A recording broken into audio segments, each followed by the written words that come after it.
Love and Oher stories. Love. 3 o'clock in the morning.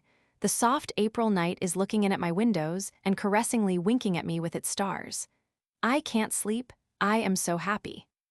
My whole being from head to heels is bursting with a strange, incomprehensible feeling. I can't analyze it just now. I haven't the time. I'm too lazy, and there hang analysis. Why is a man likely to interpret his sensations when he is flying head foremost from a belfry, or has just learned that he has won 200,000? Is he in a state to do it? This was more or less how I began my love letter to Sasha, a girl of 19 with whom I had fallen in love. I began it 5 times, and as often tore up the sheets, scratched out whole pages, and copied it all over again. I spent as long over the letter as if it had been a novel I had to write to order. And it was not because I tried to make it longer, more elaborate, and more fervent, but because I wanted endlessly to prolong the process of this writing, when one sits in the stillness of one's study and communes with one's own daydreams while the spring night looks in at one's window. Between the lines I saw a beloved image, and it seemed to me that there were, sitting at the same table writing with me, spirits as naively happy, as foolish, and as blissfully smiling as I wrote continually, looking at my hand, which still ached deliciously where hers had lately pressed it, and if I turned my eyes away, I had a vision of the green trellis of the little gate. Through that trellis Sasha gazed at me after I had said goodbye to her. When I was saying goodbye to Sasha, I was thinking of nothing, and was simply admiring her figure as every decent man admires a pretty woman. When I saw through the trellis 2 big eyes, I suddenly, as though by inspiration, knew that I was in love, that it was all settled between us, and fully decided already, that I had nothing left to do but to carry out certain formalities. It is a great delight also to seal up a love letter, and slowly putting on one's hat and coat, to go softly out of the house and to carry the treasure to the post. There are no stars in the sky now. In their place there is a long whitish streak in the east, broken here and there by clouds above the roofs of the dingy houses. From that streak the whole sky is flooded with pale light. The town is asleep, but already the water carts have come out, and somewhere in a faraway factory, a whistle sounds to wake up the workpeople. Beside the post box, slightly moist with dew, you are sure to see the clumsy figure of a house porter, wearing a bell-shaped sheepskin and carrying a stick. He is in a condition akin to catalepsy. He is not asleep or awake, but something between. If the boxes knew how often people resort to them for the decision of their fate, they would not have such a humble air. I, anyway, almost kissed my postbox, and as I gazed at it I reflected that the post is the greatest of blessings. I beg anyone who has ever been in love to remember how one usually hurries home after dropping the letter in the box, rapidly gets into bed, and pulls up the quilt in the full conviction that as soon as one wakes up in the morning, one will be overwhelmed with memories of the previous day and look with rapture at the window, where the daylight will be eagerly making its way through the folds of the curtain. Well, to facts. Next morning at midday, Sasha's maid brought me the following answer. I am delighted. Be sure to come to us today, please. I shall expect you. Your S. Not a single comma. This lack of punctuation and the misspelling of the word delighted, the whole letter, and even the long, narrow envelope in which it was put filled my heart with tenderness. In the sprawling but diffident handwriting, I recognized Sasha's walk, her way of raising her eyebrows when she laughed, the movement of her lips. But the contents of the letter did not satisfy me. In the first place, poetical letters are not answered in that way. And in the second, why should I go to Sasha's house to wait till it should occur to her stout mamma, her brothers, and poor relations to leave us alone together? It would never enter their heads, and nothing is more hateful than to have to restrain one's raptures, simply because of the intrusion of some animate trumpery in the shape of a half-deaf old woman or little girl, pestering one with questions. I sent an answer by the maid asking Sasha to select some park or boulevard for a rendezvous. My suggestion was readily accepted. I had struck the right chord, as the saying is. Between 4 and 5 o'clock in the afternoon, I made my way to the furthest and most overgrown part of the park. There was not a soul in the park, and the tryst might have taken place somewhere nearer in one of the avenues or arbors, but women don't like doing it by halves in romantic affairs. In for a penny, in for a pound if you are in for a tryst, let it be in the furthest and most impenetrable thicket, where one runs the risk of stumbling upon some rough or drunken man. When I went up to Sasha, she was standing with her back to me, and in that back I could read a devilish lot of mystery. It seemed as though that back and the nape of her neck and the black spots on her dress were saying, "Hush." The girl was wearing a simple cotton dress over which she had thrown a light cape. To add to the air of mysterious secrecy, her face was covered with a white veil. Not to spoil the effect, I had to approach on tiptoe and speak in a half-whisper.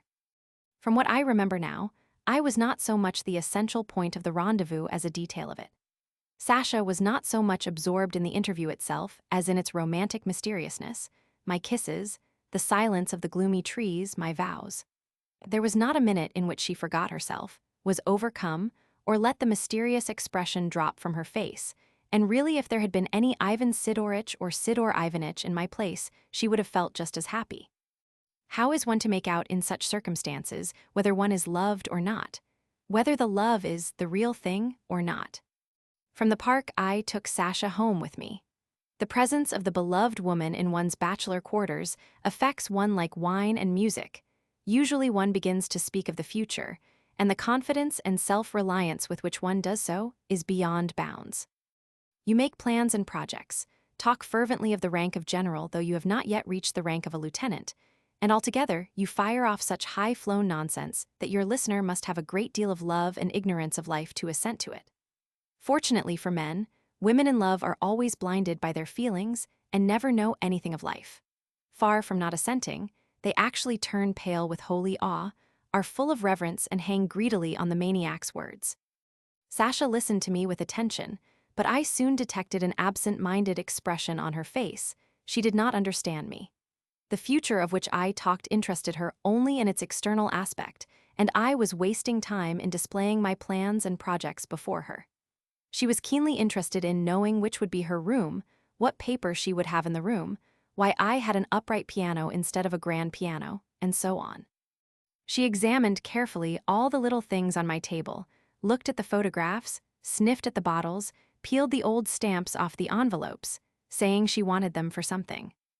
"Please collect old stamps for me," she said, making a grave face. "Please do." Then she found a nut in the window, noisily cracked it and ate it. "Why don't you stick little labels on the backs of your books?" she asked, taking a look at the bookcase. "What for?" "Oh, so that each book should have its number. And where am I to put my books? I've got books too, you know." "What books have you got?" I asked. Sasha raised her eyebrows, thought a moment and said, "All sorts." And if it had entered my head to ask her what thoughts, what convictions, what aims she had, she would no doubt have raised her eyebrows, thought a minute, and have said in the same way, "All sorts." Later I saw Sasha home and left her house regularly, officially engaged, and was so reckoned till our wedding. If the reader will allow me to judge merely from my personal experience, I maintain that to be engaged is very dreary, far more so than to be a husband or nothing at all. An engaged man is neither one thing nor the other. He has left one side of the river and not reached the other. He is not married, and yet he can't be said to be a bachelor, but is in something not unlike the condition of the porter whom I have mentioned above. Every day as soon as I had a free moment, I hastened to my fiancé. As I went, I usually bore within me a multitude of hopes, desires, intentions, suggestions, phrases. I always fancied that as soon as the maid opened the door I should, from feeling oppressed and stifled, plunge at once up to my neck into a sea of refreshing happiness. But it always turned out otherwise, in fact. Every time I went to see my fiancée, I found all her family and other members of the household busy over the silly trousseau. And by the way, they were hard at work sewing for 2 months, and then they had less than 100 rubles worth of things. There was a smell of irons, candle grease and fumes. Bugles scrunched under one's feet. The 2 most important rooms were piled up with billows of linen, calico, and muslin, and from among the billows peeped out Sasha's little head with a thread between her teeth. All the sewing party welcomed me with cries of delight, but at once led me off into the dining room, where I could not hinder them nor see what only husbands are permitted to behold.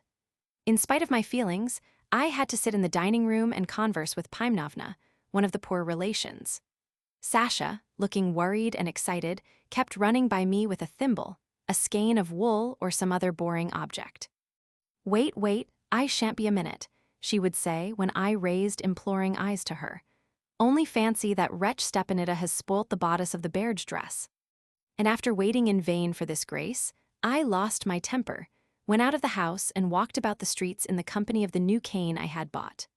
Or I would want to go for a walk or a drive with my fiancé, would go round and find her already standing in the hall with her mother, dressed to go out and playing with her parasol. "Oh, we are going to the arcade," she would say. "We have got to buy some more cashmere and change the hat." My outing is knocked on the head. I join the ladies and go with them to the arcade. It is revoltingly dull to listen to women shopping, haggling and trying to outdo the sharp shopman. I felt ashamed when Sasha, after turning over masses of material and knocking down the prices to a minimum, walked out of the shop without buying anything, or else told the shopman to cut her some half-rubles worth.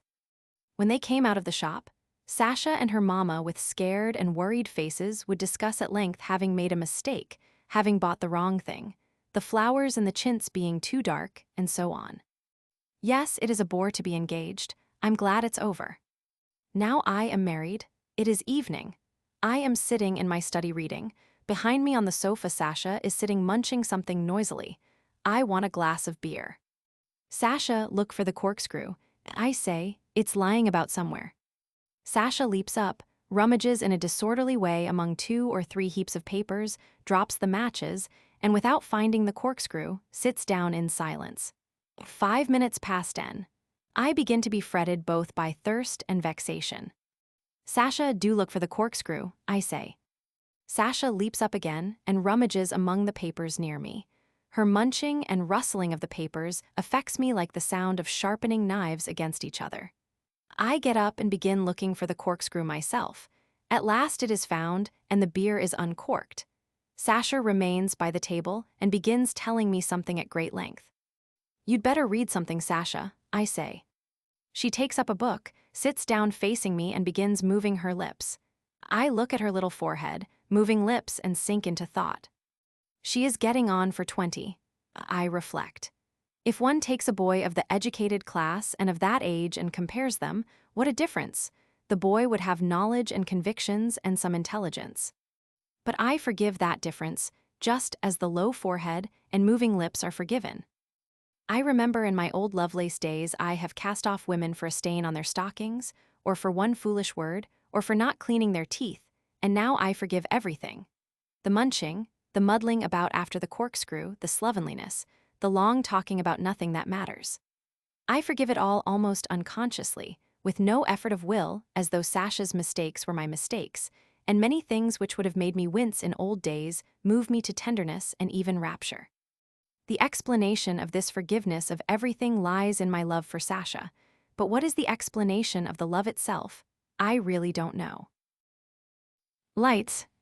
The dog was barking excitedly outside, and Ananiev the engineer, his assistant called von Stenberg, and I went out of the hut to see at whom it was barking. I was the visitor, and might have remained indoors, but I must confess my head was a little dizzy from the wine I had drunk, and I was glad to get a breath of fresh air. "There is nobody here," said Ananiev when we went out. "Why are you telling stories, Azorka, you fool?" There was not a soul in sight. The fool, Azorka, a black house dog, probably conscious of his guilt in barking for nothing and anxious to propitiate us, approached us, diffidently wagging his tail. The engineer bent down and touched him between his ears. "Why are you barking for nothing, creature?"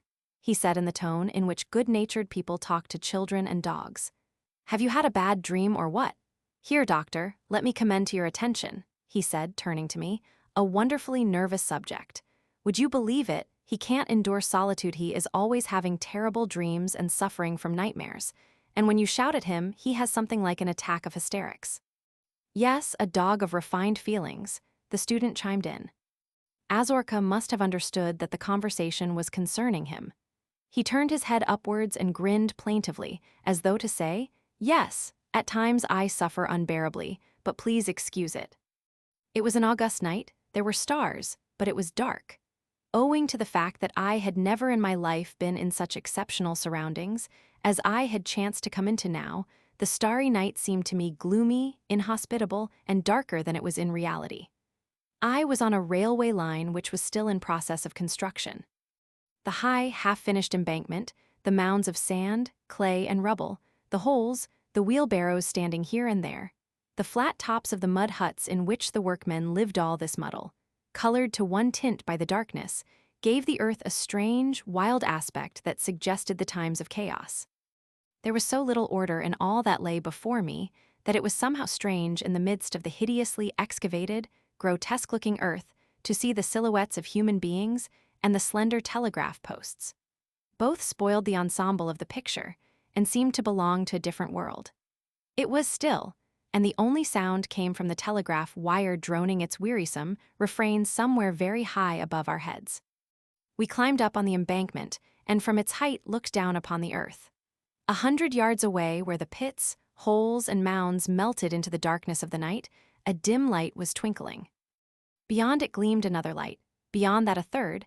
Then 100 paces away 2 red eyes glowed side by side, probably the windows of some hut, and a long series of such lights, growing continually closer and dimmer, stretched along the line to the very horizon, then turned in a semicircle to the left and disappeared in the darkness of the distance. The lights were motionless. There seemed to be something in common between them and the stillness of the night and the disconsolate song of the telegraph wire. It seemed as though some weighty secret were buried under the embankment, and only the lights, the night, and the wires knew of it. "How glorious, O Lord," sighed Ananiev. "Such space and beauty that one can't tear oneself away, and what an embankment! It's not an embankment, my dear fellow, but a regular Mont Blanc. It's costing millions." Going into ecstasies over the lights, and the embankment that was costing millions, intoxicated by the wine and his sentimental mood, the engineer slapped von Stenberg on the shoulder and went on in a jocose tone. "Well, Mihail Mihailitch, lost in reveries. No doubt it is pleasant to look at the work of one's own hands, eh? Last year this very spot was bare steppe, not a sight of human life, and now look. Life, civilization, and how splendid it all is, upon my soul. You and I are building a railway, and after we are gone in another century or two, good men will build a factory, a school, a hospital, and things will begin to move. Eh?" The student stood motionless with his hands thrust in his pockets and did not take his eyes off the lights. He was not listening to the engineer, but was thinking, and was apparently in the mood in which one does not want to speak or to listen. After a prolonged silence, he turned to me and said quietly, "Do you know what those endless lights are like? They make me think of something long dead, that lived thousands of years ago, something like the camps of the Amalekites or the Philistines. It is as though some people of the Old Testament had pitched their camp and were waiting for morning to fight with Saul or David. All that is wanting to complete the illusion is the blare of trumpets and sentries calling to one another in some Ethiopian language." And as though of design, the wind fluttered over the line and brought a sound like the clank of weapons. A silence followed. I don't know what the engineer and the student were thinking of, but it seemed to me already that I actually saw before me something long dead and even heard the sentry talking in an unknown tongue. My imagination hastened to picture the tents, the strange people, their clothes, their armor. "Yes," muttered the student pensively, "once Philistines and Amalekites were living in this world, making wars, playing their part, and now no trace of them remains. So it will be with us. Now we are making a railway, are standing here philosophizing, but 2,000 years will pass end of this embankment, and of all those men, asleep after their hard work, not one grain of dust will remain. In reality, it's awful." "You must drop those thoughts," said the engineer gravely and admonishingly. "Why?" "Because thoughts like that are for the end of life, not for the beginning of it. You are too young for them." "Why so?" repeated the student. "All these thoughts of the transitoriness, the insignificance and the aimlessness of life, of the inevitability of death, of the shadows of the grave, and so on, all such lofty thoughts, I tell you, my dear fellow, are good and natural in old age when they come as the product of years of inner travail, and are won by suffering and really are intellectual riches. For a youthful brain on the threshold of real life, they are simply a calamity. A calamity," Ananiev repeated with a wave of his hand. "To my mind, it is better at your age to have no head on your shoulders at all than to think on these lines. I am speaking seriously, Baron, and I have been meaning to speak to you about it for a long time, for I noticed from the very first day of our acquaintance your partiality for these damnable ideas." Good gracious, why are they damnable? The student asked with a smile, and from his voice and his face I could see that he asked the question from simple politeness, and that the discussion raised by the engineer did not interest him in the least. I could hardly keep my eyes open. I was dreaming that immediately after our walk we should wish each other good night and go to bed, but my dream was not quickly realized. When we had returned to the hut, the engineer put away the empty bottles and took out of a large wicker hamper 2 full ones, and uncorking them, sat down to his work table with the evident intention of going on drinking, talking, and working. Sipping a little from his glass, he made pencil notes on some plans and went on pointing out to the student that the latter's way of thinking was not what it should be. The student sat beside him checking accounts and saying nothing. He, like me, had no inclination to speak or to listen. That I might not interfere with their work, I sat away from the table on the engineer's crooked-legged traveling bedstead, feeling bored and expecting every moment that they would suggest I should go to bed. It was going on for 1 o'clock. Having nothing to do, I watched my new acquaintances. I had never seen Ananiev or the student before. I had only made their acquaintance on the night I have described. Late in the evening, I was returning on horseback from a fair to the house of a landowner with whom I was staying, had got on the wrong road in the dark and lost my way. Going round and round by the railway line and seeing how dark the night was becoming, I thought of the barefoot railway roughs, who lie in wait for travelers on foot and on horseback, was frightened, and knocked at the first hut I came to. There I was cordially received by Ananiev and the student. As is usually the case with strangers casually brought together, we quickly became acquainted, grew friendly, and at first over the tea and afterward over the wine, began to feel as though we had known each other for years. At the end of an hour or so, I knew who they were and how fate had brought them from town to the faraway steppe. And they knew who I was, what my occupation and my way of thinking. Nikolay Anastasievich Ananiev, the engineer, was a broad-shouldered, thick-set man, and judging from his appearance, he had, like Othello, begun the descent into the vale of years, and was growing rather too stout. He was just at that stage which old matchmaking women mean when they speak of a man in the prime of his age. That is, he was neither young nor old, was fond of good fare, good liquor, and praising the past, panted a little as he walked, snored loudly when he was asleep, and in his manner with those surrounding him displayed that calm imperturbable good humor which is always acquired by decent people by the time they have reached the grade of a staff officer and begun to grow stout. His hair and beard were far from being gray, but already, with a condescension of which he was unconscious, he addressed young men as my dear boy, and felt himself entitled to lecture them good-humoredly about their way of thinking. His movements and his voice were calm, smooth, and self-confident, as they are in a man who is thoroughly well aware that he has got his feet firmly planted on the right road, that he has definite work, a secure living, a settled outlook. His sunburnt, thick-nosed face and muscular neck seemed to say, I am well-fed, healthy, satisfied with myself, and the time will come when you young people, too, will be well-fed, healthy, and satisfied with yourselves. He was dressed in a cotton shirt with the collar awry and in full linen trousers thrust into his high boots. From certain trifles, as for instance, from his colored worsted girdle, his embroidered collar, and the patch on his elbow, I was able to guess that he was married and in all probability tenderly loved by his wife. Baron von Stenberg, a student of the Institute of Transport, was a young man of about 3 or 24. Only his fair hair and scanty beard, and perhaps a certain coarseness and frigidity in his features showed traces of his descent from barons of the Baltic provinces. Everything else, his name, Mihail Mihailovich, his religion, his ideas, his manners, and the expression of his face were purely Russian. Wearing, like Ananiev, a cotton shirt and high boots with his round shoulders, his hair left uncut, and his sunburnt face, he did not look like a student or a baron, but like an ordinary Russian workman.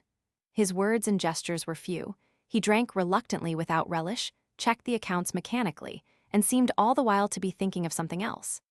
His movements and voice were calm and smooth too, but his calmness was of a different kind from the engineer's. His sunburnt, slightly ironical, dreamy face, his eyes which looked up from under his brows, and his whole figure were expressive of spiritual stagnatio-mental sloth. He looked as though it did not matter to him in the least whether the light were burning before him or not, whether the wine were nice or nasty, and whether the accounts he was checking were correct or not. And on his intelligent, calm face I read, I don't see so far any good in definite work, a secure living, and a settled outlook. It's all nonsense. I was in Petersburg, now I am sitting here in this hut. In the autumn I shall go back to Petersburg, then in the spring here again. What sense there is in all that I don't know and no one knows, and so it's no use talking about it.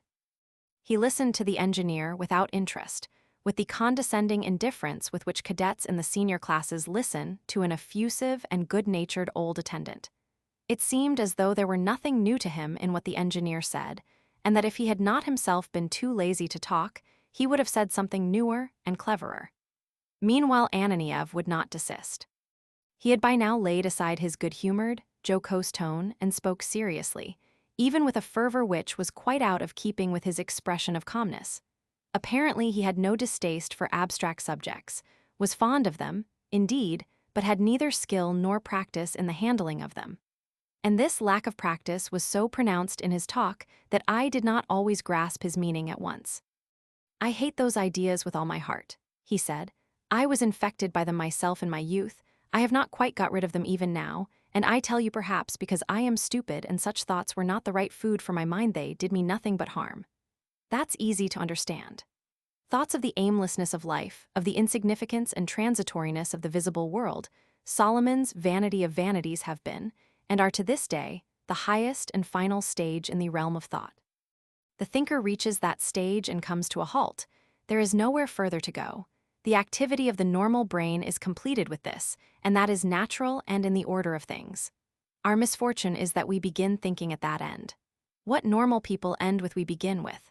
From the first start, as soon as the brain begins working independently, we mount to the very topmost, final step and refuse to know anything about the steps below.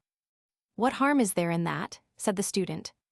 But you must understand that it's abnormal, shouted Ananiev, looking at him almost wrathfully.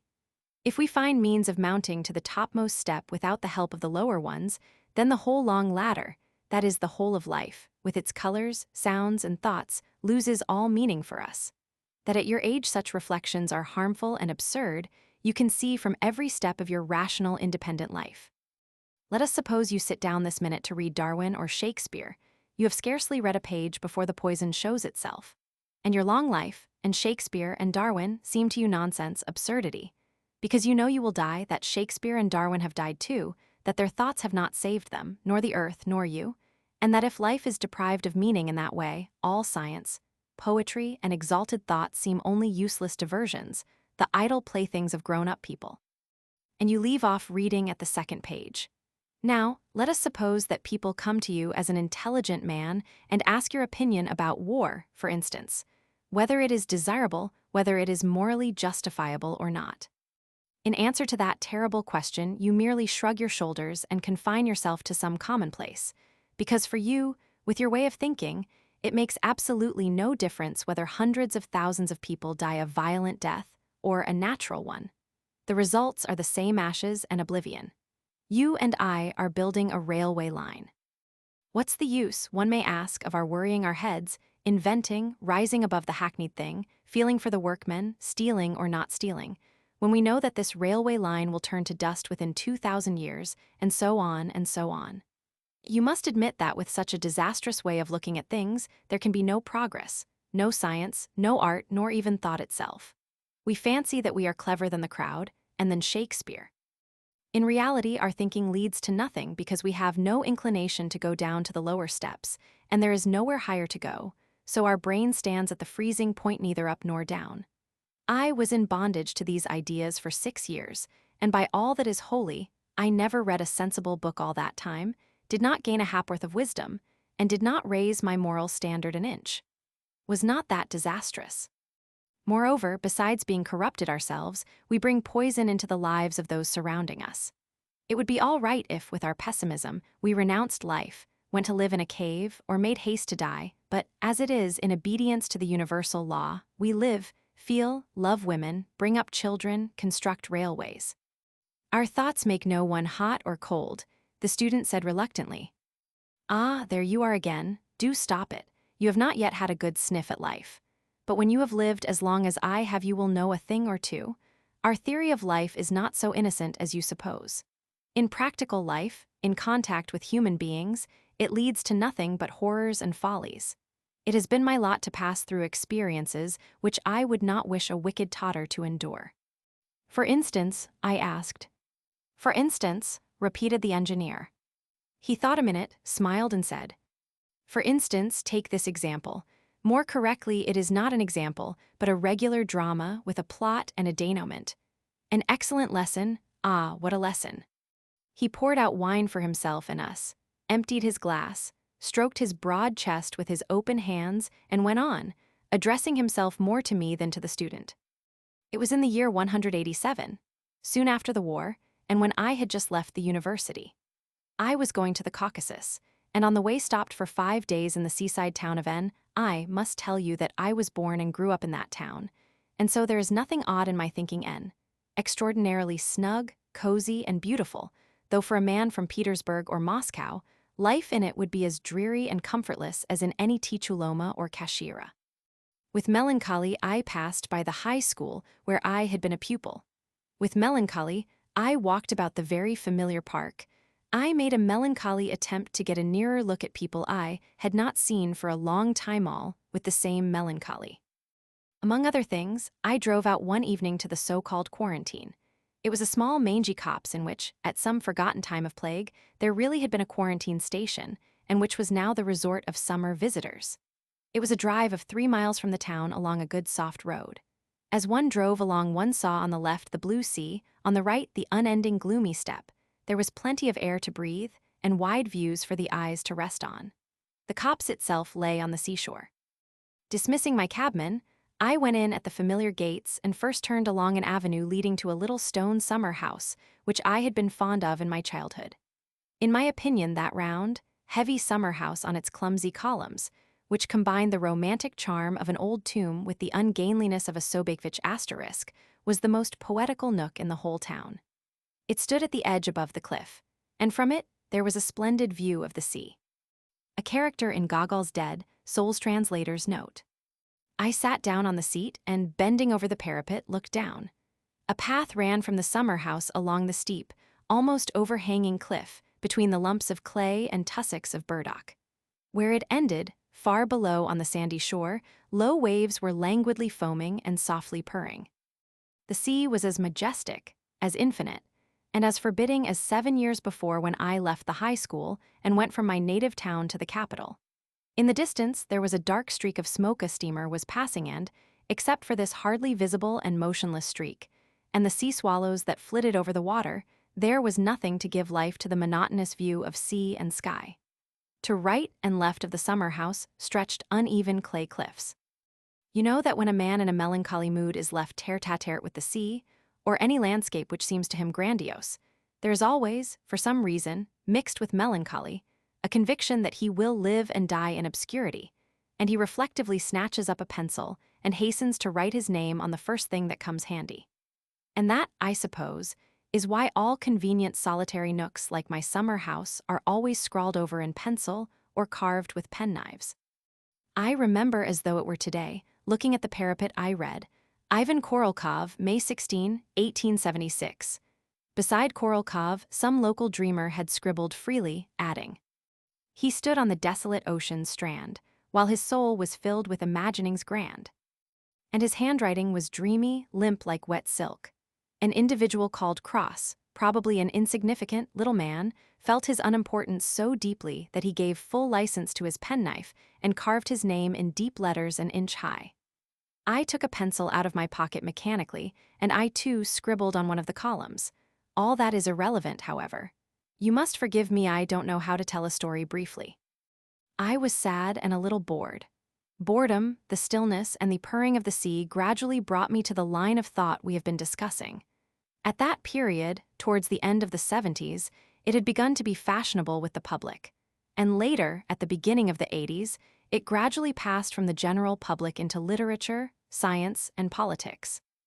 I was no more than 26 at the time, but I knew perfectly well that life was aimless and had no meaning, that everything was a deception and an illusion, that in its essential nature and results, a life of penal servitude in Sakhalin was not in any way different from a life spent in Nice, that the difference between the brain of a cant and the brain of a fly was of no real significance, that no one in this world is righteous or guilty, that everything was stuff and nonsense and damn it all.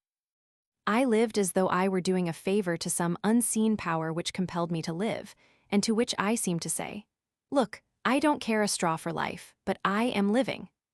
I thought on one definite line, but in all sorts of keys, and in that respect, I was like the subtle gourmand who could prepare 100 appetizing dishes from nothing but potatoes.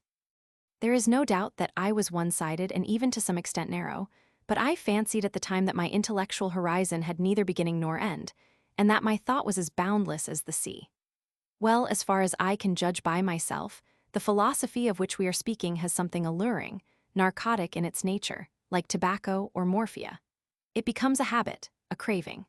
You take advantage of every minute of solitude to gloat over thoughts of the aimlessness of life and the darkness of the grave. While I was sitting in the summer house, Greek children with long noses were decorously walking about the avenues.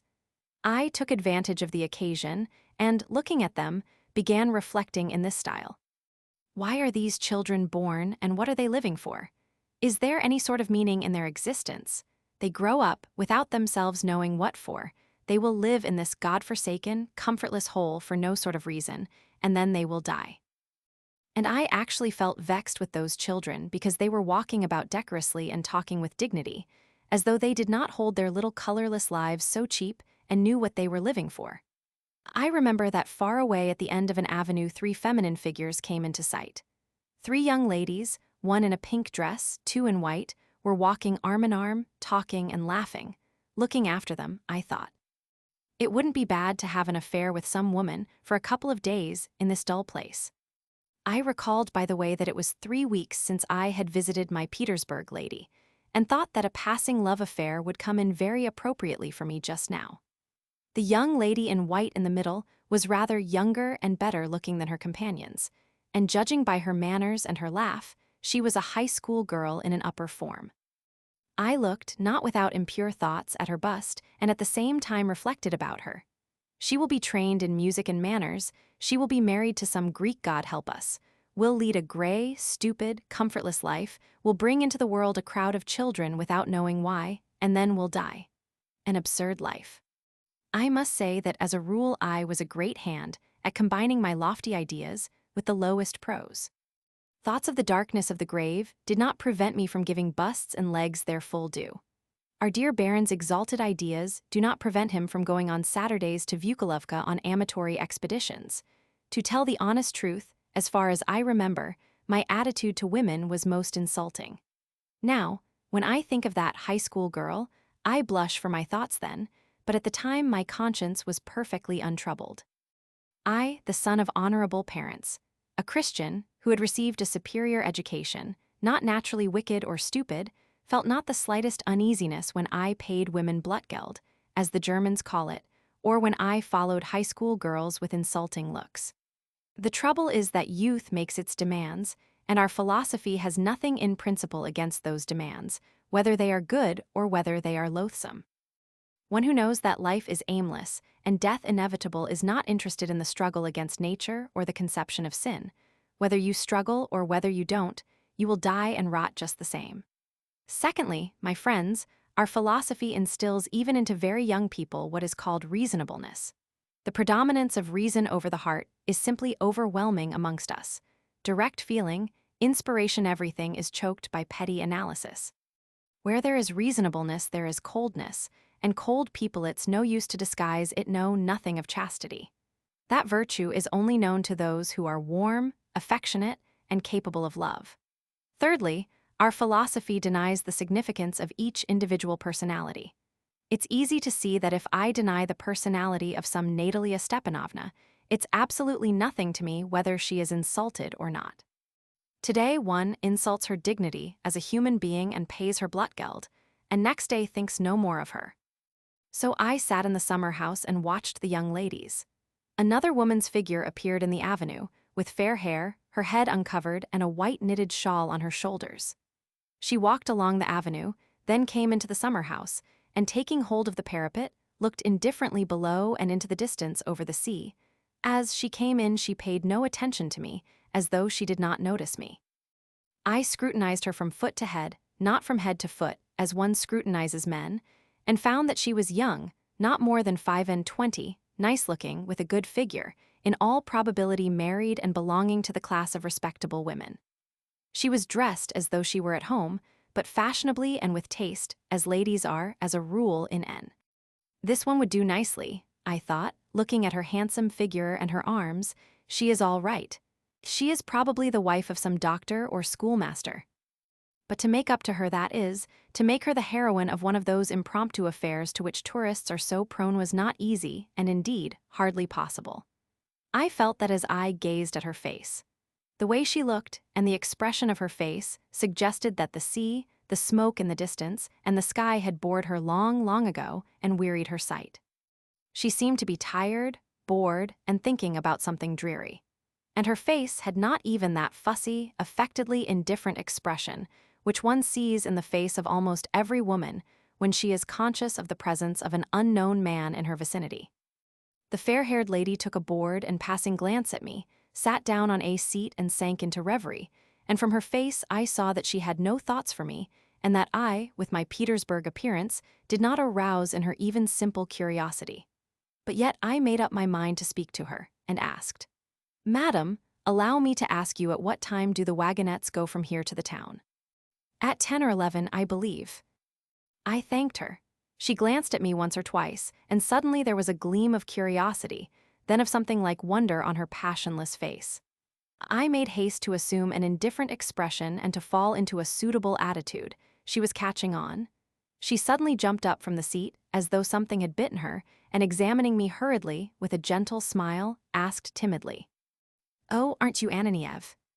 "Yes, I am Ananiev," I answered. "And don't you recognize me?" "No." I was a little confused. I looked intently at her, and would you believe it, I recognized her not from her face nor her figure, but from her gentle, weary smile. It was Natalia Stepanovna, or, as she was called, Kissachka, the very girl I had been head over ears in love with 7 or 8 years before, when I was wearing the uniform of a high school boy. The doings of far, vanished days, the days of long ago. I remember this Kissachka, a thin little high school girl of 15 or 16, when she was something just for a schoolboy's taste, created by nature especially for platonic love. What a charming little girl she was. Pale, fragile, light, she looked as though a breath would send her flying like a feather to the skies. A gentle, perplexed face, little hands, soft, long hair to her belt, a waist as thin as a wasp's, altogether something ethereal, transparent like moonlight. In fact, from the point of view of a high school boy, a peerless beauty. Wasn't I in love with her? I did not sleep at night. I wrote verses. Sometimes in the evenings she would sit on a seat in the park while we schoolboys crowded round her, gazing reverently. In response to our compliments, our sighing, and attitudinizing, she would shrink nervously from the evening damp, screw up her eyes, and smile gently, and at such times she was awfully like a pretty little kitten. As we gazed at her, every one of us had a desire to caress her and stroke her like a cat, hence her nickname of Kissachka. In the course of the 7 or 8 years since we had met, Kissachka had greatly changed. She had grown more robust and stouter, and had quite lost the resemblance to a soft, fluffy kitten.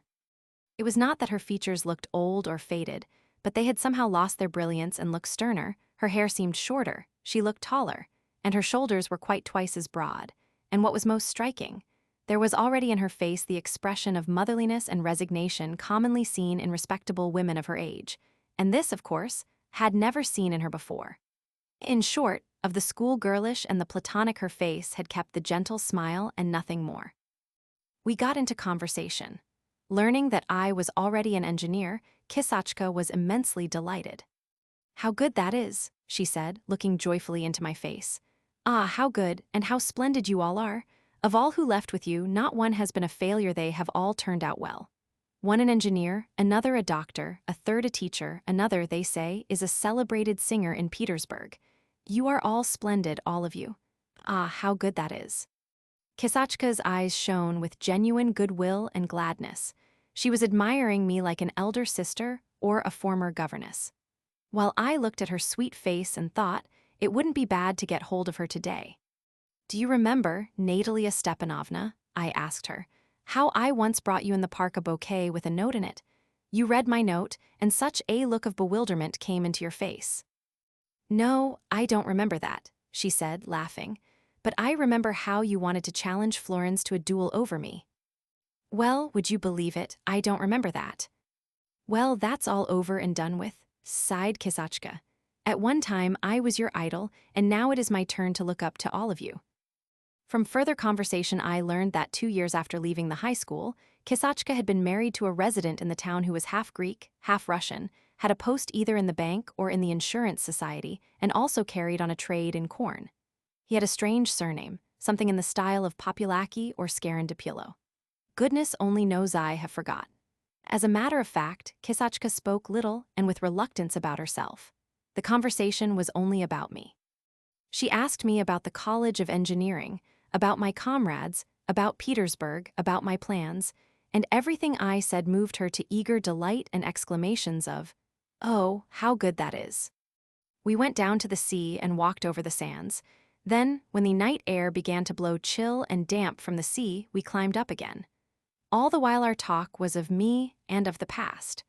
We walked about until the reflection of the sunset had died away from the windows of the summer villas. "Come in and have some tea," Cossack suggested. "The samovar must have been on the table long ago." "I am alone at home," she said, as her villa came into sight through the green of the acacias.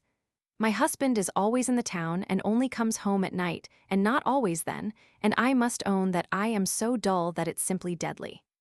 I followed her in, admiring her back and shoulders. I was glad that she was married. Married women are better material for temporary love affairs than girls.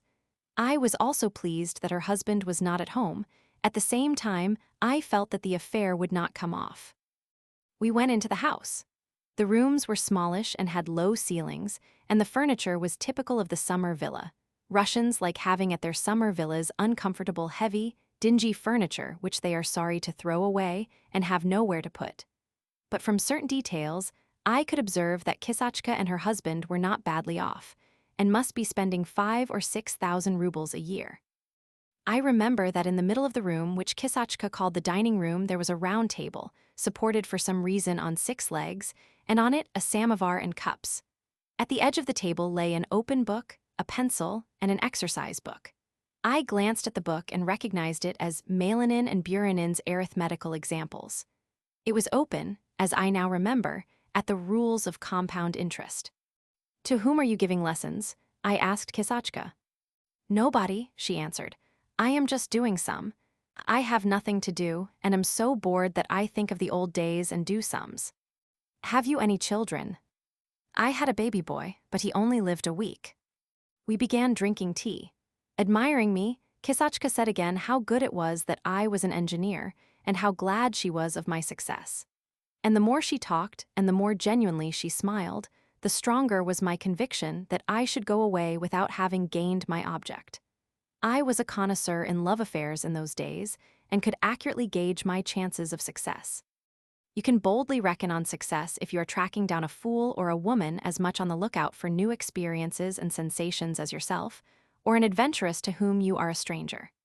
If you come across a sensible and serious woman, whose face has an expression of weary submission and goodwill, who is genuinely delighted at your presence, and above all, respects you, you may as well turn back. To succeed in that case needs longer than one day. And by evening light, Cossack seemed even more charming than by day.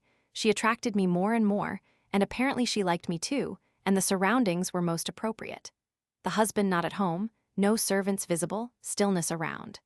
Though I had little confidence in success, I made up my mind to begin the attack anyway. First of all, it was necessary to get into a familiar tone and to change Cossack's lyrically earnest mood into a more frivolous one. "Let us change the conversation, Natalia Stepanovna," I began. "Let us talk of something amusing. First of all, allow me, for the sake of old times, to call you Cossack." She allowed me. "Tell me, please, Cossack," I went on, "what is the matter with all the fair sex here? What has happened to them? In old days they were all so moral and virtuous, and now, upon my word, if one asks about anyone, one is told such things that one is quite shocked at human nature. One young lady has eloped with an officer. Another has run away and carried off a high school boy with her. Another married woman has run away from her husband with an actor. A fourth has left her husband and gone off with an officer, and so on and so on. It's a regular epidemic. If it goes on like this, there won't be a girl or a young woman left in your town. I spoke in a vulgar, playful tone. If Kisachka had laughed in response, I should have gone on in this style. You had better look out, Kisachka, or some officer or actor will be carrying you off. She would have dropped her eyes and said, as though anyone would care to carry me off, there are plenty younger and better looking. And I should have said, nonsense, Kisachka, I for one should be delighted, and so on in that style, and it would all have gone swimmingly. But Kisachka did not laugh in response. On the contrary, she looked grave and sighed. All you have been told is true, she said. My cousin Sonia ran away from her husband with an actor. Of course, it is wrong.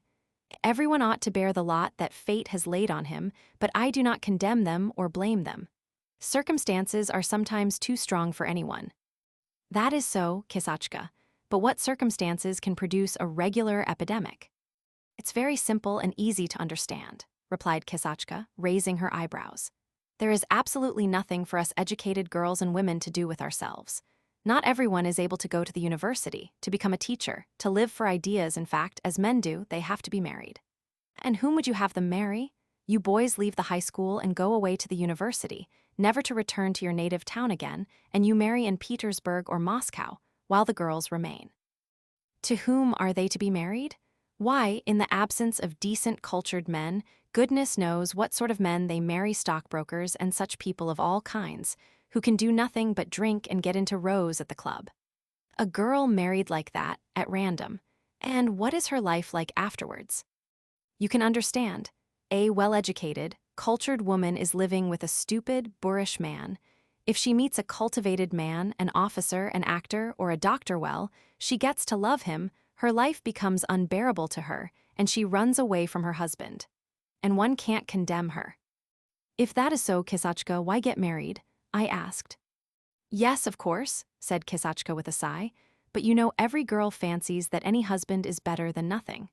Altogether life is horrid here, Nikolay Anastasievich, very horrid. Life is stifling for a girl and stifling when one is married. Here they laugh at Sonia for having run away from her husband, but if they could see into her soul, they would not laugh. Azorka began barking outside again. He growled angrily at someone, then howled miserably and dashed with all his force against the wall of the hut. Ananiev's face was puckered with pity. He broke off his story and went out. For 2 minutes he could be heard outside comforting his dog. Good dog, poor dog. Our Nikolay Anastasievich is fond of talking, said von Stenberg, laughing. He is a good fellow, he added after a brief silence. Returning to the hut, the engineer filled up our glasses and, smiling and stroking his chest, went on. And so my attack was unsuccessful. There was nothing for it. I put off my unclean thoughts to a more favorable occasion, resigned myself to my failure, and, as the saying is, waved my hand. What is more, under the influence of Kisachka's voice, the evening air, and the stillness, I gradually myself fell into a quiet, sentimental mood. I remember I sat in an easy chair by the wide-open window and glanced at the trees and darkened sky. The outlines of the acacias and the lime trees were just the same as they had been 8 years before. Just as then, in the days of my childhood, somewhere far away there was the tinkling of a wretched piano, and the public had just the same habit of sauntering to and fro along the avenues, but the people were not the same. Along the avenues there walked now not my comrades and I and the object of my adoration, but schoolboys and young ladies who were strangers. And I felt melancholy. When to my inquiries about acquaintances I 5 times received from Kisachka the answer, "He is dead," my melancholy changed into the feeling one has at the funeral service of a good man. And sitting there at the window, looking at the promenading public and listening to the tinkling piano, I saw with my own eyes for the first time in my life with what eagerness one generation hastens to replace another, and what a momentous significance even some 7 or 8 years may have in a man's life. Kisachka put a bottle of red wine on the table.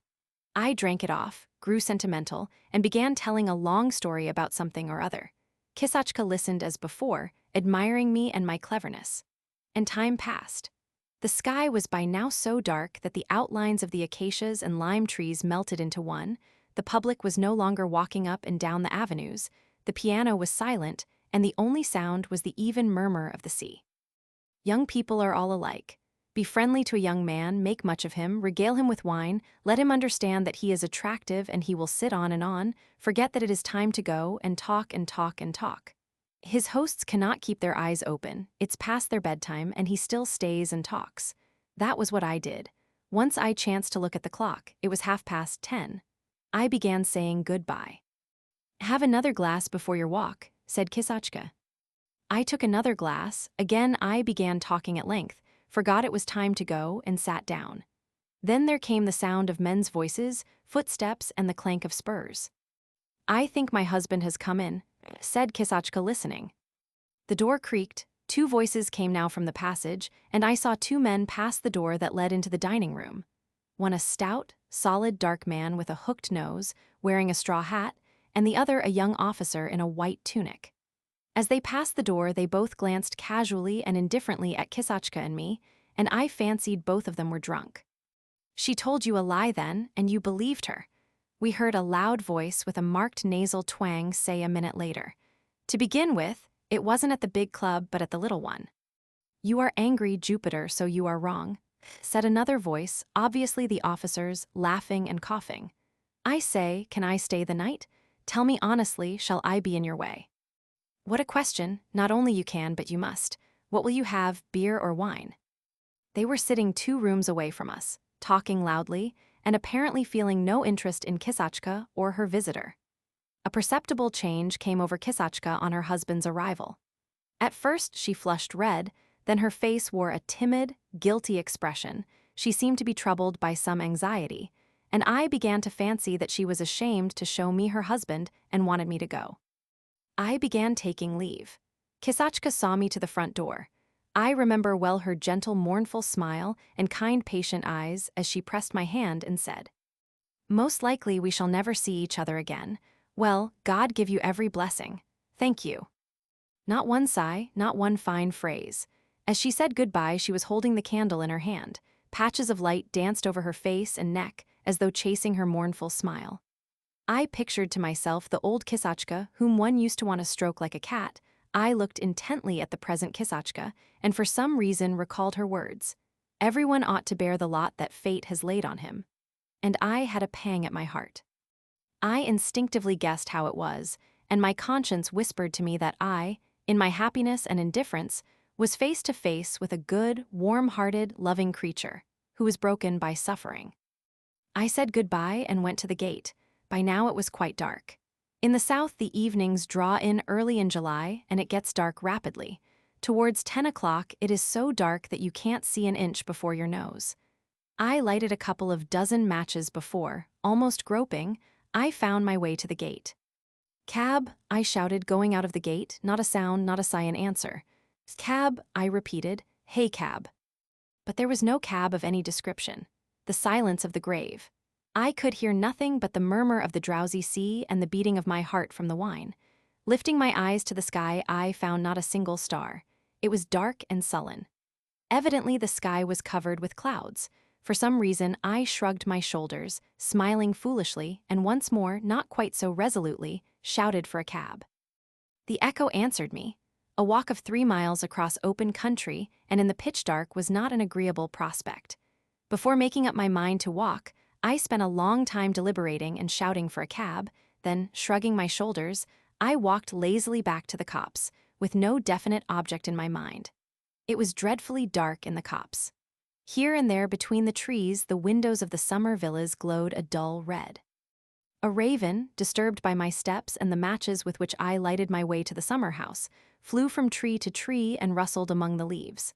I felt vexed and ashamed, and the raven seemed to understand this and croaked, "Krrra." I was vexed that I had to walk, and ashamed that I had stayed on at Kissachka's, chatting like a boy. I made my way to the summer house, felt for the seat and sat down. Far below me, behind a veil of thick darkness, the sea kept up a low, angry growl. I remember that, as though I were blind, I could see neither sky nor sea, nor even the summer house in which I was sitting. And it seemed to me as though the whole world consisted only of the thoughts that were straying through my head, dizzy from the wine, and of an unseen power murmuring monotonously somewhere below. And afterwards, as I sank into a doze, it began to seem that it was not the sea murmuring, but my thoughts, and that the whole world consisted of nothing but me. And concentrating the whole world in myself in this way, I thought no more of cabs, of the town, and of Kissachka, and abandoned myself to the sensation I was so fond of. That is, the sensation of fearful isolation when you feel that in the whole universe, dark and formless, you alone exist.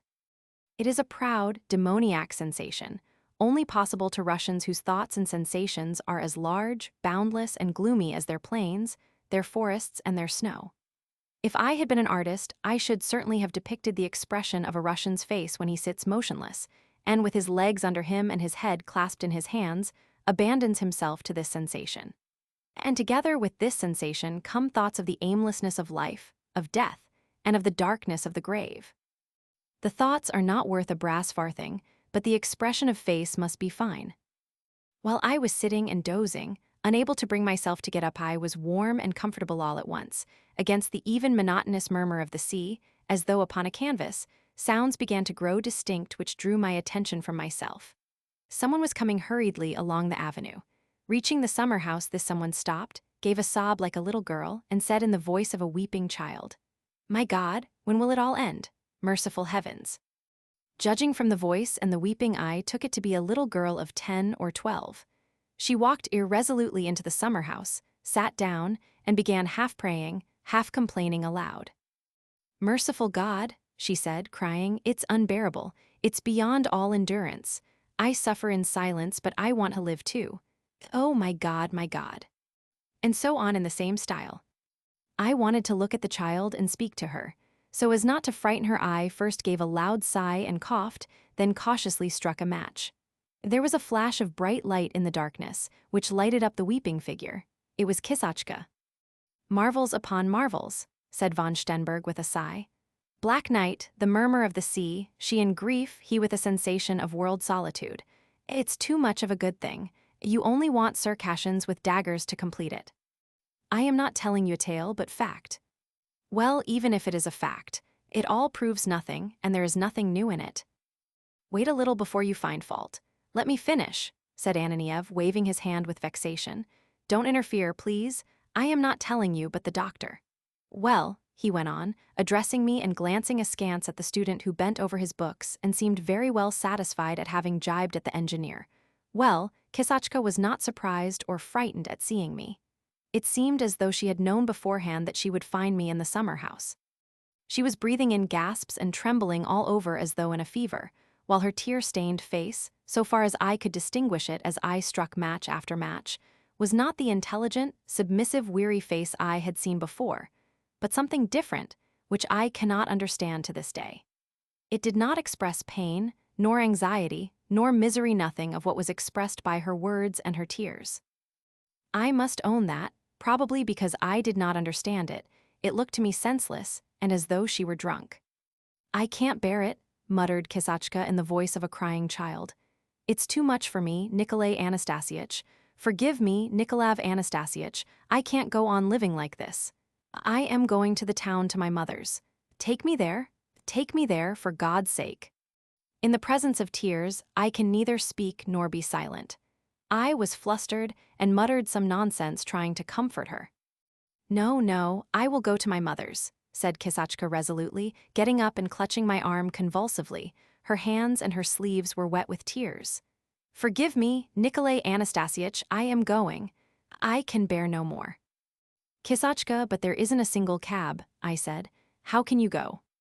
"No matter, I'll walk. It's not far, I can't bear it." I was embarrassed but not touched. Kissachka's tears, her trembling, and the blank expression of her face suggested to me a trivial, French or Little Russian melodrama, in which every ounce of cheap, shallow feeling is washed down with pints of tears. I didn't understand her, and knew I did not understand her. I ought to have been silent, but for some reason, most likely for fear my silence might be taken for stupidity, I thought fit to try to persuade her not to go to her mother's, but to stay at home. When people cry, they don't like their tears to be seen. And I lighted match after match and went on striking till the box was empty. What I wanted with this ungenerous illumination, I can't conceive to this day. Cold-hearted people are apt to be awkward, and even stupid. In the end, Cossack took my arm and we set off. Going out of the gate, we turned to the right and sauntered slowly along the soft, dusty road. It was dark. As my eyes grew gradually accustomed to the darkness, I began to distinguish the silhouettes of the old gaunt oaks and lime trees which bordered the road. The jagged, precipitous cliffs, intersected here and there by deep, narrow ravines and creeks, soon showed indistinctly, a black streak on the right. Low bushes nestled by the hollows, looking like sitting figures. It was uncanny. I looked sideways suspiciously at the cliffs, and the murmur of the sea and the stillness of the country alarmed my imagination. Cossack did not speak. She was still trembling, and before she had gone half a mile she was exhausted with walking and was out of breath. I too was silent. 3/4 of a mile from the quarantine station, there was a deserted building of 4 stories, with a very high chimney in which there had once been a steam flour mill. It stood solitary on the cliff, and by day it could be seen for a long distance, both by sea and by land. Because it was deserted and no one lived in it, and because there was an echo in it which distinctly repeated the steps and voices of passers-by, it seemed mysterious. Picture me in the dark night arm in arm with a woman who was running away from her husband near this tall, long monster, which repeated the sound of every step I took and stared at me fixedly with its 100 black windows. A normal young man would have been moved to romantic feelings in such surroundings, but I looked at the dark windows and thought, all this is very impressive, but time will come when of that building and of Cossack and her troubles and of me with my thoughts, not one grain of dust will remain. All is nonsense and vanity. When we reached the flour mill, Cossack suddenly stopped, took her arm out of mine, and said, no longer in a childish voice, but in her own, Nikolay Anastasovich, I know all this seems strange to you, but I am terribly unhappy, and you cannot even imagine how unhappy. It's impossible to imagine it. I don't tell you about it because one can't talk about it. Such a life, such a life. Cossack did not finish. She clenched her teeth and moaned, as though she were doing her utmost not to scream with pain. Such a life, she repeated with horror, with the cadence and the southern, rather Ukrainian accent which particularly in women gives to emotional speech the effect of singing. It is a life. Ah, my God, what does it mean? Oh, my God, my God.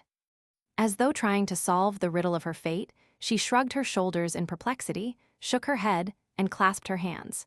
She spoke as though she were singing, moved gracefully, and reminded me of a celebrated Little Russian actress. Great God, it is as though I were in a pit, she went on. If one could live for 1 minute in happiness as other people live. Oh, my God, I have come to such disgrace that before a stranger I am running away from my husband by night, like some disreputable creature. Can I expect anything good after that? As I admired her movements and her voice, I began to feel annoyed that she was not on good terms with her husband. It would be nice to have got on into relations with her. Flitted through my mind, and this pitiless thought stayed in my brain, haunted me all the way, and grew more and more alluring. About a mile from the flour mill, we had to turn to the left by the cemetery. At the turning by the corner of the cemetery, there stood a stone windmill, and by it a little hut in which the miller lived. We passed the mill and the hut, turned to the left, and reached the gates of the cemetery. There Cossack stopped and said, I am going back, Nikolay Anastasievich. You go home and God bless you, but I am going back. I am not frightened. Well, what next? I said, disconcerted. If you are going, you had better go. I have been too hasty. It was all about nothing that mattered. You and your talk took me back to the past and put all sort of ideas into my head. I was sad and wanted to cry, and my husband said rude things to me before that officer, and I could not bear it. And what's the good of my going to the town to my mother's? Will that make me any happier? I must go back. But never mind. Let us go on, said Cossack, and she laughed. It makes no difference. I remembered that over the gate of the cemetery there was an inscription. The hour will come wherein all they that lie in the grave will hear the voice of the Son of God. I knew very well that sooner or later I and Cossack and her husband and the officer in the white tunic would lie under the dark trees in the churchyard. I knew that an unhappy and insulted fellow creature was walking beside me. All this I recognized distinctly, but at the same time I was troubled by an oppressive and unpleasant dread that Cossack would turn back, and that I should not manage to say to her what had to be said. Never at any other time in my life have thoughts of a higher order been so closely interwoven with the basest animal prose as on that night. It was horrible. Not far from the cemetery, we found a cab. When we reached the high street where Kisachka's mother lived, we dismissed the cab and walked along the pavement. Kisachka was silent all the while I looked at her, and I raged at myself. Why don't you begin? Now's the time. About 20 paces from the hotel where I was staying, Kisachka stopped by the lamp-post and burst into tears. "Nikolay Anastasievich," she said, crying and laughing and looking at me with wet, shining eyes, "I shall never forget your sympathy. How good you are, all of you are so splendid, all of you. Honest, great-hearted, kind, clever. Ah, how good that is." She saw in me a highly educated man, advanced in every sense of the word, and on her tear-stained laughing face, together with the emotion and enthusiasm aroused by my personality, there was clearly written regret that she so rarely saw such people, and that God had not vouchsafed her the bliss of being the wife of one of them. She muttered, "Ah, how splendid it is." The childish gladness on her face, the tears, the gentle smile, the soft hair, which had escaped from under the kerchief, and the kerchief itself thrown carelessly over her head. In the light of the street lamp reminded me of the old Kisachka, whom one had wanted to stroke like a kitten. I could not restrain myself, and began stroking her hair, her shoulders, and her hands. "Kisachka, what do you want?" I muttered. "I'll go to the ends of the earth with you if you like. I will take you out of this hole and give you happiness. I love you. And let us go, my sweet. Yes, will you?" Kisachka's face was flooded with bewilderment. She stepped back from the street lamp and, completely overwhelmed, gazed at me with wide-open eyes. I gripped her by the arm, began showering kisses on her face, her neck, her shoulders, and went on making vows and promises. In love affairs, vows and promises are almost a physiological necessity. There's no getting on without them. Sometimes you know you are lying and that promises are not necessary, but still you vow and protest. Kisachka, utterly overwhelmed, kept staggering back and gazing at me with round eyes. Please don't," she muttered, holding me off with her hands. I clasped her tightly in my arms. All at once she broke into hysterical tears, and her face had the same senseless blank expression that I had seen in the summer house when I lighted the matches. Without asking her consent, preventing her from speaking, I dragged her forcibly towards my hotel. She seemed almost swooning and did not walk, but I took her under the arms and almost carried her. I remember, as we were going up the stairs, some man with a red band in his cap looked wonderingly at me and bowed to Kisachka. Ananiev flushed crimson and paused.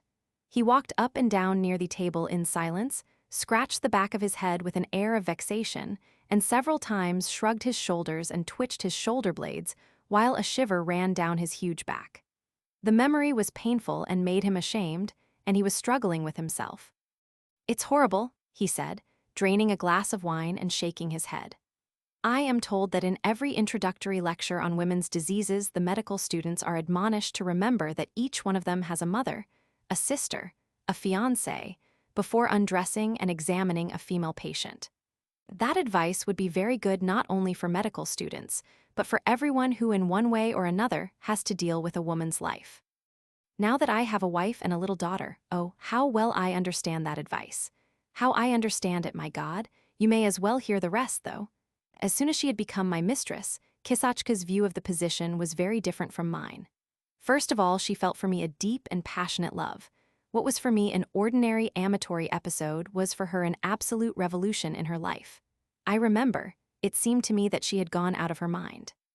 Happy for the first time in her life, looking 5 years younger, with an inspired, enthusiastic face, not knowing what to do with herself for happiness, she laughed and cried and never ceased dreaming aloud how next day we would set off for the Caucasus, then in the autumn to Petersburg, how we would live afterwards. "Don't worry yourself about my husband," she said to reassure me. "He is bound to give me a divorce. Everyone in the town knows that he is living with the elder Kostovich. We will get a divorce and be married." When women love, they become acclimatized and at home with people very quickly, like cats. Kisachka had only spent an hour and a half in my room when she already felt as though she were at home and was ready to treat my property as though it were her own. She packed my things in my portmanteau, scolded me for not hanging my new expensive overcoat on a peg instead of flinging it on a chair, and so on. I looked at her, listened, and felt weariness and vexation. I was conscious of a slight twinge of horror at the thought that a respectable, honest, and unhappy woman had so easily, after some 3 or 4 hours, succumbed to the first man she met. As a respectable man, you see, I didn't like it. Then, too, I was unpleasantly impressed by the fact that women of Kissachka's sort, not deep or serious, are too much in love with life, and exalt what is in reality such a trifle as love for a man to the level of bliss, misery, a complete revolution in life. Moreover, now that I was satisfied, I was vexed with myself for having been so stupid as to get entangled with a woman whom I should have to deceive. And in spite of my disorderly life, I must observe that I could not bear telling lies. I remember that Kissachka sat down at my feet, laid her head on my knees, and looking at me with shining, loving eyes, asked, "Kalia, do you love me? Very, very much?" And she laughed with happiness. This struck me as sentimental, affected, and not clever, and meanwhile I was already inclined to look for depth of thought before everything. "Kissachka, you had better go home," I said, "or else your people will be sure to miss you and will be looking for you all over the town, and it would be awkward for you to go to your mother in the morning." Kissachka agreed. At parting, we arranged to meet at midday next morning in the park, and the day after to set off together to Pyatigorsk. I went into the street to see her home, and I remember that I caressed her with genuine tenderness on the way. There was a minute when I felt unbearably sorry for her, for trusting me so implicitly, and I made up my mind that I would really take her to Pyatigorsk, but remembering that I had only 600 rubles in my portmanteau, and that it would be far more difficult to break it off with her in the autumn than now, I made haste to suppress my compassion. We reached the house where Kissachka's mother lived. I pulled at the bell. When footsteps were heard at the other side of the door, Kissachka suddenly looked grave, glanced upwards to the sky, made the sign of the cross over me several times, and, clutching my hand, pressed it to her lips. "Till tomorrow," she said, and disappeared into the house. I crossed to the opposite pavement, and from there looked at the house. At first the windows were in darkness. Then in one of the windows there was the glimmer of the faint bluish flame of a newly lighted candle. The flame grew, gave more light, and I saw shadows moving about the rooms together with it. They did not expect her, I thought. Returning to my hotel room, I undressed, drank off a glass of red wine, ate some fresh caviar which I had bought that day in the bazaar, went to bed in a leisurely way, and slept the sound, untroubled sleep of a tourist. In the morning, I woke up with a headache and in a bad humor. Something worried me. "What's the matter?" I asked myself, trying to explain my uneasiness. "What's upsetting me?" And I put down my uneasiness to the dread that Kissachka might turn up any minute and prevent my going away, and that I should have to tell lies and act a part before her. I hurriedly dressed, packed my things, and left the hotel, giving instructions to the porter to take my luggage to the station for the 7 o'clock train in the evening. I spent the whole day with a doctor friend and left the town that evening. As you see, my philosophy did not prevent me from taking to my heels in a mean and treacherous flight. All the while that I was at my friend's, and afterwards driving to the station, I was tormented by anxiety. I fancied that I was afraid of meeting with Kissachka and a scene. In the station, I purposely remained in the toilet room till the second bell rang, and while I was making my way to my compartment, I was oppressed by a feeling as though I were covered all over with stolen things. With what impatience and terror I waited for the third bell.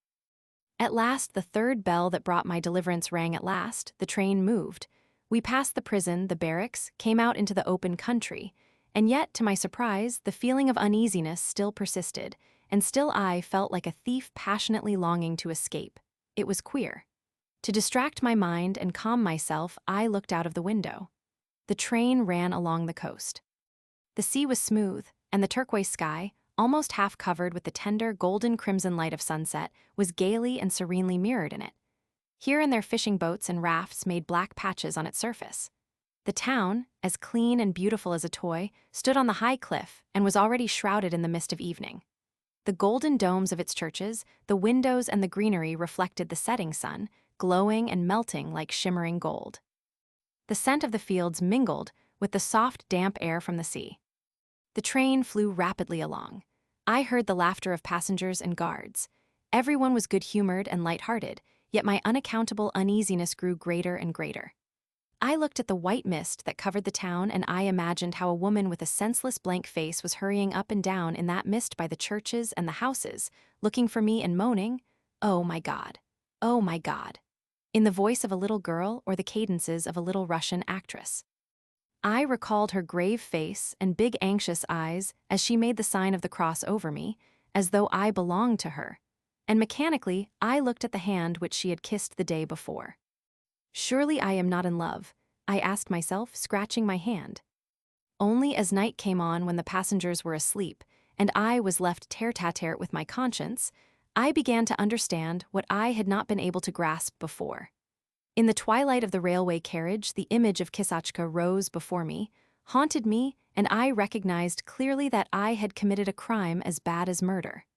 My conscience tormented me. To stifle this unbearable feeling, I assured myself that everything was nonsense and vanity, that Kissachka and I would die and decay, that her grief was nothing in comparison with death, and so on and so on. And that if you come to that, there is no such thing as free will, and that therefore I was not to blame. But all these arguments only irritated me and were extraordinarily quickly crowded out by other thoughts. There was a miserable feeling in the hand that Kissachka had kissed. I kept lying down and getting up again, drank vodka at the stations, forced myself to eat bread and butter, fell to assuring myself again that life had no meaning, but nothing was of any use. A strange, and if you like, absurd ferment was going on in my brain. The most incongruous ideas crowded one after another in disorder, getting more and more tangled, thwarting each other, and I, the thinker, with my brow bent on the earth, could make out nothing and could not find my bearings in this mass of essential and non-essential ideas. It appeared that I, the thinker, had not mastered the technique of thinking, and that I was no more capable of managing my own brain than mending a watch. For the first time in my life, I was really thinking eagerly and intensely, and that seemed to me so monstrous that I said to myself, I am going off my head. A man whose brain does not work at all times, but only at painful moments, is often haunted by the thought of madness. I spent a day and a night in this misery, then a second night, and learning from experience how little my philosophy was to me, I came to my senses and realized at last what sort of a creature I was. I saw that my ideas were not worth a brass farthing, and that before meeting Kissachka, I had not begun to think and had not even a conception of what thinking in earnest meant.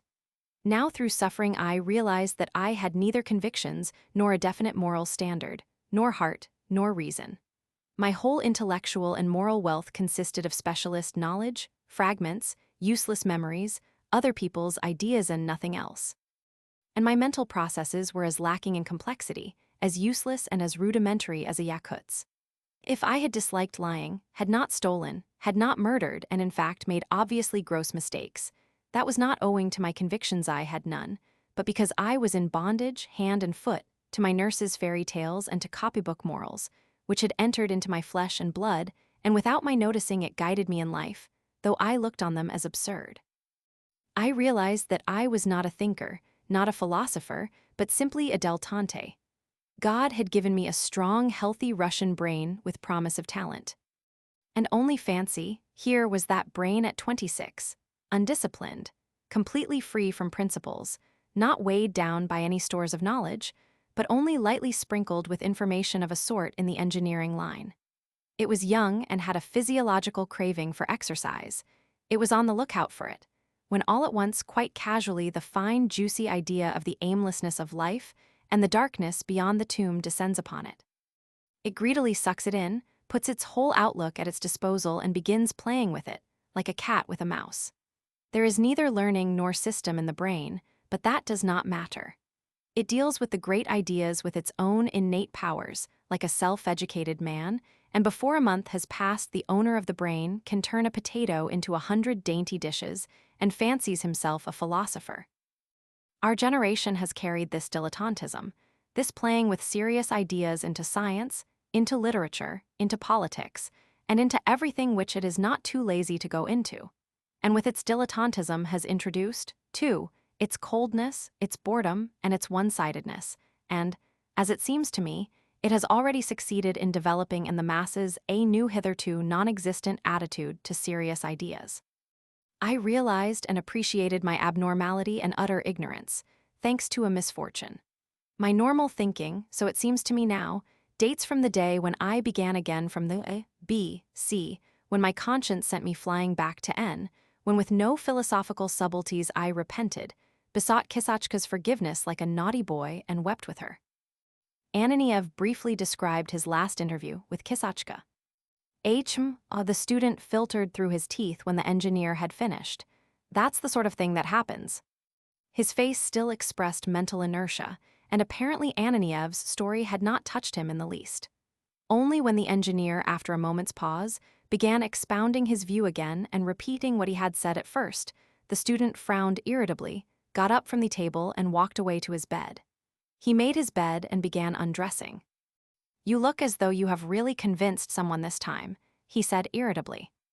"Me convince anybody," said the engineer. "My dear soul, do you suppose I claim to do that? God bless you, to convince you is impossible. You can reach conviction only by way of personal experience and suffering." "And then it's queer logic," grumbled the student as he put on his nightshirt. "The ideas which you so dislike, which are so ruinous for the young are, according to you, the normal thing for the old. It's as though it were a question of gray hairs. Where do the old get this privilege? What is it based upon? If these ideas are poison, they are equally poisonous for all." "Oh no, my dear soul, don't say so," said the engineer with a sly wink. "Don't say so. In the first place, old men are not dilettanti. Their pessimism comes to them not casually from outside, but from the depths of their own brains, and only after they have exhaustively studied the hedgels and cants of all sorts, have suffered, have made no end of mistakes, in fact when they have climbed the whole ladder from bottom to top. Their pessimism has both personal experience and sound philosophic training behind it. Secondly, the pessimism of old thinkers does not take the form of idle talk, as it does with you and me, but of Weltschmerz, of suffering. It rests in them on a Christian foundation because it is derived from love for humanity and from thoughts about humanity, and is entirely free from the egoism which is noticeable in dilettanti. You despise life because its meaning and its object are hidden just from you, and you are only afraid of your own death, while the real thinker is unhappy because the truth is hidden from all and he is afraid for all men. For instance, there is living not far from here the crown forester, Ivan Alexandrovich. He is a nice old man. At one time he was a teacher somewhere, and used to write something. The devil only knows what he was, but anyway he is a remarkably clever fellow, and in philosophy he is A1. He has read a great deal, and he is continually reading now. Well, we came across him lately in the Gruzovsky district. They were laying the sleepers and rails just at the time. It's not a difficult job, but Ivan Alexandrovich, not being a specialist, looked at it as though it were a conjuring trick. It takes an experienced workman less than a minute to lay a sleeper and fix a rail on it. The workmen were in good form and really were working smartly and rapidly. One rascal in particular brought his hammer down with exceptional smartness on the head of the nail and drove it in at one blow, though the handle of the hammer was 2 yards or more in length and each nail was a foot long. Ivan Alexandrovich watched the workmen a long time, was moved, and said to me with tears in his eyes, "What a pity that these splendid men will die. Such pessimism I understand." "All that proves nothing and explains nothing," said the student, covering himself up with a sheet. "All that is simply pounding liquid in a mortar. No one knows anything and nothing can be proved by words." He peeped out from under the sheet, lifted up his head, and, frowning irritably, said quickly, "One must be very naive to believe in human words and logic and to ascribe any determining value to them. You can prove and disprove anything you like with words, and people will soon perfect the technique of language to such a point that they will prove with mathematical certainty that 2 × 2 is 7. I am fond of reading and listening, but as to believing, no thank you, I can't, and I don't want to. I believe only in God, but as for you, if you talk to me till the second coming and seduce another 500 Kissachkas, I shall believe in you only when I go out of my mind. Good night." The student hid his head under the sheet and turned his face towards the wall, meaning by this action to let us know that he did not want to speak or listen. The argument ended at that. Before going to bed the engineer and I went out of the hut, and I saw the lights once more. "We have tired you out with our chatter," said Ananiev, yawning and looking at the sky. "Well, my good sir, the only pleasure we have in this dull hole is drinking and philosophizing. What an embankment, Lord have mercy on us," he said admiringly as we approached the embankment. "It is more like Mount Ararat than an embankment." He paused for a little, then said, "Those lights remind the Baron of the Amalkites, but it seems to me that they are like the thoughts of man. You know, the thoughts of each individual man are scattered like that in disorder, stretch in a straight line towards some goal in the midst of the darkness, and without shedding light on anything, without lighting up the night, they vanish somewhere far beyond old age. But enough philosophizing. It's time to go bye-bye." When we were back in the hut, the engineer began begging me to take his bed. "Oh, please," he said imploringly, pressing both hands on his heart. "I entreat you, and don't worry about me. I can sleep anywhere, and besides, I am not going to bed just yet. Please do it's a favor." I agreed, undressed, and went to bed, while he sat down to the table and set to work on the plans. "We fellows have no time for sleep," he said in a low voice when I had got into bed and shut my eyes. "When a man has a wife and 2 children, he can't think of sleep. One must think now of food and clothes and saving for the future. And I have 2 of them, a little son and a daughter. The boy, little rascal, has a jolly little face. He's not 6 yet, and already he shows remarkable abilities, I assure you. I have their photographs here somewhere. Ah, my children, my children." He rummaged among his papers, found their photographs, and began looking at them. I fell asleep. I was awakened by the barking of Azorka and loud voices. Von Stenberg, with bare feet and ruffled hair, was standing in the doorway dressed in his underclothes, talking loudly with someone. It was getting light. A gloomy dark blue dawn was peeping in at the door, at the windows, and through the crevices in the hut walls, and casting a faint light on my bed, on the table with the papers, and on Ananiev. Stretched on the floor on a cloak, with a leather pillow under his head, the engineer lay asleep with his fleshy, hairy chest uppermost. He was snoring so loudly that I pitied the student from the bottom of my heart for having to sleep in the same room with him every night. "Why on earth are we to take them?" shouted von Stenberg. "It has nothing to do with us. Go to Tchalisov, from whom do the cauldrons come?" "From Nikitin," a bass voice answered gruffly. "Well then, take them to Tchalisov. If that's not in our department, what the devil are you standing there for? Drive on." "Your Honor, we have been to Tchalisov already," said the bass voice still more gruffly. "Yesterday we were the whole day looking for him down the line, and were told at his hut that he had gone to the Dimkovsky section. Please take them, Your Honor. How much longer are we to go carting them about? We go carting them on and on along the line, and see no end to it." "What is it?" Ananiev asked huskily, waking up and lifting his head quickly. "They have brought some cauldrons from Nikitin's," said the student, "and he is begging us to take them. And what business is it of ours to take them? Do be so kind, Your Honor, and set things right. The horses have been 2 days without food, and the master, for sure, will be angry. Are we to take them back, or what? The railway ordered the cauldrons, so it ought to take them. Can't you understand, you blockhead, that it has nothing to do with us? Go on to Tchalisov." "What is it? Who's there?" Ananiev asked huskily again. "Damnation take them all," he said, getting up and going to the door. "What is it?" I dressed, and 2 minutes later went out of the hut. Ananiev and the student, both in their underclothes and barefooted, were angrily and impatiently explaining to a peasant who was standing before them bareheaded, with his whip in his hand, apparently not understanding them. Both faces looked preoccupied with workaday cares. "What use are your cauldrons to me?" shouted Ananiev. "Am I to put them on my head, or what? If you can't find Tchalisov, find his assistant and leave us in peace." Seeing me, the student probably recalled the conversation of the previous night. The workaday expression vanished from his sleepy face, and a look of mental inertia came into it. He waved the peasant off and walked away absorbed in thought. It was a cloudy morning. On the line where the lights had been gleaming the night before, the workmen, just roused from sleep, were swarming. There was a sound of voices and the squeaking of wheelbarrows. The working day was beginning. One poor little nag harnessed with cord was already plodding towards the embankment, tugging with its neck, and dragging along a cart full of sand. I began saying goodbye. A great deal had been said in the night, but I carried away with me no answer to any question, and in the morning, of the whole conversation there remained in my memory, as in a filter, only the lights and the image of Kisachka. As I got on the horse, I looked at the student and Ananiev for the last time, at the hysterical dog with the lusterless, tipsy-looking eyes, at the workmen flitting to and fro in the morning fog, at the embankment, at the little nag straining with its neck, and thought, there is no making out anything in this world.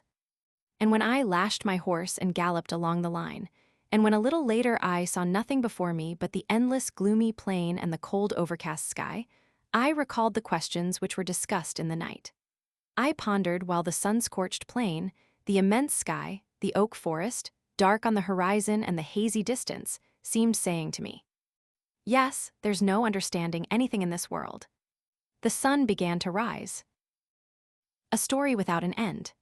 Soon after 2 o'clock one night, long ago, the cook, pale and agitated, rushed unexpectedly into my study and informed me that Madame Mimity, the old woman who owned the house next door, was sitting in her kitchen.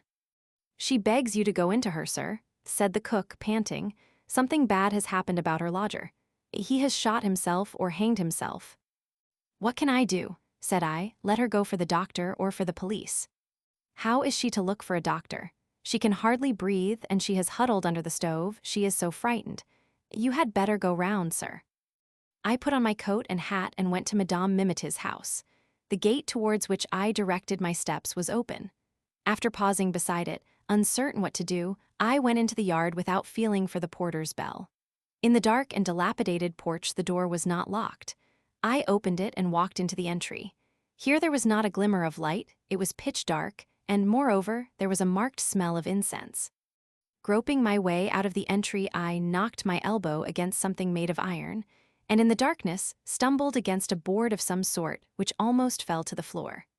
At last the door covered with torn baize was found, and I went into a little hall.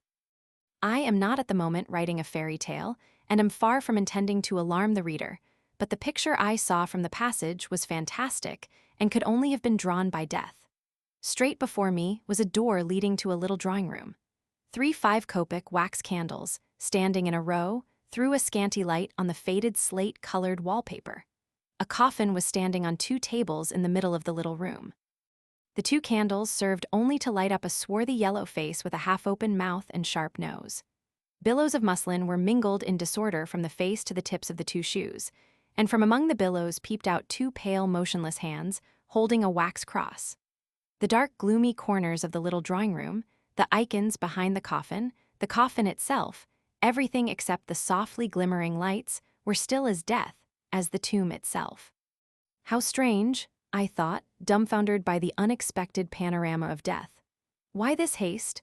The lodger has hardly had time to hang himself or shoot himself, and here is the coffin already. I looked round. On the left there was a door with a glass panel, on the right a lame hat stand with a shabby fur coat on it. Waters, I heard a moan. The moan came from the left, beyond the door with the glass panel. I opened the door and walked into a little dark room with a solitary window, through which there came a faint light from a street lamp outside. Is anyone here? I asked.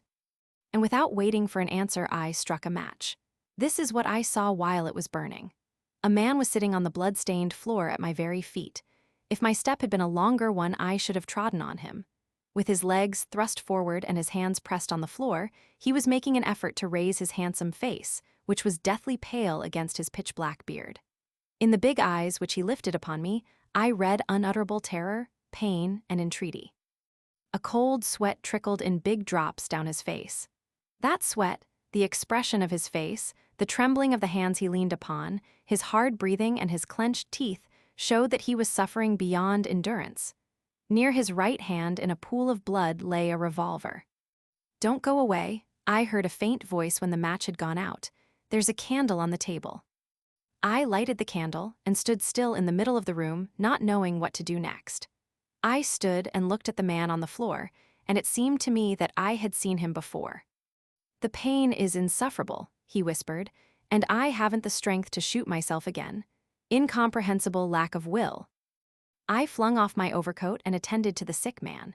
Lifting him from the floor like a baby, I laid him on the American leather-covered sofa and carefully undressed him. He was shivering and cold when I took off his clothes. The wound which I saw was not in keeping either with his shivering nor the expression on his face. It was a trifling one. The bullet had passed between the 5th and 6th ribs on the left side, only piercing the skin and the flesh. I found the bullet itself in the folds of the coat lining near the back pocket.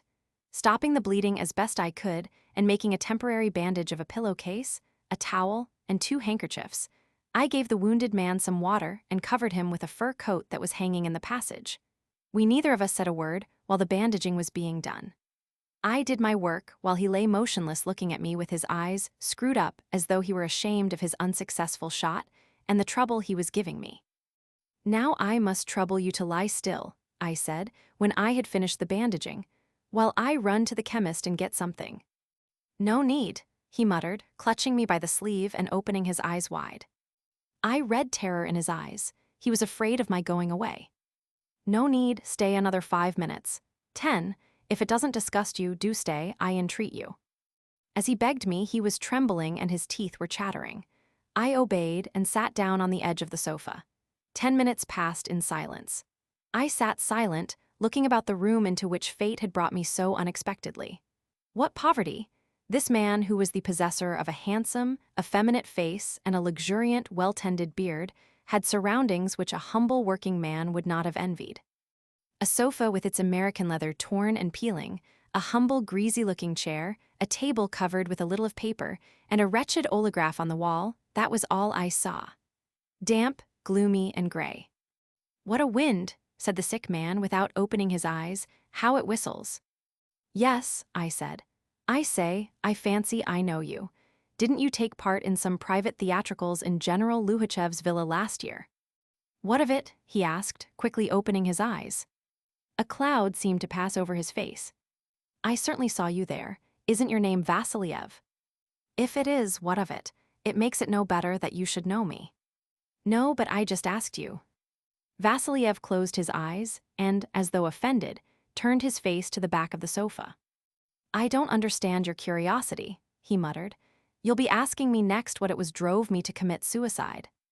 Before a minute had passed, he turned round towards me again, opened his eyes and said in a tearful voice, "Excuse me for taking such a tone, but you'll admit I'm right. To ask a convict how he got into prison, or a suicide why he shot himself is not generous. And indelicate. To think of gratifying idle curiosity at the expense of another man's nerves. There is no need to excite yourself. It never occurred to me to question you about your motives. You would have asked. It's what people always do, though it would be no use to ask. If I told you, you would not believe or understand. I must own I don't understand it myself. There are phrases used in the police reports and newspapers such as unrequited love and hopeless poverty, but the reasons are not known. They are not known to me, nor to you, nor to your newspaper offices, where they have the impudence to write the diary of a suicide. God alone understands the state of a man's soul when he takes his own life, but men know nothing about it. That is all very nice, I said, but you oughtn't to talk. But my suicide could not be stopped. He leaned his head on his fist and went on in the tone of some great professor. Man will never understand the psychological subtleties of suicide. How can one speak of reasons? Today the reason makes one snatch up a revolver, while tomorrow the same reason seems not worth a rotten egg. It all depends most likely on the particular condition of the individual at the given moment. Take me for instance. Half an hour ago, I had a passionate desire for death. Now when the candle is lighted, and you are sitting by me, I don't even think of the hour of death. Explain that change if you can.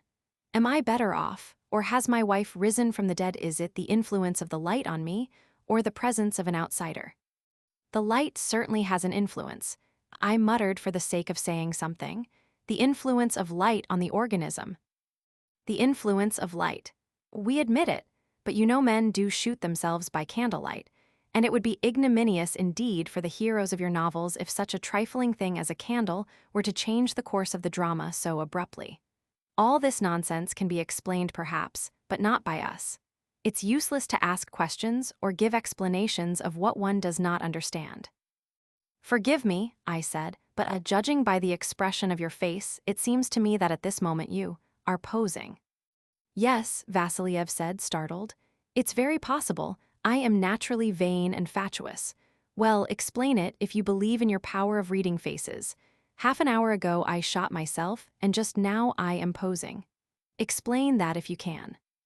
These last words Vasiliev pronounced in a faint, failing voice. He was exhausted and sank into silence. A pause followed. I began scrutinizing his face. It was as pale as a dead man's. It seemed as though life were almost extinct in him, and only the signs of the suffering that the vain and fatuous man was feeling betrayed that it was still alive. It was painful to look at that face, but what must it have been for Vasiliev himself, who yet had the strength to argue, and if I were not mistaken, to pose? You here, are you here? He asked suddenly, raising himself on his elbow.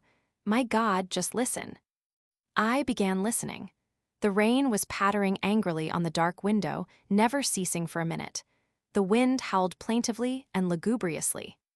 And I shall be whiter than snow, and my ears will hear gladness and rejoicing. Madame Mimity, who had returned, was reading in the drawing-room in a languid, weary voice, neither raising nor dropping the monotonous, dreary key. It is cheerful, isn't it? Whispered Vasiliev, turning his frightened eyes towards me. My God, the things a man has to see and hear, if only one could set this chaos to music. As Hamlet says, it would. Confound the ignorant, and amaze indeed, the very faculties of eyes and ears. How well I should have understood that music then, how I should have felt it. What time is it? 5 minutes to 3. Morning is still far off, and in the morning there's the funeral, a lovely prospect. One follows the coffin through the mud and rain. One walks along, seeing nothing but the cloudy sky and the wretched scenery, the muddy mutes, taverns, wood stacks, one's trousers drenched to the knees, the never-ending streets, the time dragging out like eternity, the coarse people, and on the heart a stone, a stone. After a brief pause, he suddenly asked, Is it long since you saw General Luhachev? I haven't seen him since last summer. He likes to be cock of the walk, but he is a nice little old chapter, and are you still writing? Yes, a little.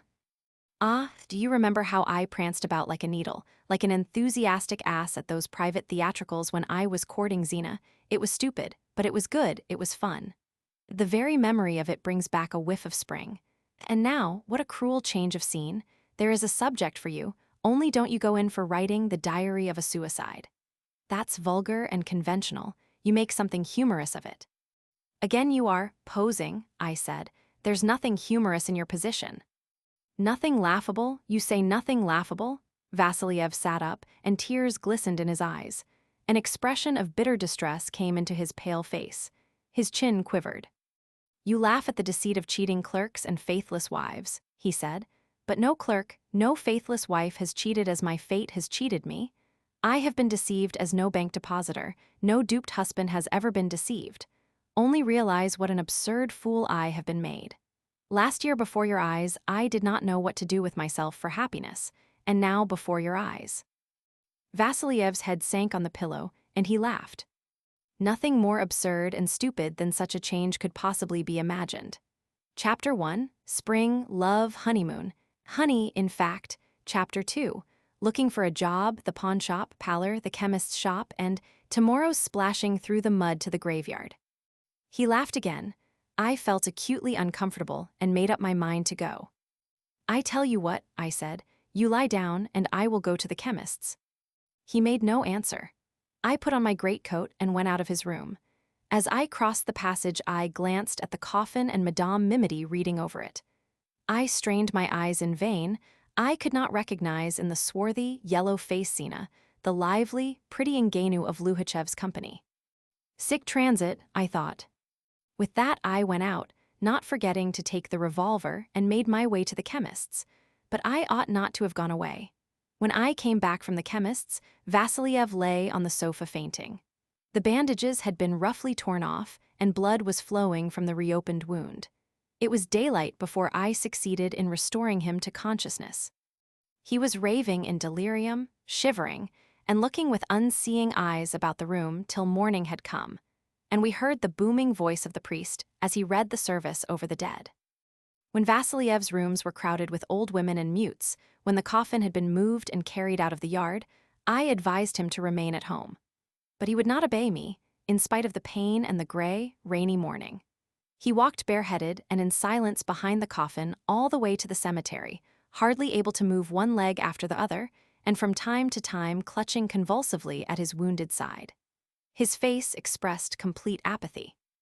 Only once, when I roused him from his lethargy by some insignificant question, he shifted his eyes over the pavement and the gray fence, and for a moment there was a gleam of gloomy anger in them. "Wheelwright," he read on a signboard. "Ignorant, illiterate people, devil take them." I led him home from the cemetery. Only 1 year has passed since that night, and Vasiliev has hardly had time to wear out the boots in which he tramped through the mud behind his wife's coffin.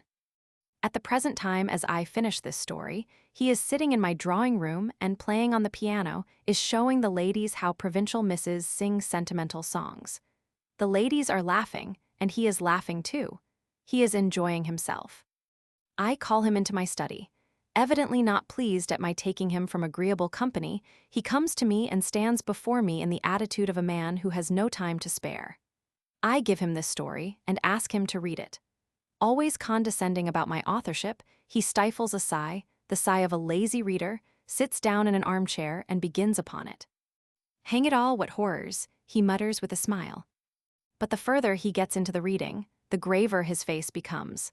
At last, under the stress of painful memories, he turns terribly pale, he gets up and goes on reading as he stands.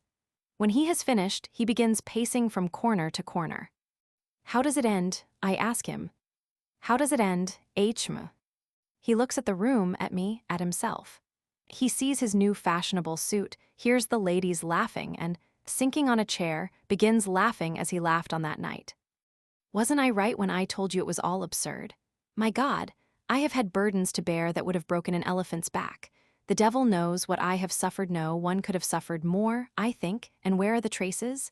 It's astonishing. One would have thought the imprint made on a man by his agonies would have been everlasting, never to be effaced or eradicated. And yet that imprint wears out as easily as a pair of cheap boots.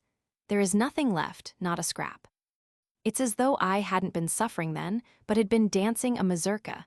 Everything in the world is transitory, and that transitoriness is absurd, a wide field for humorists. Tack on a humorous end, my friend. Pyotr Nikolaevich, are you coming soon? The impatient ladies call my hero. "This minute," answers the vain and fatuous man, setting his tie straight. "It's absurd and pitiful, my friend, pitiful and absurd, but what's to be done? Homo sum. And I praise Mother Nature all the same for her transmutation of substances. If we retained an agonizing memory of toothache and of all the terrors which every one of us has had to experience, if all that were everlasting, we poor mortals would have a bad time of it in this life." I look at his smiling face, and I remember the despair and the horror with which his eyes were filled a year ago when he looked at the dark window. I see him, entering into his habitual role of intellectual chatterer, prepare to show off his idle theories, such as the transmutation of substances before me, and at the same time, I recall him sitting on the floor in a pool of blood with his sick, imploring eyes. How will it end? I ask myself aloud.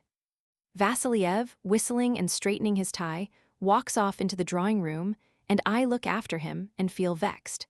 For some reason, I regret his past sufferings.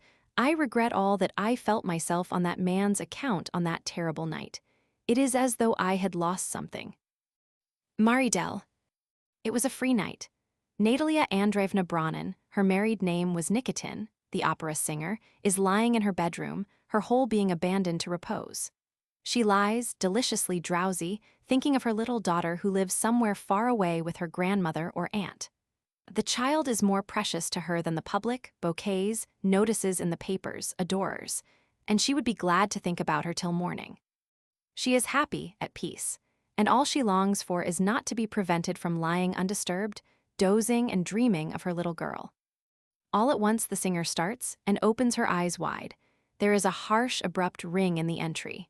Before 10 seconds have passed, the bell tinkles a second time and a third time. The door is opened noisily, and someone walks into the entry, stamping his feet like a horse, snorting and puffing with the cold. Damn it all, nowhere to hang one's coat. The singer hears a husky bass voice. Celebrated singer, look at that, makes 5,000 a year and can't get a decent hat stand. My husband, thinks the singer, frowning, and I believe he has brought one of his friends to stay the night too. Hateful. No more peace. When the loud noise of someone blowing his nose and putting off his galoshes dies away, the singer hears cautious footsteps in her bedroom. It is her husband, Mari Del, Denis Petrovich Nikitin. He brings a whiff of cold air and a smell of brandy. For a long while he walks about the bedroom, breathing heavily and stumbling against the chairs in the dark, seems to be looking for something. "What do you want?" his wife moans when she is sick of his fussing about. "You have woken me." "I am looking for the matches, my love. You are not asleep then. I have brought you a message." "Greetings from that, what's his name? A red-headed fellow who is always sending you bouquets." "Zagvizkin, I have just been to see him." "What did you go to him for?" "Oh, nothing particular. We sat and talked and had a drink. Say what you like, Natalie, I dislike that individual. I dislike him awfully. He is a rare blockhead. He is a wealthy man, a capitalist. He has 600,000 and you would never guess it. Money is no more use to him than a radish to a dog. He does not eat it himself nor give it to others. Money ought to circulate, but he keeps tight hold of it, is afraid to part with it. What's the good of capital lying idle? Capital lying idle is no better than grass." Mari Del gropes his way to the edge of the bed and, puffing, sits down at his wife's feet. "Capital lying idle is pernicious," he goes on. "Why has business gone downhill in Russia? Because there is so much capital lying idle among us, they are afraid to invest it. It's very different in England. There are no such queer fish as Zagvizkin in England, my girl. There every farthing is in circulation. Yes, they don't keep it locked up in chests there." "Well, that's all right. I am sleepy." "Directly, whatever was it I was talking about? Yes. In these hard times hanging is too good for Zagvizkin. He is a fool and a scoundrel. No better than a fool. If I asked him for a loan without security, why, a child could see that he runs no risk whatever. He doesn't understand, the ass. For 10,000 he would have got 100. In a year he would have another 100,000. I asked, I talked. But he wouldn't give it me, the blockhead." "I hope you did not ask him for a loan in my name." A queer question. Mari Del is offended. "Anyway, he would sooner give me 10,000 than you. You are a woman and I am a man anyway, a businesslike person. And what a scheme I proposed to him. Not a bubble, not some chimera, but a sound thing, substantial. If one could hit on a man who would understand, one might get 20,000 for the idea alone. Even you would understand if I were to tell you about it. Only you, don't chatter about it, not a word." "But I fancy I have talked to you about it already. Have I talked to you about sausage skins?" By and by. "I believe I have. Do you see the point of it? Now the provision shops and the sausage makers get their sausage skins locally and pay a high price for them.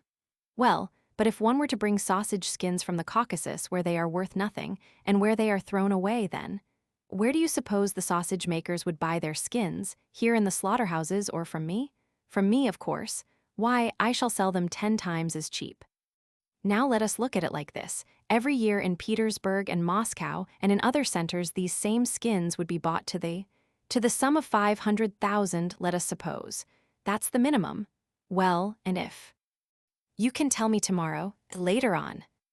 "Yes, that's true. You are sleepy, pardon, I am just going. Say what you like, but with capital you can do good business everywhere, wherever you go. With capital, even out of cigarette ends one may make 1,000,000. Take your theatrical business now. Why, for example, did Lentovsky come to grief? It's very simple. He did not go the right way to work from the very first. He had no capital and he went headlong to the dogs. He ought first to have secured his capital and then to have gone slowly and cautiously. Nowadays, one can easily make money by a theater, whether it is a private one or a people's one. If one produces the right plays, charges a low price for admission, and hits the public fancy, one may put 100,000 in one's pocket the first year. You don't understand, but I am talking sense. You see, you are fond of hoarding capital. You're no better than that fool Zagvizkin. You heap it up and don't know what for. You won't listen, you don't want to. If you were to put it into circulation, you wouldn't have to be rushing all over the place. You see, for a private theater, 5,000 would be enough for a beginning. Not like Lentovsky, of course, but on a modest scale in a small way. I have got a manager already. I have looked at a suitable building. It's only the money I haven't got. If only you understood things, you would have parted with your 5%, your preference shares. No, merci, you have fleeced me enough already. Let me alone, I have been punished already. If you're going to argue like a woman, then of course. Sighs Nikitin, getting up. Of course. Let me alone. Come, go away and don't keep me awake. I am sick of listening to your nonsense. To be sure, of course, fleeced, plundered. What we give we remember, but we don't remember what we take. I have never taken anything from you. Is that so? But when we weren't a celebrated singer, at whose expense did we live then? And who, allow me to ask, lifted you out of beggary and secured your happiness? Don't you remember that? Come, go to bed, go along and sleep it off. Do you mean to say you think I am drunk? If I am so low in the eyes of such a grand lady, I can go away altogether. Do a good thing too. I will too. I have humbled myself enough, and I will go. Oh my God, oh to go then, I shall be delighted. Very well, we shall see. Nikitin mutters something to himself, and, stumbling over the chairs, goes out of the bedroom. Then sounds reach her from the entry of whispering, the shuffling of galoshes, and a door being shut. Marydel has taken offense in earnest and gone out. Thank God he has gone, thinks the singer. Now I can sleep. And as she falls asleep, she thinks of her Marydel. What sort of a man he is, and how this affliction has come upon her. At one time he used to live at Chernigov, and had a situation there as a bookkeeper. As an ordinary obscure individual and not the Marydel, he had been quite endurable. He used to go to his work and take his salary, and all his whims and projects went no further than a new guitar, fashionable trousers, and an amber cigarette holder. Since he had become the husband of a celebrity, he was completely transformed. The singer remembered that when first she told him she was going on the stage, he had made a fuss, been indignant, complained to her parents, turned her out of the house. She had been obliged to go on the stage without his permission. Afterwards, when he learned from the papers and from various people that she was earning big sums, he had forgiven her, abandoned bookkeeping, and become her hanger-on. The singer was overcome with amazement when she looked at her hanger-on. When and where had he managed to pick up new tastes, polish, and airs and graces? Where had he learned the taste of oysters and of different burgundies? Who had taught him to dress and do his hair in the fashion and call her Natalie instead of Natasha? It's strange, thinks the singer. In old days, he used to get his salary and put it away, but now 100 rubles a day is not enough for him. In old days, he was afraid to talk before schoolboys for fear of saying something silly, and now he is overfamiliar even with princes. Wretched, contemptible little creature. But then the singer starts again. Again there is the clang of the bell in the entry. The housemaid, scolding and angrily flopping with her slippers, goes to open the door. Again someone comes in and stamps like a horse. He has come back, thinks the singer. When shall I be left in peace? It's revolting. She is overcome by fury. Wait a bit. I'll teach you to get up these farces. You shall go away. I'll make you go away. The singer leaps up and runs barefoot into the little drawing room where her Mari usually sleeps. She comes at the moment when he is undressing and carefully folding his clothes on a chair. You went away, she says, looking at him with bright eyes full of hatred. What did you come back for?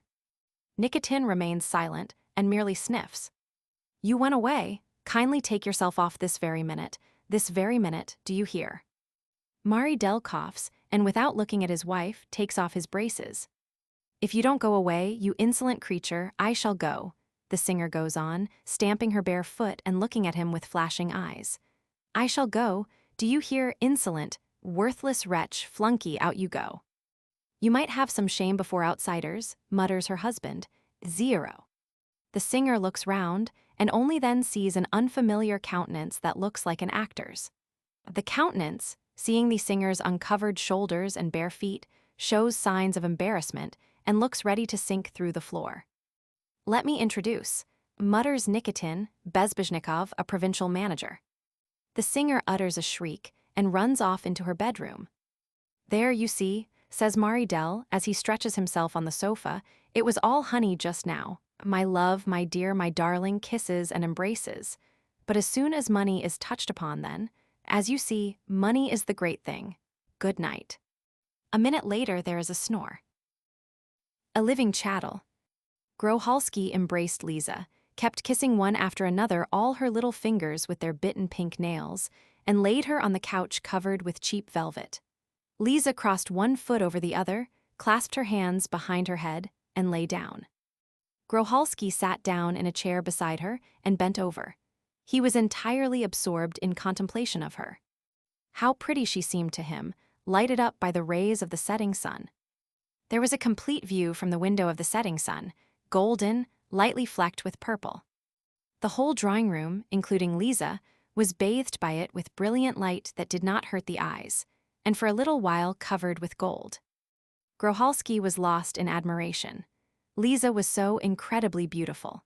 It is true her little kittenish face with its brown eyes and turn-up nose was fresh, and even piquant, his scanty hair was black as soot and curly, her little figure was graceful, well-proportioned and mobile as the body of an electric eel, but on the whole.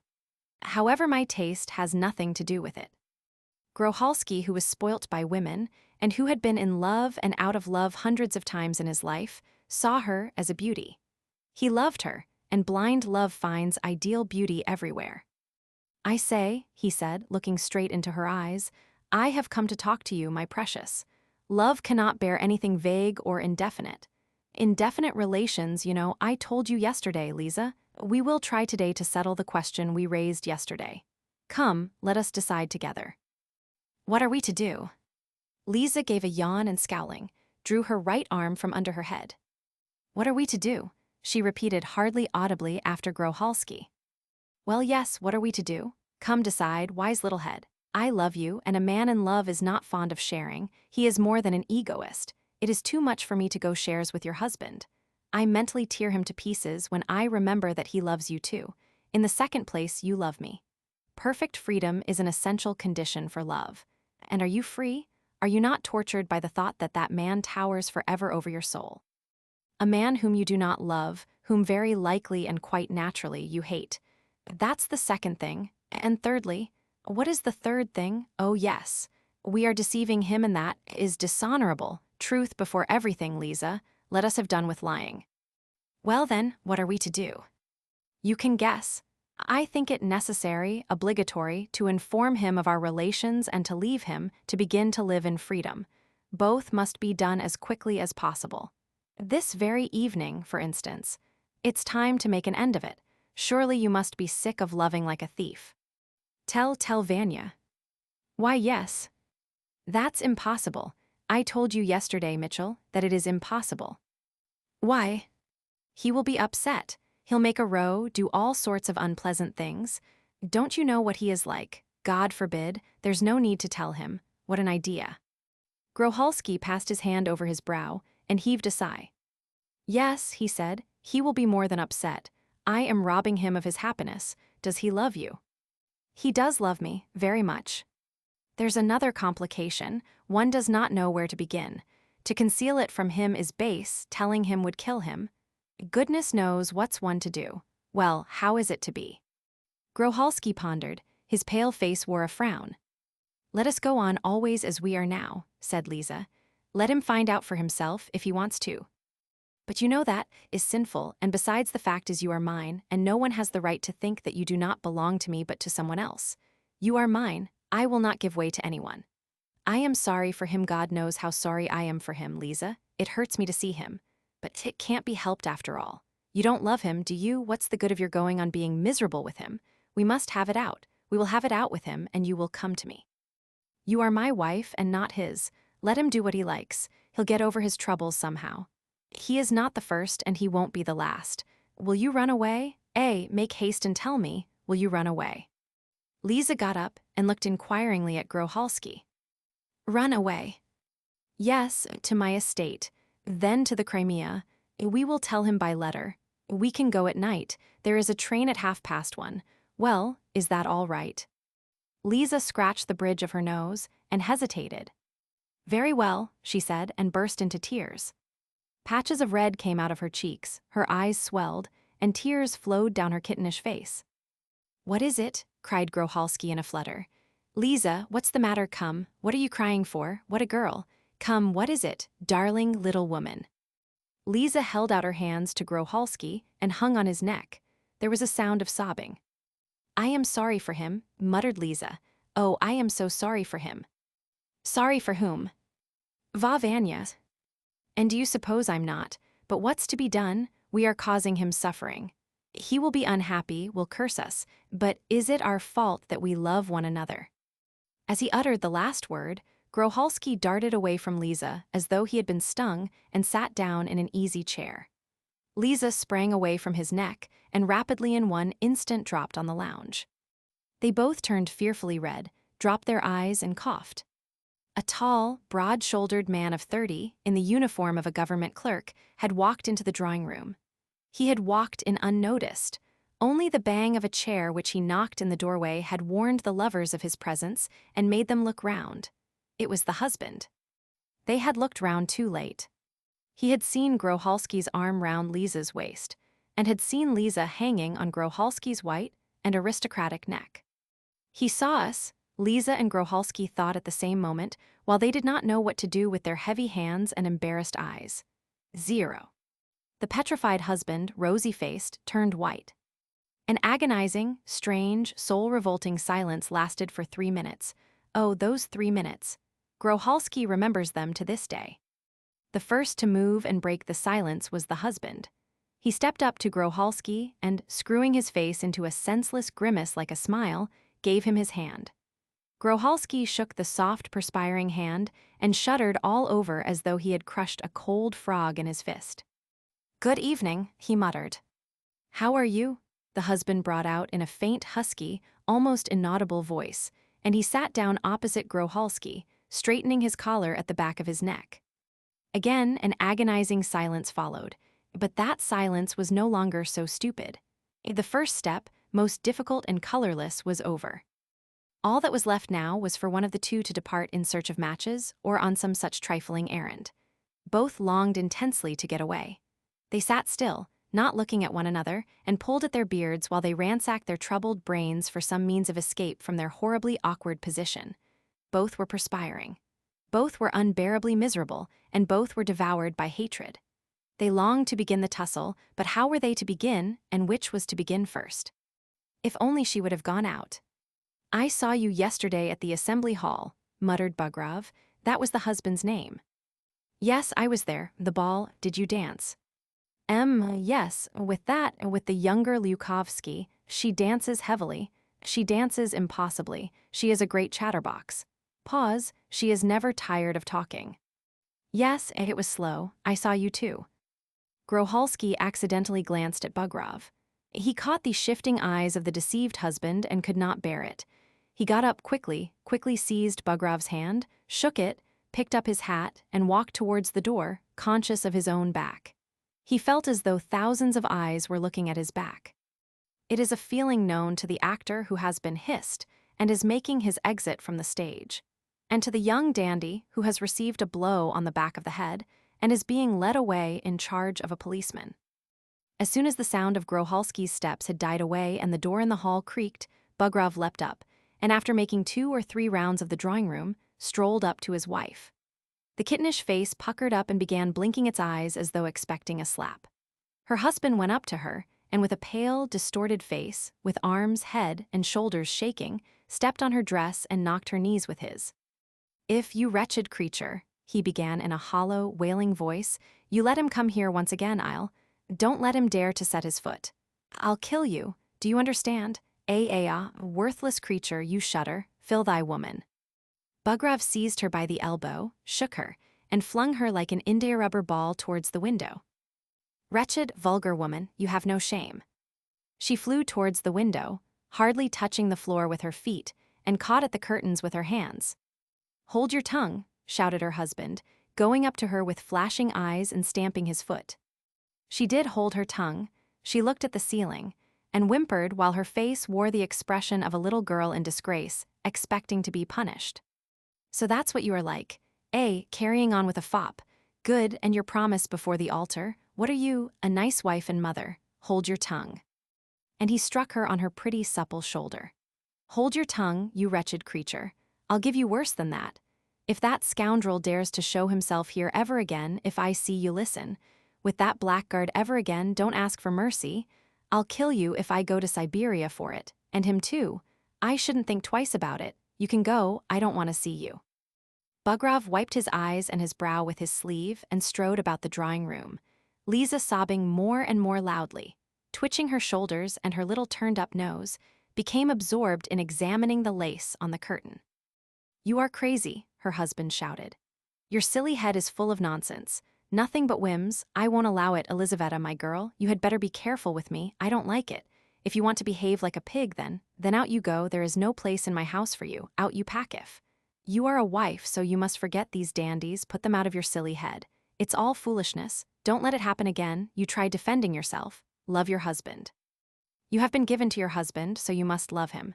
Yes, indeed, is one not enough? Go away till torturers." Bugrov paused, then shouted. "Go away, I tell you, go to the nursery. Why are you blubbering? It is your own fault, and you blubber. What a woman. Last year you were after Petka Tochkov, now you are after this devil. Lord forgive us. Tifu, it's time you understood what you are, a wife, a mother. Last year there were unpleasantnesses, and now there will be unpleasantnesses.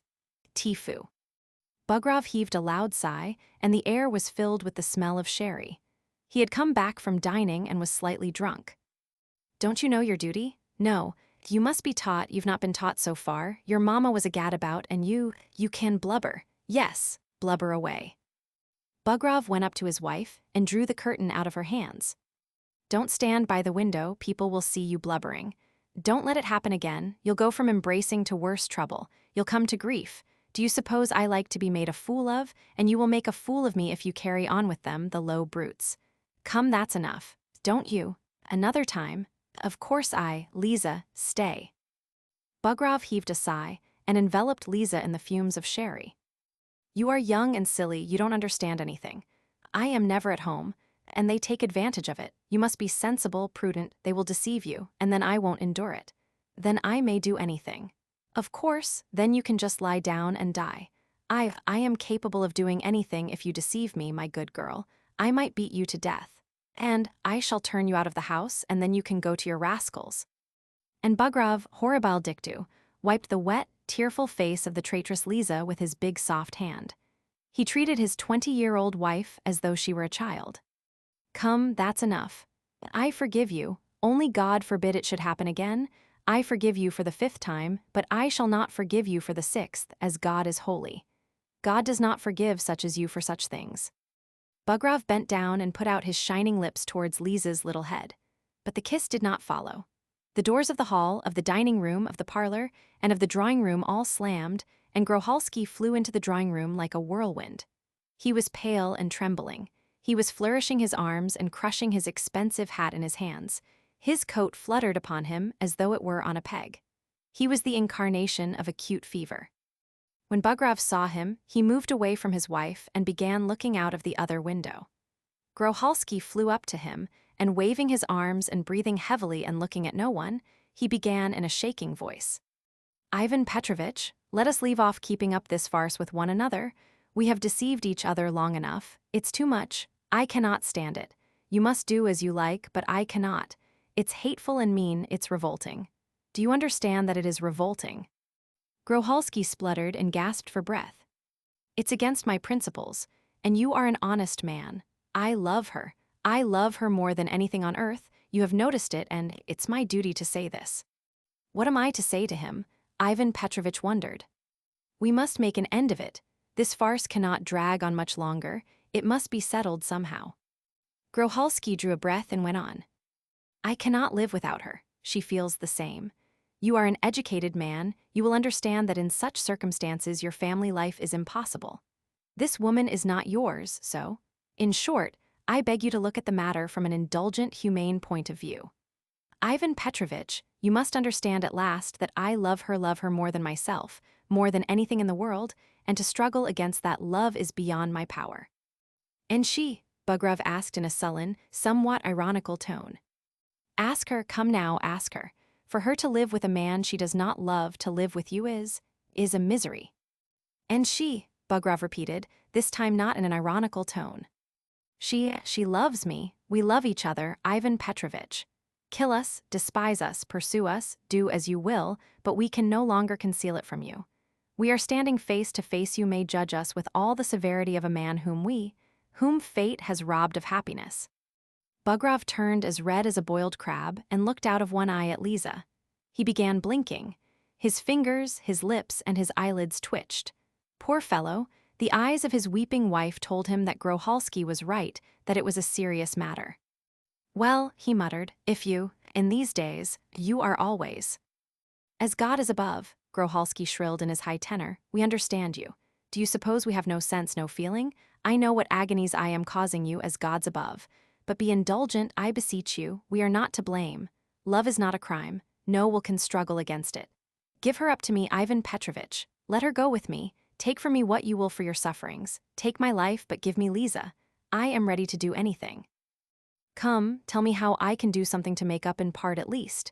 To make up for that lost happiness, I can give you other happiness. I can, Ivan Petrovitch, I am ready to do anything. It would be base on my part to leave you without satisfaction.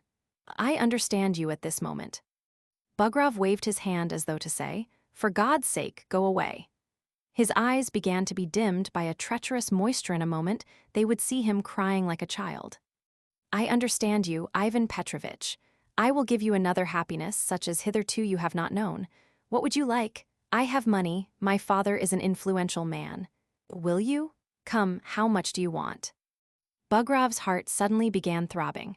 He clutched at the window curtains with both hands. "Will you have 50,000? Ivan Petrovitch, I entreat you. It's not a bribe, not a bargain. I only want by a sacrifice on my part to atone a little for your inevitable loss. Would you like 100,000? I am willing. 100,000. My God, two immense hammers began beating on the perspiring temples of the unhappy Ivan Petrovitch.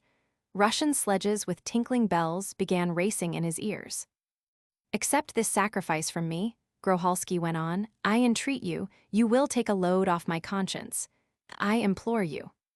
My God, a smart carriage rolled along the road wet from a May shower, past the window through which Bugrov's wet eyes were looking. The horses were fine, spirited, well-trained beasts. People in straw hats with contented faces were sitting in the carriage with long fishing rods and bags. A schoolboy in a white cap was holding a gun. They were driving out into the country to catch fish, to shoot, to walk about and have tea in the open air. They were driving to that region of bliss in which Bugrov, as a boy the barefoot, sunburnt, but infinitely happy son of a village deacon, had once raced about the meadows, the woods, and the river banks. Oh, how fiendishly seductive was that May! How happy those who can take off their heavy uniforms, get into a carriage and fly off to the country where the quails are calling, and there is the scent of fresh hay. Bugrov's heart ached with a sweet thrill that made him shiver. 100,000. With the carriage there floated before him all the secret dreams over which he had gloated. Through the long years of his life as a government clerk, as he sat in the office of his department, or in his wretched little study. A river deep with fish, a wide garden with narrow avenues, little fountains, shade, flowers, arbors, a luxurious villa with terraces and turrets with an Aeolian harp and little silver bells. He had heard of the existence of an Aeolian harp from German romances. A cloudless blue sky, pure limpid air fragrant with the scents that recall his hungry, barefoot, crushed childhood. To get up at 5, to go to bed at 9, to spend the day catching fish, talking with the peasants. What happiness! "Ivan Petrovitch, do not torture me. Will you take 100,000? 150,000, muttered Bugrov in a hollow voice, the voice of a husky bull. He muttered it and bowed his head, ashamed of his words and awaiting the answer. "Good," said Groholski. "I agree. I thank you, Ivan Petrovitch. In a minute. I will not keep you waiting." Groholski jumped up, put on his hat, and staggering backwards, ran out of the drawing room. Bugrov clutched the window curtains more tightly than ever. He was ashamed. There was a nasty, stupid feeling in his soul, but on the other hand, what fair, shining hopes swarmed between his throbbing temples. He was rich. Liza, who had grasped nothing of what was happening, darted through the half-open door trembling all over and afraid that he would come to her window and fling her away from it. She went into the nursery, laid herself down on the nurse's bed, and curled herself up. She was shivering with fever. Bugrov was left alone. He felt stifled, and he opened the window. What glorious air breathed fragrance on his face and neck! It would be good to breathe such air lolling on the cushions of a carriage. Out there, far beyond the town, among the villages and the summer villas, the air was sweeter still. Bugrov actually smiled as he dreamed of the air that would be about him when he would go out on the veranda of his villa and admire the view, a long while he dreamed.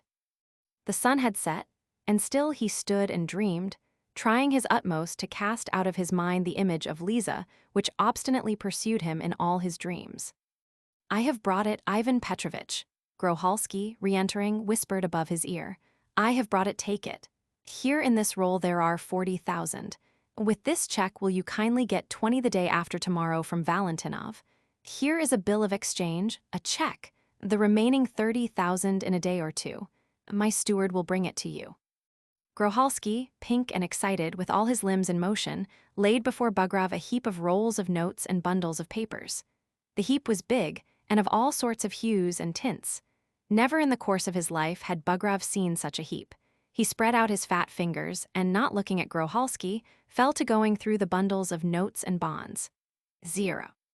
Grohalski spread out all the money and moved restlessly about the room, looking for the Dulcinea who had been bought and sold.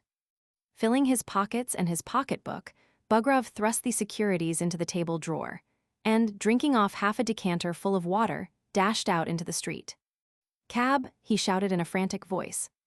At 11:30 that night, he drove up to the entrance of the Paris Hotel. He went noisily upstairs and knocked at the door of Grohalski's apartments. He was admitted. Grohalski was packing his things in a portmanteau. Liza was sitting at the table trying on bracelets. They were both frightened when Bugrov went into them. They fancied that he had come for Liza and had brought back the money which he had taken in haste without reflection. But Bugrov had not come for Liza. Ashamed of his new get-up and feeling frightfully awkward in it, he bowed and stood at the door in the attitude of a flunky. The get-up was superb. Bugrov was unrecognizable. His huge person, which had never hitherto worn anything but a uniform, was clothed in a fresh, brand-new suit of fine French cloth and of the most fashionable cut. On his feet spats shone with sparkling buckles. He stood ashamed of his new get-up, and with his right hand covered the watch chain for which he had, an hour before, paid 300 rubles. "I have come about something," he began. "A business agreement is beyond price. I am not going to give up Miss Hutka." "What Miss Hutka?" asked Grohalski. "My son." Grohalski and Liza looked at each other. Liza's eyes bulged, her cheeks flushed, and her lips twitched. "Very well," she said.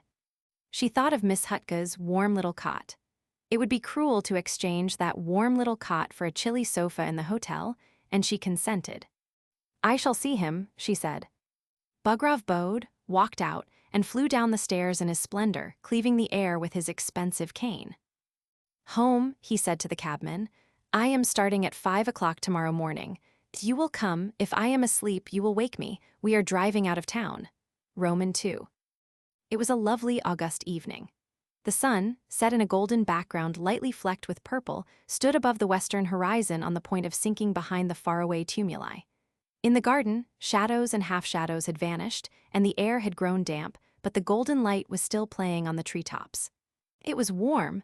Rain had just fallen and made the fresh, transparent, fragrant air still fresher. I am not describing the August of Petersburg or Moscow, foggy, tearful, and dark, with its cold, incredibly damp sunsets.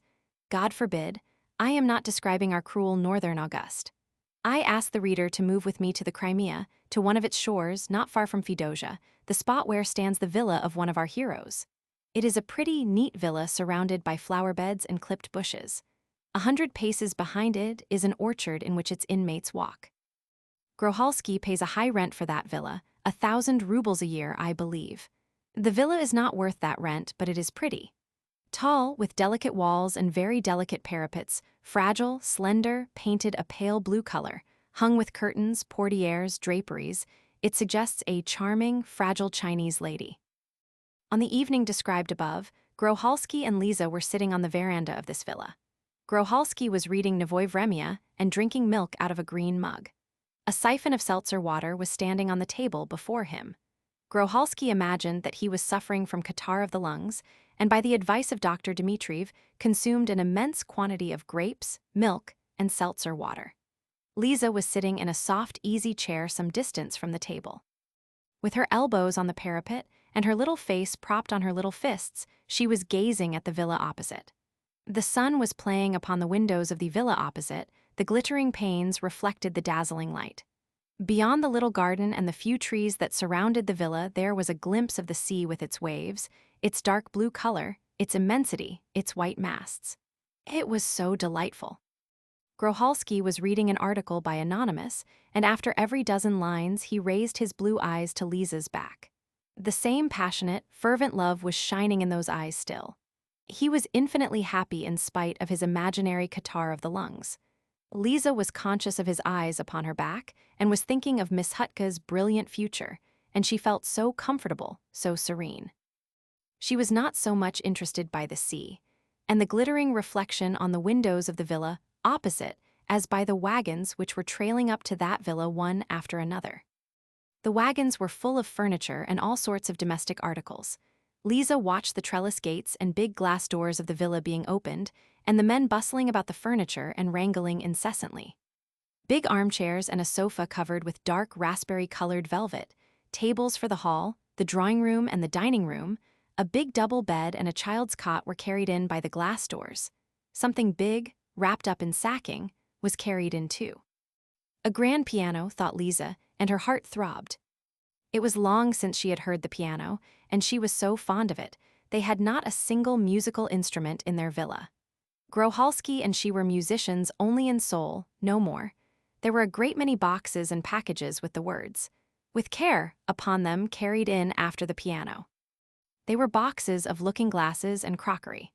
A gorgeous and luxurious carriage was dragged in, at the gate, and 2 white horses were led in looking like swans. My goodness, what riches, thought Liza, remembering her old pony which Grohalski, who did not care for riding, had bought her for 100 rubles. Compared with those swan-like steeds, her pony seemed to her no better than a bug. Grohalski, who was afraid of riding fast, had purposely bought Liza a poor horse. What wealth, Liza thought and murmured as she gazed at the noisy carriers. The sun hid behind the tumuli, the air began to lose its dryness and limpidity, and still the furniture was being driven up and hauled into the house. At last it was so dark that Grohalski left off reading the newspaper while Liza still gazed and gazed. "Shouldn't we light the lamp?" said Grohalski, afraid that a fly might drop into his milk and be swallowed in the darkness. "Liza, shouldn't we light the lamp? Shall we sit in darkness, my angel?" Liza did not answer. She was interested in a chaise which had driven up to the villa opposite. What a charming little mare was in that chaise, of medium size, not large but graceful. A gentleman in a top hat was sitting in the chaise, a child about 3, apparently a boy, was sitting on his knees waving his little hands. He was waving his little hands and shouting with delight. Liza suddenly uttered a shriek, rose from her seat and lurched forward. "What is the matter?" asked Grohalski. "Nothing, I fancied." The tall, broad-shouldered gentleman in the top hat jumped out of the chaise, lifted the boy down, and with a skip and a hop ran gaily in at the glass door. The door opened noisily, and he vanished into the darkness of the villa apartments. 2 smart footmen ran up to the horse in the chaise and most respectfully led it to the gate. Soon the villa opposite was lighted up, and the clatter of plates, knives, and forks was audible. The gentleman in the top hat was having his supper, and judging by the duration of the clatter of crockery, his supper lasted long. Liza fancied she could smell chicken soup and roast duck. After supper, discordant sounds of the piano floated across from the villa. In all probability, the gentleman in the top hat was trying to amuse the child in some way, and allowing it to strum on it. Grohalski went up to Liza and put his arm round her waist. "What wonderful weather," he said. "What air, do you feel it? I am very happy, Liza, very happy indeed. My happiness is so great that I am really afraid of its destruction. The greatest things are usually destroyed, and do you know, Liza, in spite of all my happiness, I am not absolutely at peace. One haunting thought torments me. It torments me horribly. It gives me no peace by day or by night." "What thought?" "An awful thought, my love. I am tortured by the thought of your husband. I have been silent hitherto. I have feared to trouble your inner peace, but I cannot go on being silent. Where is he? What has happened to him? What has become of him with his money? It is awful. Every night I see his face, exhausted, suffering, imploring. Why, only think, my angel, can the money he so generously accepted make up to him for you? He loved you very much, didn't he?" Very much. There you see, he is either taken to drink now, or, I am anxious about him. Ah, how anxious I am. Should we write to him, do you think we ought to comfort him? A kind word, you know. Grohalski heaved a deep sigh, shook his head, and sank into an easy chair exhausted by painful reflection. Leaning his head on his fists, he fell to musing. Judging from his face, his musings were painful. I am going to bed, said Lisa. It's time. Lisa went to her own room, undressed, and dived under the bedclothes. She used to go to bed at 10 o'clock and get up at 10. She was fond of her comfort. She was soon in the arms of Morpheus. Throughout the whole night, she had the most fascinating dreams. She dreamed whole romances, novels, Arabian Nights. The hero of all these dreams was the gentleman in the top hat who had caused her to utter a shriek that evening. The gentleman in the top hat was carrying her off from Grohalski, was singing, was beating Grohalski and her, was flogging the boy under the window, was declaring his love and driving her off in the chaise. Oh, dreams! In one night, lying with one's eyes shut, one may sometimes live through more than 10 years of happiness. That night Lisa lived through a great variety of experiences, and very happy ones, even in spite of the beating. Waking up between 6 and 7, she flung on her clothes, hurriedly did her hair, and without even putting on her totter slippers with pointed toes, ran impulsively onto the veranda. Shading her eyes from the sun with one hand, and with the other holding up her slipping clothes, she gazed at the villa opposite. Her face beamed. There could be no further doubt it was he. On the veranda in the villa opposite, there was a table in front of the glass door. A tea service was shining and glistening on the table with a silver samovar at the head. Ivan Petrovitch was sitting at the table. He had in his hand a glass and a silver holder and was drinking tea. He was drinking it with great relish. That fact could be deduced from the smacking of his lips, the sound of which reached Lisa's ears. He was wearing a brown dressing gown with black flowers on it. Massive tassels fell down to the ground. It was the first time in her life Lisa had seen her husband in a dressing gown, and such an expensive-looking one. Miss Hutka was sitting on one of his knees and hindering him from drinking his tea. The child jumped up and down and tried to clutch his papa's shining lip. After every 3 or 4 sips, the father bent down to his son and kissed him on the head. A gray cat with its tail in the air was rubbing itself against one of the table legs and with a plaintive mew proclaiming its desire for food. Lisa hid behind the veranda curtain and fastened her eyes upon the members of her former family. Her face was radiant with joy. Misha, she murmured, Misha, are you really here, Misha? The darling, and how he loves Vanya, heavens. And Lisa went off into a giggle when Miss Hutka stirred his father's tea with a spoon. And how Vanya loves Misha, my darlings. Lisa's heart throbbed, and her head went round with joy and happiness. She sank into an armchair and went on observing them, sitting down. How did they come here? She wondered as she sent airy kisses to Miss Hutka. Who gave them the idea of coming here? Heavens, can all that wealth belong to them? Can those swan-like horses that were led in at the gate belong to Ivan Petrovitch? Ah. When he had finished his tea, Ivan Petrovitch went into the house. 10 minutes later, he appeared on the steps and Lisa was astounded. He, who in his youth only 7 years ago had been called Vanushka and Vanka and had been ready to punch a man in the face and turn the house upside down over 20 kopecks, was dressed devilishly well. He had on a broad-brimmed straw hat, exquisite brilliant boots, a piqué waistcoat. Thousands of suns, big and little, glistened on his watch chain. With much chic he held in his right hand his gloves and cane. And what swagger, what style there was in his heavy figure when, with a graceful motion of his hand, he bade the footman bring the horse round. He got into the chaise with dignity, and told the footmen standing round the chaise to give him Miss Hutka and the fishing tackle they had brought. Setting Miss Hutka beside him, and putting his left arm round him, he held the reins and drove off. "Gee up," shouted Miss Hutka.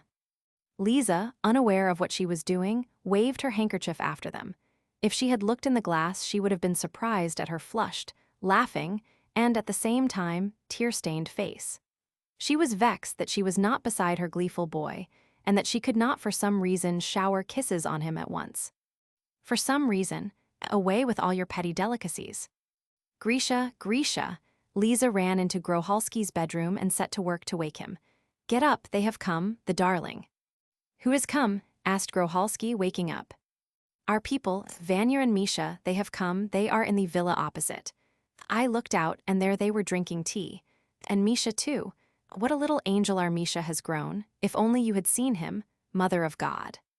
Seen whom? Why, you are. Who has come where? Vanya and Misha. I have been looking at the villa opposite while they were sitting drinking tea. Misha can drink his tea by himself now. Didn't you see them moving in yesterday? It was they who arrived. Grohalski rubbed his forehead and turned pale. Arrived, your husband? He asked. Why, yes. What for? Most likely he is going to live here. They don't know we are here. If they did, they would have looked at our villa, but they drank their tea and took no notice. Where is he now? But for God's sake, do talk sense. Oh, where is he? He has gone fishing with Misha and the chaise. Did you see the horses yesterday? Those are their horses. Vanya's. Vanya drives with them. Do you know what, Grisha? We will have Misha to stay with us. We will, won't we? He is such a pretty boy. Such an exquisite boy. Grohalski pondered, while Liza went on talking and talking. This is an unexpected meeting, said Grohalski, after prolonged and, as usual, harassing reflection. Well, who could have expected that we should meet here? Well, there it is. So be it. It seems that it is fated. I can imagine the awkwardness of his position when he meets us. Shall we have Misha to stay with us? Yes, we will. It will be awkward meeting him. Why, what can I say to him? What can I talk of? It will be awkward for him and awkward for me. We ought not to meet. We will carry on communications, if necessary, through the servants. My head does ache so, Lizachka. My arms and legs, too, I ache all over. Is my head feverish? Liza put her hand on his forehead and found that his head was hot. I had dreadful dreams all night. I shan't get up today. I shall stay in bed. I must take some quinine. Send me my breakfast here, little woman. Grohalski took quinine and lay in bed the whole day. He drank warm water, moaned, had the sheets and pillowcase changed, whimpered, and induced an agonizing boredom in all surrounding him. He was insupportable when he imagined he had caught a chill. Liza had continually to interrupt her inquisitive observations and run from the veranda to his room. At dinner time, she had to put on mustard plasters. How boring all this would have been, O reader, if the villa opposite had not been at the service of my heroine. Liza watched that villa all day long and was gasping with happiness. At 10 o'clock, Ivan Petrovitch and Miss Hutka came back from fishing and had breakfast. At 2 o'clock they had dinner, and at 4 o'clock they drove off somewhere in a carriage. The white horses bore them away with the swiftness of lightning. At 7 o'clock visitors came to see them, all of them men. They were playing cards on 2 tables in the veranda till midnight. One of the men played superbly on the piano. The visitors played, ate, drank, and laughed. Ivan Petrovitch, guffawing loudly, told them an anecdote of Armenian life at the top of his voice, so that all the villas round could hear. It was very gay, and Miss Hutka sat up with them till midnight. Misha is merry, he is not crying, thought Liza, so he does not remember his mamma, so he has forgotten me. And there was a horrible bitter feeling in Liza's soul. She spent the whole night crying. She was fretted by her little conscience, and by vexation and misery, and the desire to talk to Miss Hutka and kiss him. In the morning she got up with a headache and tear-stained eyes. Her tears Grohalski put down to his own account. Do not weep, darling, he said to her. I am all right today, my chest is a little painful, but that is nothing. While they were having tea, lunch was being served at the villa opposite. Ivan Petrovitch was looking at his plate and seeing nothing but a morsel of goose dripping with fat. I am very glad, said Grohalski, looking askance at Bugrov, very glad that his life is so tolerable. I hope that decent surroundings anyway may help to stifle his grief. Keep out of sight, Liza, they will see you. I am not disposed to talk to him just now. God be with him, why trouble his peace? But the dinner did not pass off so quietly. During dinner precisely that awkward position which Grohalski so dreaded occurred. Just when the partridges, Grohalski's favorite dish, had been put on the table, Liza was suddenly overcome with confusion, and Grohalski began wiping his face with his dinner napkin. On the veranda of the villa opposite they saw Bugrov. He was standing with his arms leaning on the parapet and staring straight at them, with his eyes starting out of his head. Go in, Liza, go in, Grohalski whispered. I said we must have dinner indoors. What a girl you are, really. Bugrov stared and suddenly began shouting. Groholski looked at him and saw a face full of astonishment. "Is that you?" bawled Ivan Petrovitch. Are you here too?" Groholski passed his fingers from one shoulder to another, as though to say, "My chest is weak, and so I can't shout across such a distance." Liza's heart began throbbing, and everything turned round before her eyes. Bugrov ran from his veranda, ran across the road, and a few seconds later was standing under the veranda on which Groholski and Liza were dining. Alas for the partridges.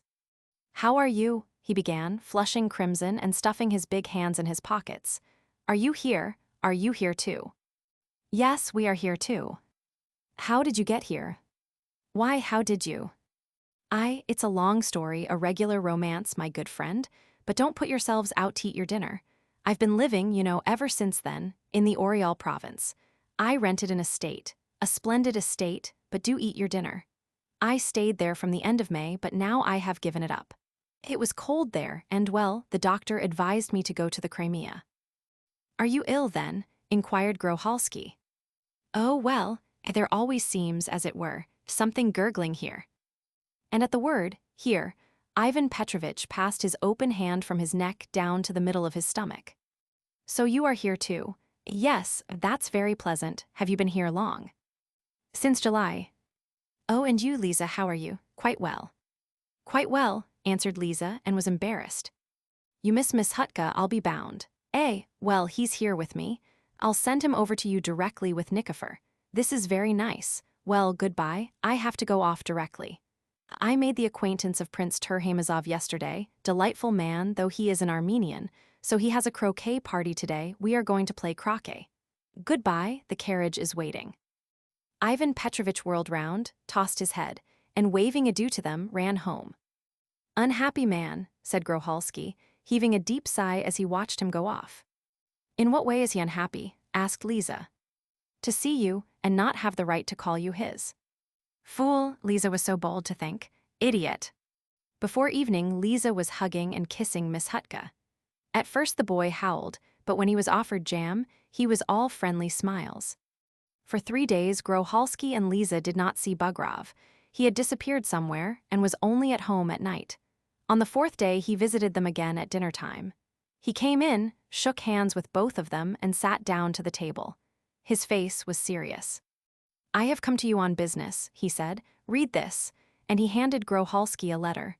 Read it aloud." Groholski read as follows.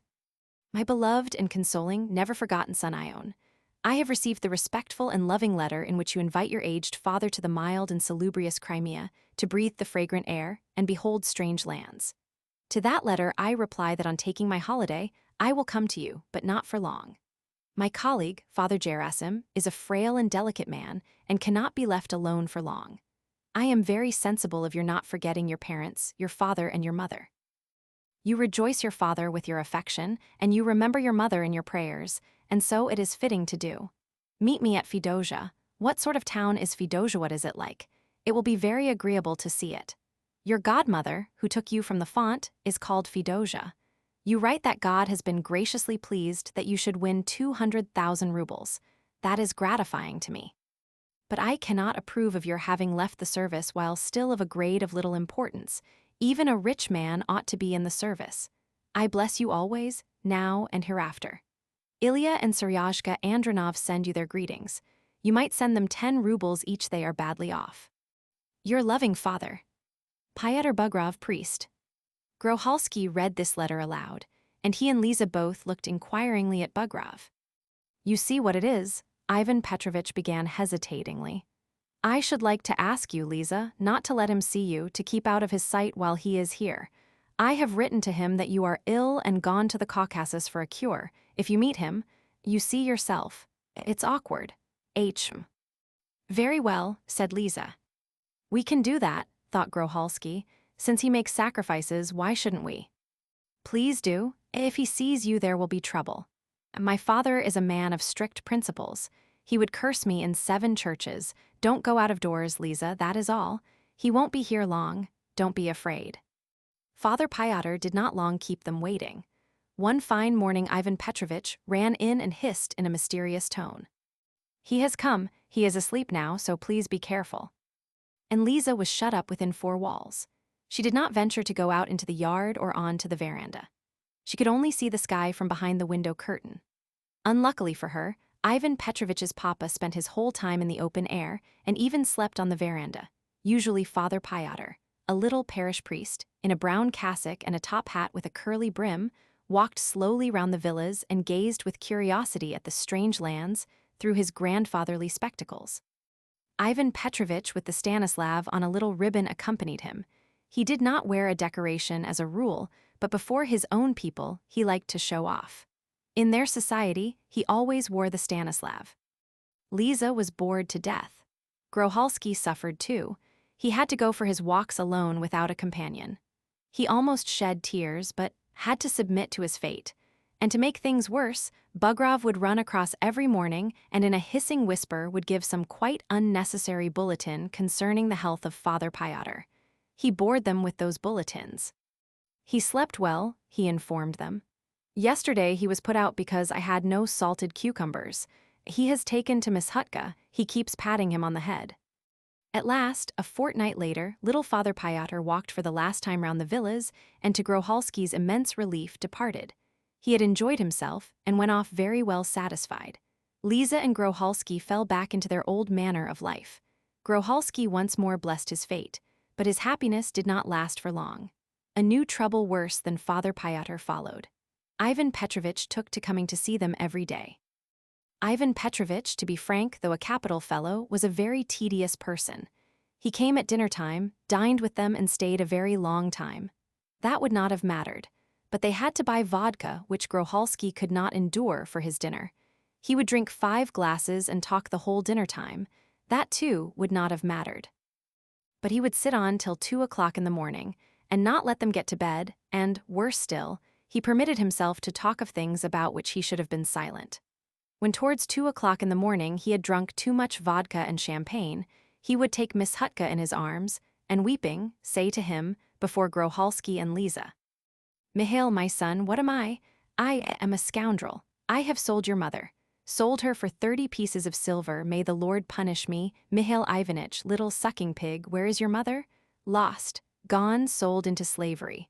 Well, I am a scoundrel." These tears and these words turned Groholsky's soul inside out. He would look timidly at Liza's pale face and wring his hands. "Go to bed, Ivan Petrovich," he would say timidly. "I am going. Come along, Miss Hutka. The Lord be our judge. I cannot think of sleep while I know that my wife is a slave. But it is not Groholsky's fault. The goods were mine, the money his. Freedom for the free and heaven for the saved."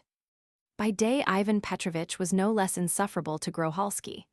To Groholsky's intense horror, he was always at Liza's side. He went fishing with her, told her stories, walked with her, and even on one occasion, taking advantage of Groholsky's having a cold, carried her off in his carriage, goodness knows where, and did not bring her back till night. "It's outrageous, inhuman," thought Groholsky, biting his lips. Groholsky liked to be continually kissing Liza. He could not exist without those honeyed kisses, and it was awkward to kiss her before Ivan Petrovich. It was agony. The poor fellow felt forlorn, but fate soon had compassion on him. Ivan Petrovich suddenly went off somewhere for a whole week.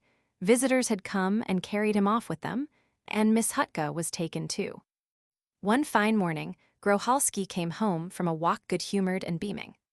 "He has come," he said to Liza, rubbing his hands. "I am very glad he has come. Ha ha ha." "What are you laughing at?" "There are women with him." "What women?"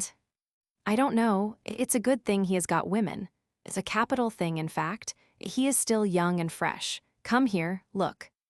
Groholsky led Liza on to the veranda and pointed to the villa opposite. They both held their sides and roared with laughter. It was funny. Ivan Petrovich was standing on the veranda of the villa opposite, smiling. 2 dark-haired ladies and Miss Hutka were standing below, under the veranda. The ladies were laughing and loudly talking French. "French women," observed Groholsky. "The one nearest us isn't at all bad-looking. Lively damsels, but that's no matter. There are good women to be found even among such. But they really do go too far."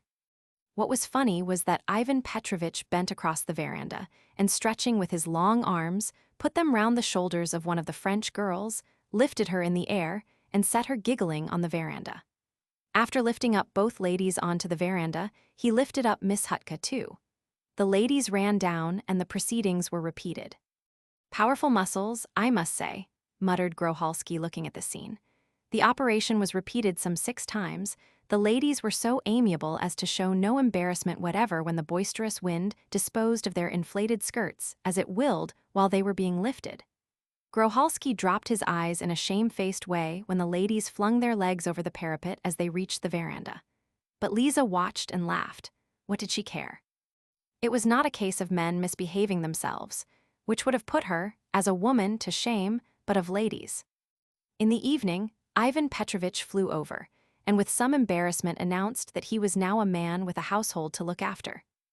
"You mustn't imagine they are just anybody," he said. "It is true they are French, they shout at the top of their voices and drink, but we all know the French are brought up to be like that, it can't be helped. The prince," Ivan Petrovitch added, "let me have them almost for nothing. He said, 'Take them, take them.' I must introduce you to the prince sometime. A man of culture, he's forever writing, and do you know what their names are? One is Fanny, the other Isabella. There's Europe, ha, in the West, goodbye." Ivan Petrovitch left Lisa and Groholski in peace and devoted himself to his ladies. All day long sound of talk, laughter, and the clatter of crockery came from his villa. The lights were not put out till far into the night. Groholski was in bliss. At last, after a prolonged interval of agony, he felt happy and at peace again. Ivan Petrovitch with his 2 ladies had no such happiness as he had with one. But alas, destiny has no heart. She plays with the Groholskis, the Lisas, the Ivans, and the Miss Hutkas as with pawns.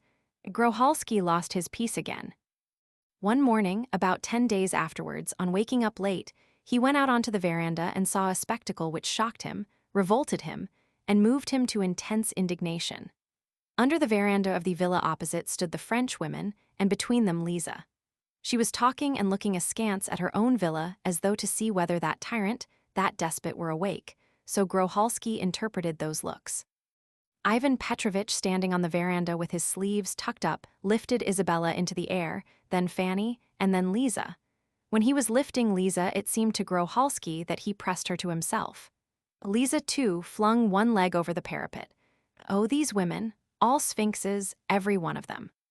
When Lisa returned home from her husband's villa and went into the bedroom on tiptoe, as though nothing had happened, Groholski, pale, with hectic flushes on his cheeks, was lying in the attitude of a man at his last gasp and moaning. On seeing Lisa, he sprang out of bed and began pacing about the bedroom. "So that's what you are like, is it?" he shrieked in a high tenor. "So that's it, very much obliged to you. It's revolting, madam, immoral in fact, let me tell you that." Lisa turned pale and of course burst into tears. When women feel that they are in the right, they scold and shed tears. When they are conscious of being in fault, they shed tears only. On a level with those depraved creatures, it's lower than any impropriety. Why, do you know what they are? They are kept women, cocottes, and you, a respectable woman, go rushing off where they are. And he, what does he want? What more does he want of me? I don't understand it. I have given him half of my property, I have given him more, you know it yourself. I have given him what I have not myself. I have given him almost all, and I've put up with your calling him Vanya, though he has no right whatever to such intimacy. I have put up with your walks, kisses after dinner. I have put up with everything, but this I will not put up with. Either he or I, let him go away or I go away. I'm not equal to living like this any longer, no, you can see that for yourself. Either he or I, enough, the cup is brimming over. I have suffered a great deal as it is. I am going to talk to him at once this minute. What is he, after all? What has he to be proud of? No, indeed. He has no reason to think so much of himself. Groholski said a great many more valiant and stinging things, but did not go at once. He felt timid and abashed. He went to Ivan Petrovitch 3 days later. When he went into his apartment, he gaped with astonishment. He was amazed at the wealth and luxury with which Bugrov had surrounded himself. Velvet hangings, fearfully expensive chairs. One was positively ashamed to step on the carpet. Groholski had seen many rich men in his day, but he had never seen such frenzied luxury. And the higgledy-piggledy muddle he saw when, with an inexplicable tremor, he walked into the drawing-room plates with bits of bread on them were lying about on the grand piano. A glass was standing on a chair. Under the table there was a basket with a filthy rag in it. Nut shells were strewn about in the windows. Bugrov himself was not quite in his usual trim when Groholski walked in. With a red face and uncombed locks, he was pacing about the room in deshabille, talking to himself, apparently much agitated. Miss Hutka was sitting on the sofa there in the drawing room and was making the air vibrate with a piercing scream. "It's awful, Grigory Vasilievich." Bugrov began on seeing Groholski. "Such disorder. Such disorder. Please sit down. You must excuse my being in the costume of Adam and Eve. It's of no consequence. Horrible disorderliness. I don't understand how people can exist here. I don't understand it. The servants won't do what they are told. The climate is horrible. Everything is expensive." "Stop your noise," Bugrov shouted, suddenly coming to a halt before Miss Hutka. "Stop it, I tell you. Little beast, won't you stop it?" And Bugrov pulled Miss Hutka's ear. "That's revolting, Ivan Petrovitch," said Groholski in a tearful voice. "How can you treat a tiny child like that? You really are." "Let him stop yelling then. Be quiet, I'll whip you." "Don't cry, Misha darling. Papa won't touch you again. Don't beat him, Ivan Petrovitch. Why, he is hardly more than a baby. There. Would you like a little horse? I'll send you a little horse. You really are hard-hearted." Groholski paused and then asked, "And how are your ladies getting on, Ivan Petrovitch?" "Not at all. I've turned them out without ceremony. I might have gone on keeping them, but it's awkward. The boy will grow up, a father's example. If I were alone, then it would be a different thing. Besides, what's the use of my keeping them?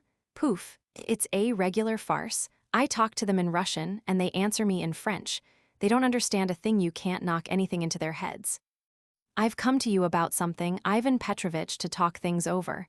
It's nothing very particular, but just 2 or 3 words. In reality, I have a favor to ask of you." "What's that?"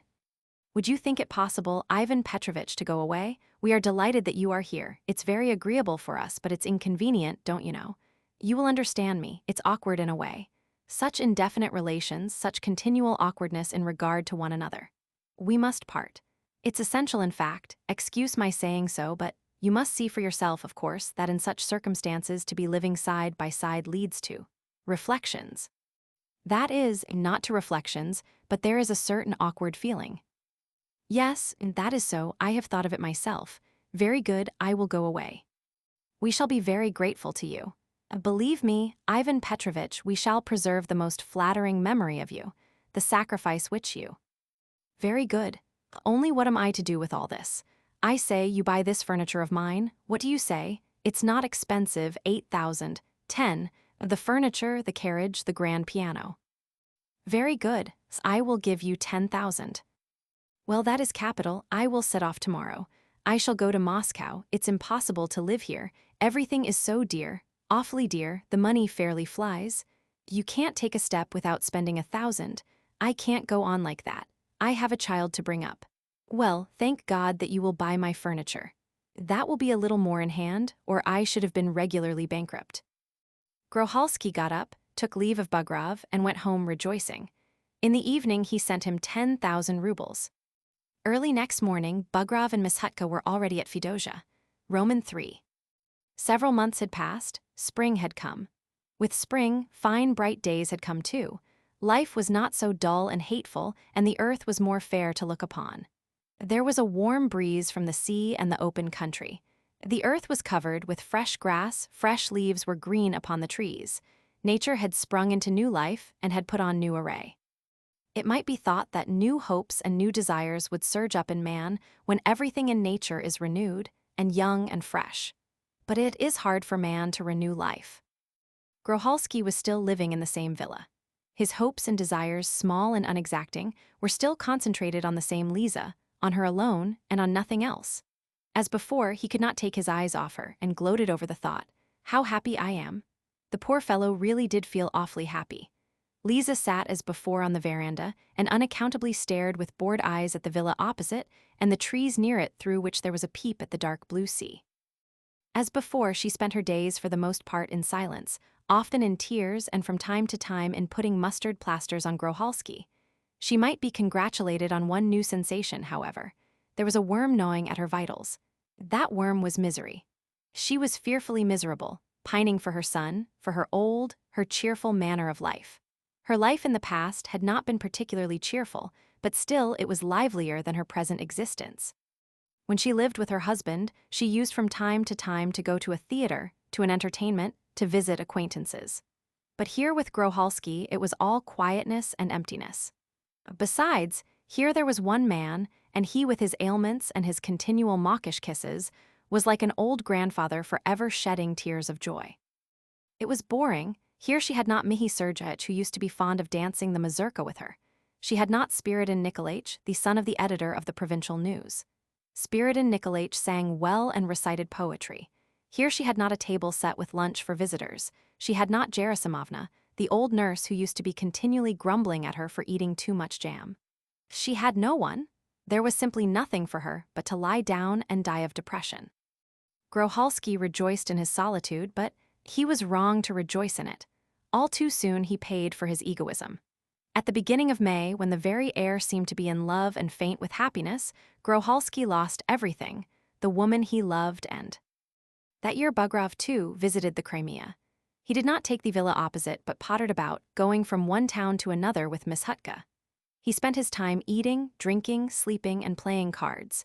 He had lost all relish for fishing, shooting, and the French women, who, between ourselves, had robbed him a bit.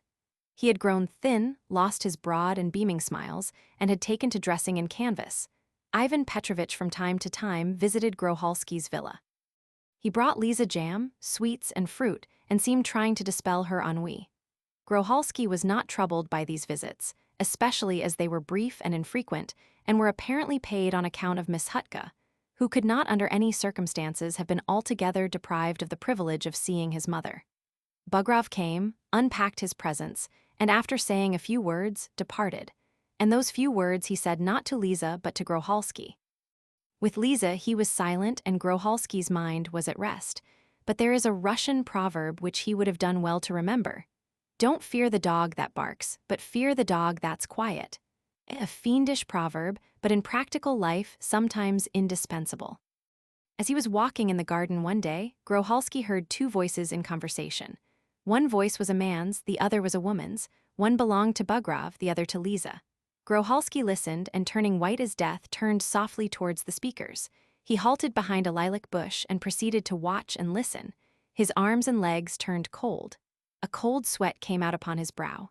He clutched several branches of the lilac that he might not stagger and fall down. All was over. Bugrov had his arm round Lisa's waist and was saying to her, "My darling, what are we to do? It seems it was God's will. I am a scoundrel.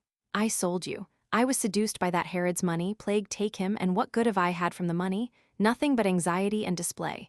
No peace, no happiness, no position. One sits like a fat invalid at the same spot and never a step forwarder. Have you heard that Androshka Markusin has been made a head clerk? Androshka, that fool, while I stagnate. Good heavens. I have lost you. I have lost my happiness. I am a scoundrel, a blackguard. How do you think I shall feel at the dread day of judgment?" "Let us go away, Vanya," wailed Lisa. "I am dull. I am dying of depression." "We cannot. The money has been taken." "Well, give it back again." "I should be glad to, but, wait a minute. I have spent it all. We must submit, my girl. God is chastising us, me for my covetousness and you for your frivolity. Well, let us be tortured. It will be the better for us in the next world." And in an access of religious feeling, Bugrov turned up his eyes to heaven. "But I cannot go on living here. I am miserable." "Well, there is no help for it. I'm miserable too. Do you suppose I am happy without you? I am pining and wasting away, and my chest has begun to be bad. You are my lawful wife, flesh of my flesh, one flesh. You must live and bear it, while I will drive over, visit you." And bending down to Lisa, Bugrov whispered, loudly enough, however, to be heard several yards away. "I will come to you at night, Lizanka. Don't worry. I am staying at Fedosia close by. I will live here near you till I have run through everything, and I soon shall be at my last farthing.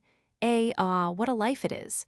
Dreariness, ill, my chest is bad, and my stomach is bad." Bugrov ceased speaking, and then it was Lisa's turn.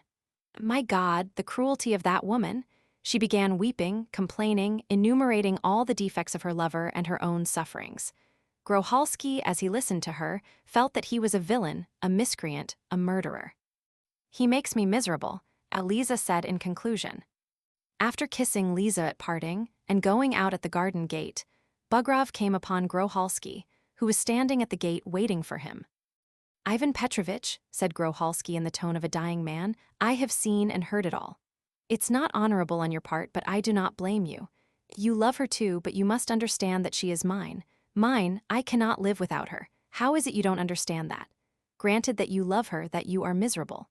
Have I not paid you in part at least for your sufferings? For God's sake, go away. For God's sake, go away. Go away from here forever, I implore you, or you will kill me." "I have nowhere to go," Bugrov said thickly. You have squandered everything. You are an impulsive man, very well. Go to my estate in the province of Chernigov.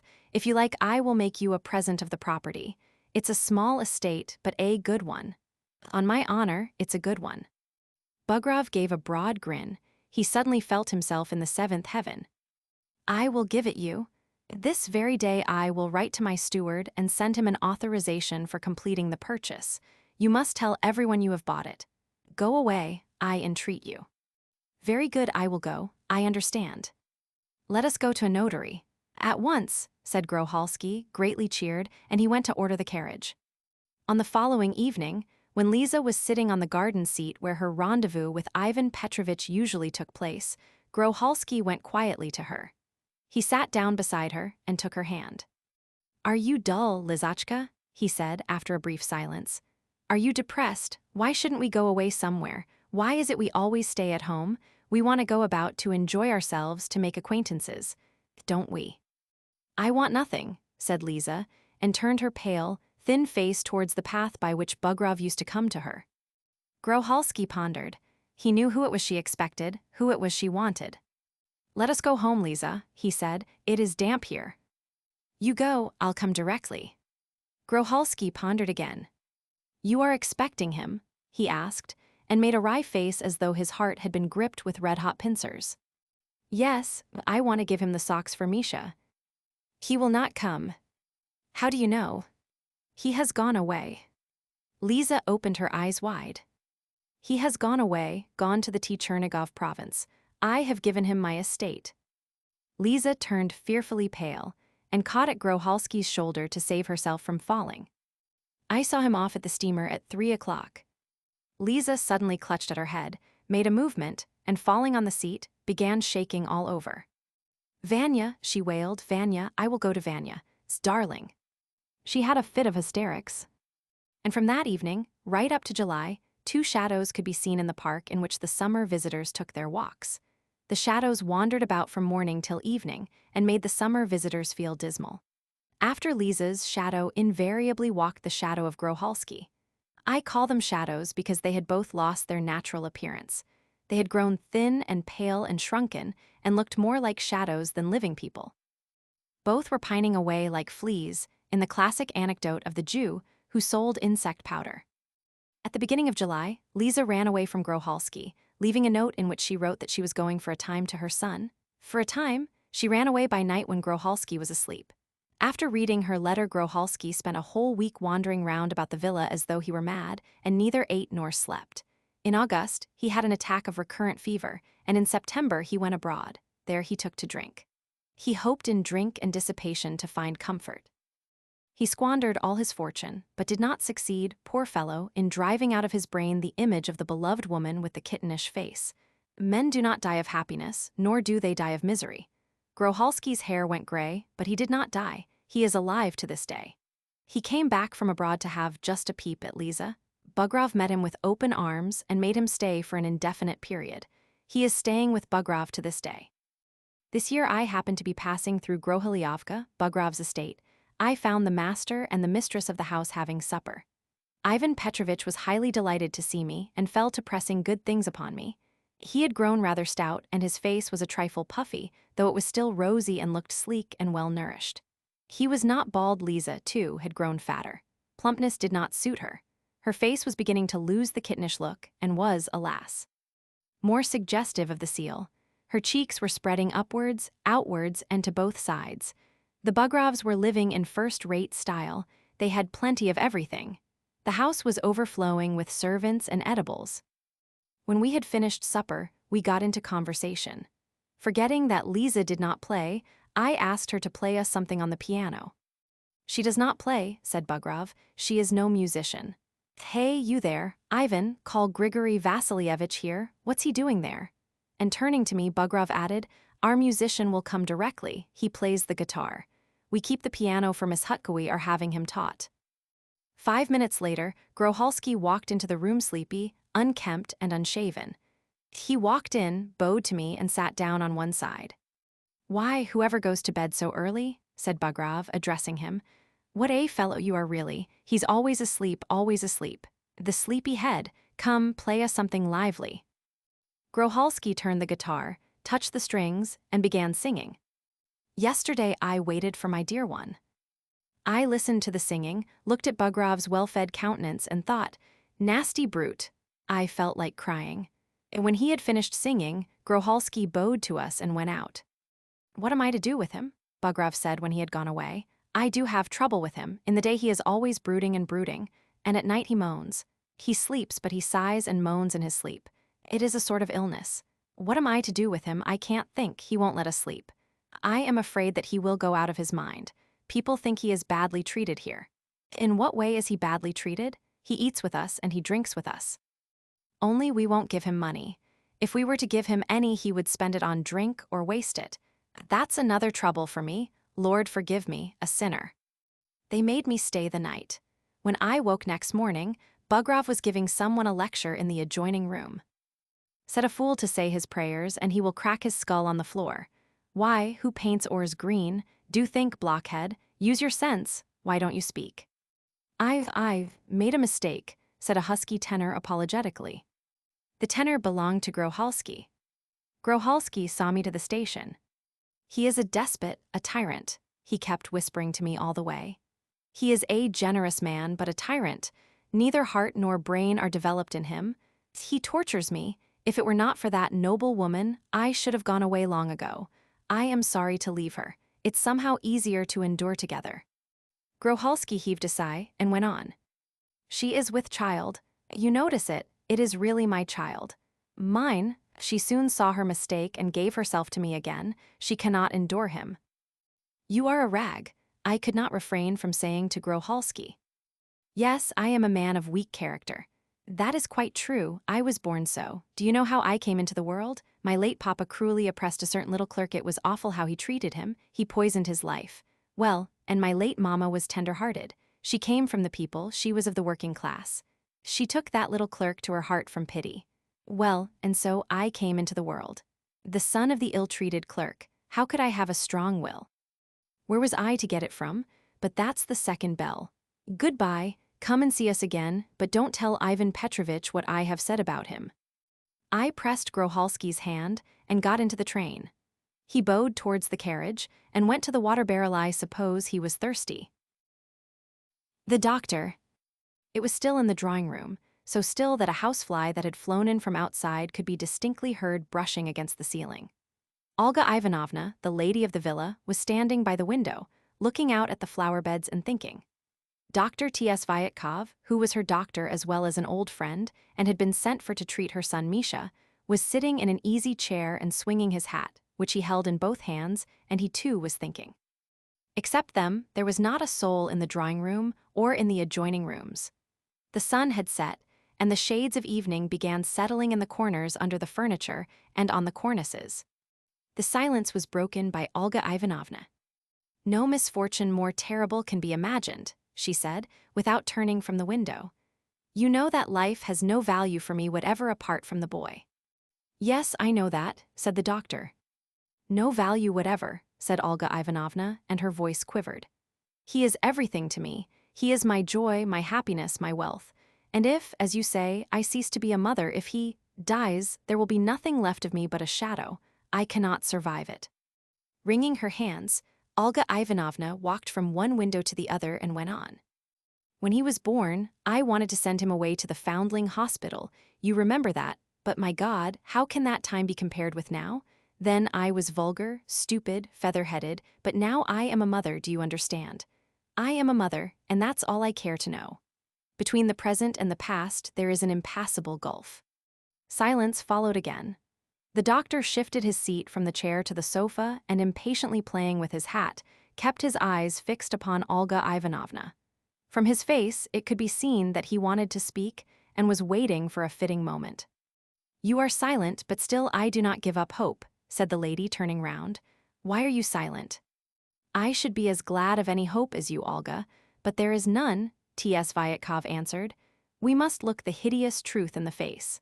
The boy has a tumor on the brain, and we must try to prepare ourselves for his death, for such cases never recover." "Nikolay, are you certain you are not mistaken?" "Such questions lead to nothing. I am ready to answer as many as you like, but it will make it no better for us." Olga Ivanovna pressed her face into the window curtains and began weeping bitterly. The doctor got up and walked several times up and down the drawing room, then went to the weeping woman and lightly touched her arm. Judging from his uncertain movements, from the expression of his gloomy face, which looked dark in the dusk of the evening, he wanted to say something. "Listen, Olga," he began. "Spare me a minute's attention, there is something I must ask you. You can't attend to me now, though. I'll come later afterwards." He sat down again and sank into thought. The bitter, imploring weeping, like the weeping of a little girl, continued. Without waiting for it to end, T.S. Vyatkov heaved a sigh and walked out of the drawing room. He went into the nursery to Misha. The boy was lying on his back as before, staring at one point as though he were listening.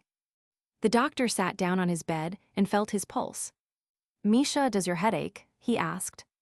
Misha answered not at once. "Yes, I keep dreaming." "What do you dream?" "All sorts of things." The doctor, who did not know how to talk with weeping women or with children, stroked his burning head and muttered. "Never mind, poor boy, never mind. One can't go through life without illness. Misha, who am I, do you know me?" Misha did not answer. "Does your head ache very badly?"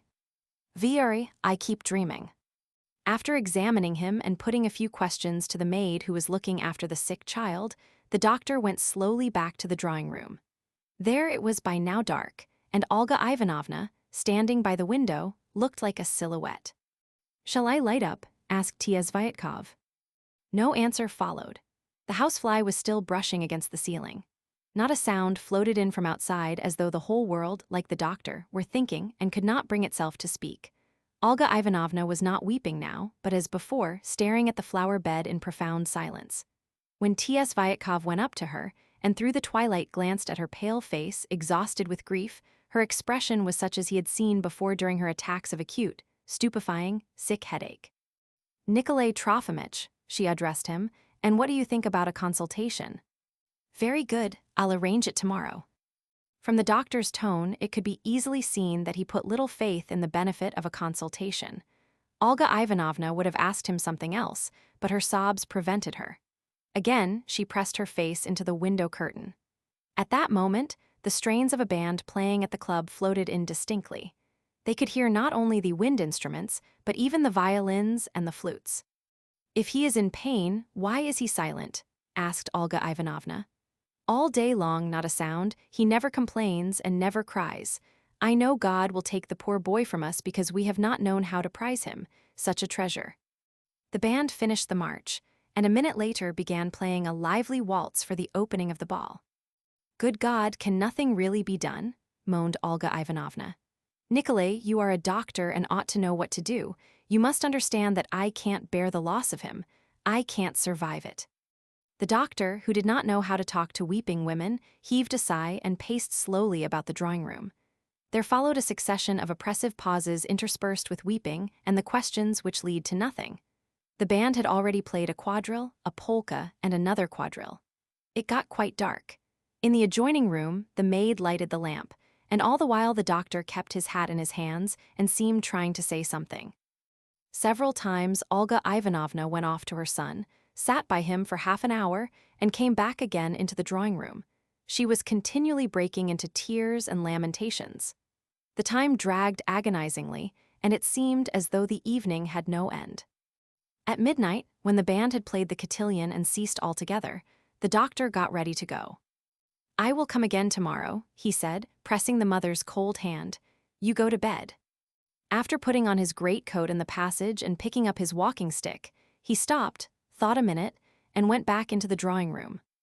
"I'll come tomorrow, Olga," he repeated in a quivering voice. "Do you hear?" She did not answer, and it seemed as though grief had robbed her of all power of speech. In his greatcoat, and with his stick still in his hand, the doctor sat down beside her, and began in a soft, tender half-whisper, which was utterly out of keeping with his heavy, dignified figure. "Olga, for the sake of your sorrow which I share. Now, when falsehood is criminal, I beseech you to tell me the truth. You have always declared that the boy is my son. Is that the truth?" Olga Ivanovna was silent. "You have been the one attachment in my life," the doctor went on, "and you cannot imagine how deeply my feeling is wounded by falsehood. Come, I entreat you, Olga, for once in your life, tell me the truth. At these moments one cannot lie. Tell me that Misha is not my son. I am waiting." "He is." Olga Ivanovna's face could not be seen, but in her voice the doctor could hear hesitation. He sighed. "Even at such moments you can bring yourself to tell a lie," he said in his ordinary voice. "There is nothing sacred to you. Do listen, do understand me. You have been the one only attachment in my life. Yes, you were depraved, vulgar, but I have loved no one else but you in my life. That trivial love, now that I am growing old, is the one solitary bright spot in my memories. Why do you darken it with deception? What is it for?" "I don't understand you." "Oh my God," cried T.S. Vyatkov. "You are lying, you understand very well." He cried more loudly, and he began pacing about the drawing room, angrily waving his stick. "Or have you forgotten? Then I will remind you.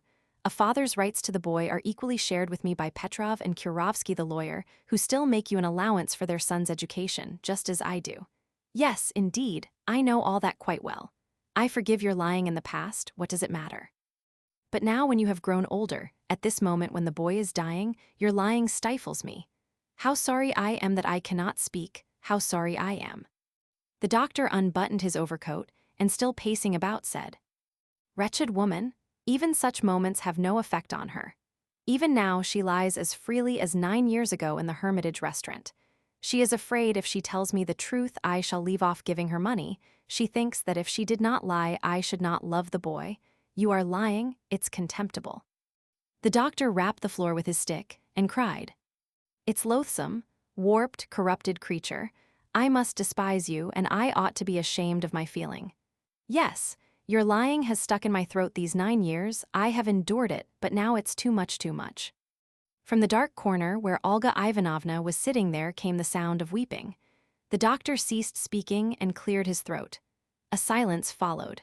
The doctor slowly buttoned up his overcoat and began looking for his hat, which he had dropped as he walked about.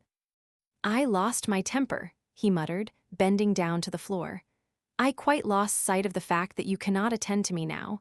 God knows what I have said. Don't take any notice of it, Olga." He found his hat and went towards the dark corner. "I have wounded you," he said in a soft, tender half-whisper, "but once more I entreat you, tell me the truth. There should not be lying between us. I blurted it out, and now you know that Petrov and Kurovsky are no secret to me. So now it is easy for you to tell me the truth." Olga Ivanovna thought a moment, and with perceptible hesitation said, "Nikolay, I am not lying. Misha is your child." "My God," moaned the doctor, "then I will tell you something more. I have kept your letter to Petrov in which you call him Misha's father. Olga, I know the truth, but I want to hear it from you. Do you hear?" Olga Ivanovna made no reply, but went on weeping. After waiting for an answer, the doctor shrugged his shoulders and went out. "I will come tomorrow," he called from the passage. All the way home, as he sat in his carriage, he was shrugging his shoulders and muttering, "What a pity that I don't know how to speak. I haven't the gift of persuading and convincing. It's evident she does not understand me since she lies. It's evident. How can I make her see? How?" Too early. The bells are ringing for service in the village of Shalmuvo. The sun is already kissing the earth on the horizon. It has turned crimson and will soon disappear. In Semyon's pothouse, which has lately changed its name and become a restaurant title quite out of keeping with the wretched little hut with its thatch torn off its roof, and its couple of dingy windows-to peasant sportsmen are sitting. One of them is called Philemon Slyunka. He is an old man of 60, formerly a house serf belonging to the Count Zavalin, by trade a carpenter. He has at one time been employed in a nail factory, has been turned off for drunkenness and idleness, and now lives upon his old wife, who begs for alms. He is thin and weak, with a mangy-looking little beard, speaks with a hissing sound, and after every word twitches the right side of his face and jerkily shrugs his right shoulder. The other, Ignat Ryabov, a sturdy, broad-shouldered peasant who never does anything and is everlastingly silent, is sitting in the corner under a big string of bread rings.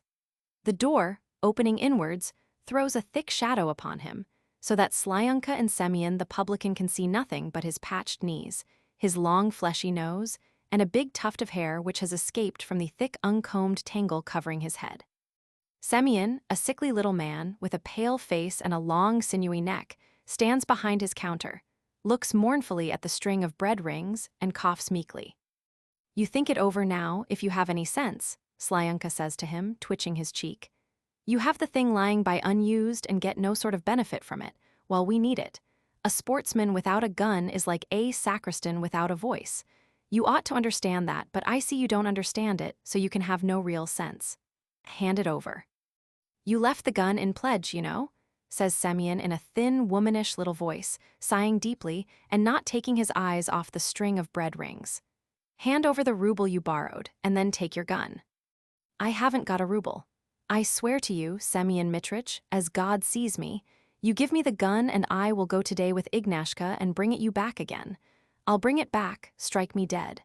May I have happiness neither in this world nor the next, if I don't." "Semyon Mitrich, do give it," Ignat Ryabov says in his bass, and his voice betrays a passionate desire to get what he asks for. "But what do you want the gun for?" sighs Semyon, sadly shaking his head. "What sort of shooting is there now? It's still winter outside, and no game at all but crows and jackdaws." "Winter indeed," says Slyunka, hooing the ash out of his pipe with his finger. "It is early yet, of course, but you never can tell with the snipe. The snipe's a bird that wants watching. If you are unlucky, you may sit waiting at home and miss his flying over, and then you must wait till autumn. It is a business. The snipe is not a rook. Last year he was flying the week before Easter, while the year before we had to wait till the week after Easter. Come, do us a favor, Semyon Mitrich, give us the gun. Make us pray for you forever. As ill luck would have it, Ignashka has pledged his gun for drink too. Ah, when you drink you feel nothing, but now, I wish I had never looked at it, the cursed vodka. Truly it is the blood of Satan. Give it us, Semyon Mitrich." "I won't give it you," says Semyon, clasping his yellow hands on his breast as though he were going to pray. "You must act fairly, Philomoniska. A thing is not taken out of pawn just anyhow. You must pay the money. Besides, what do you want to kill birds for? What's the use? It's Lent now, you are not going to eat them." Slyunka exchanges glances with Ryabov in embarrassment, sighs, and says, "We would only go stand shooting." "And what for? It's all foolishness. You are not the sort of man to spend your time in foolishness. Ignashka, to be sure, is a man of no understanding. God has afflicted him, but you, thank the Lord, are an old man. It's time to prepare for your end. Here, you ought to go to the midnight service." The allusion to his age visibly stings Slyunka.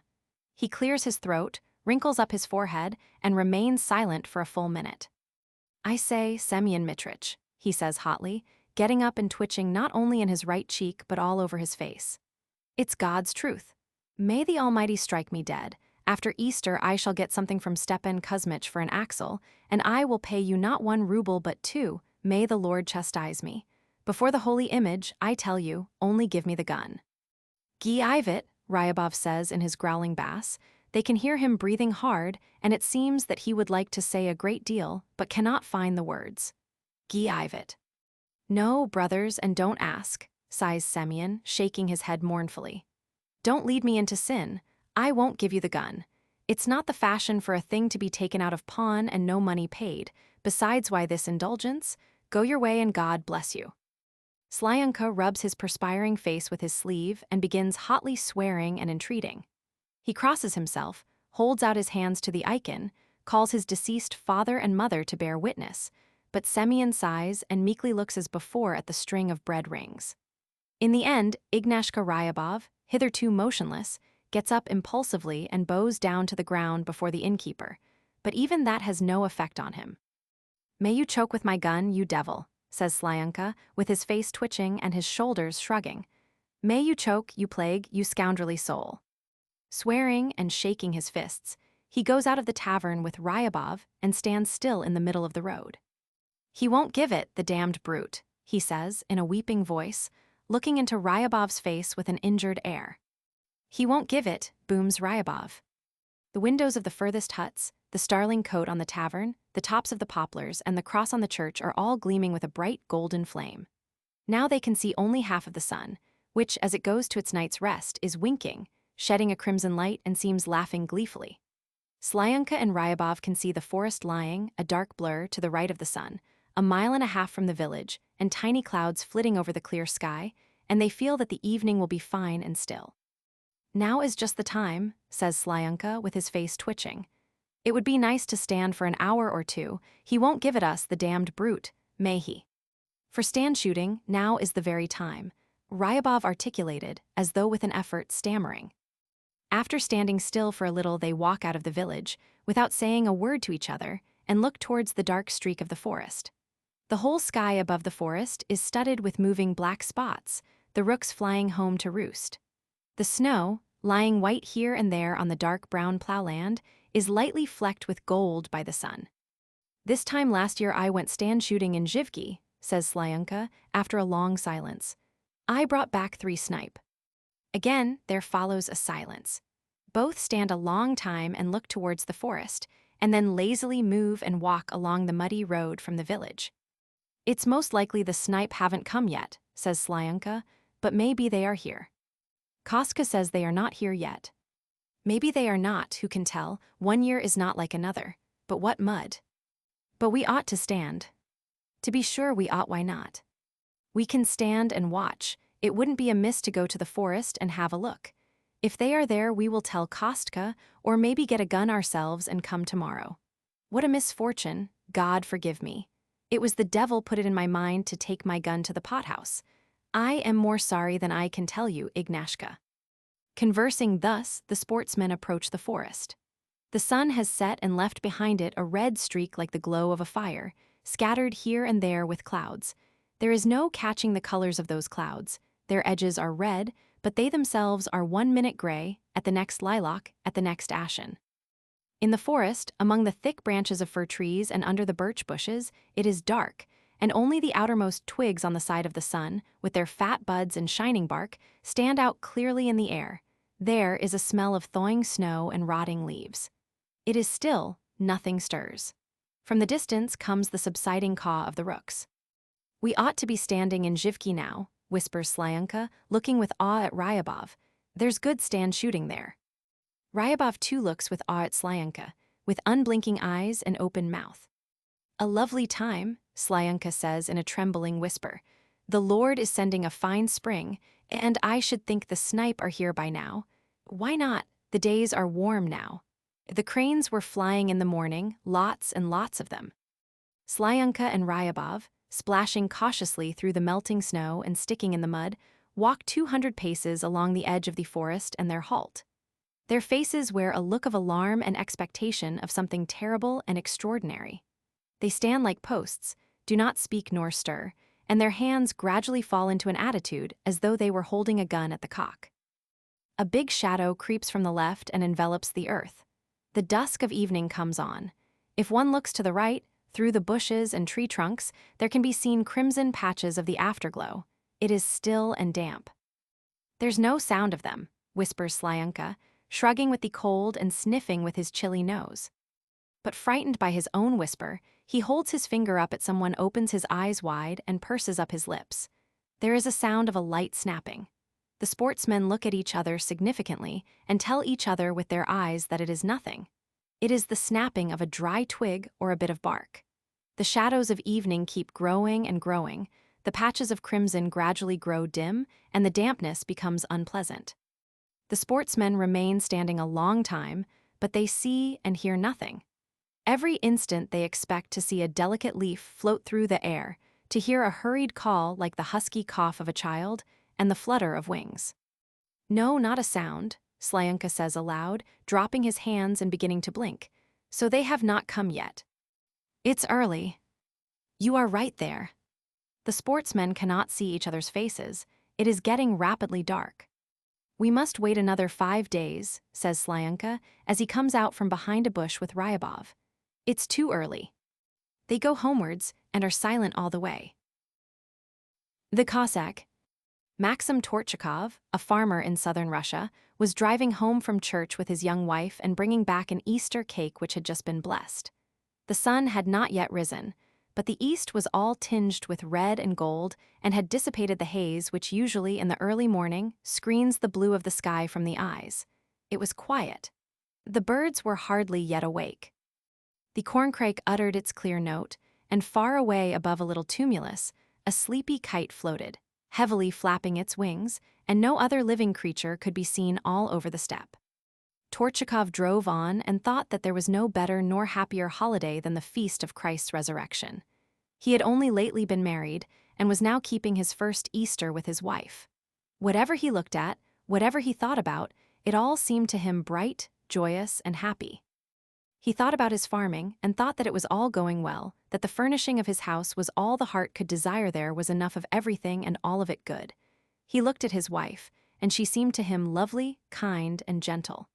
He was delighted by the glow in the east, and the young grass, and his squeaking chaise, and the kite. And when on the way, he ran into a tavern to light his cigarette and drank a glass, he felt happier still. It is said, great is the day, he chattered. Yes, it is great. Wait a bit, Lizaveta, the sun will begin to dance. It dances every Easter, so it rejoices too. It is not alive, said his wife. But there are people on it, exclaimed Torchakov.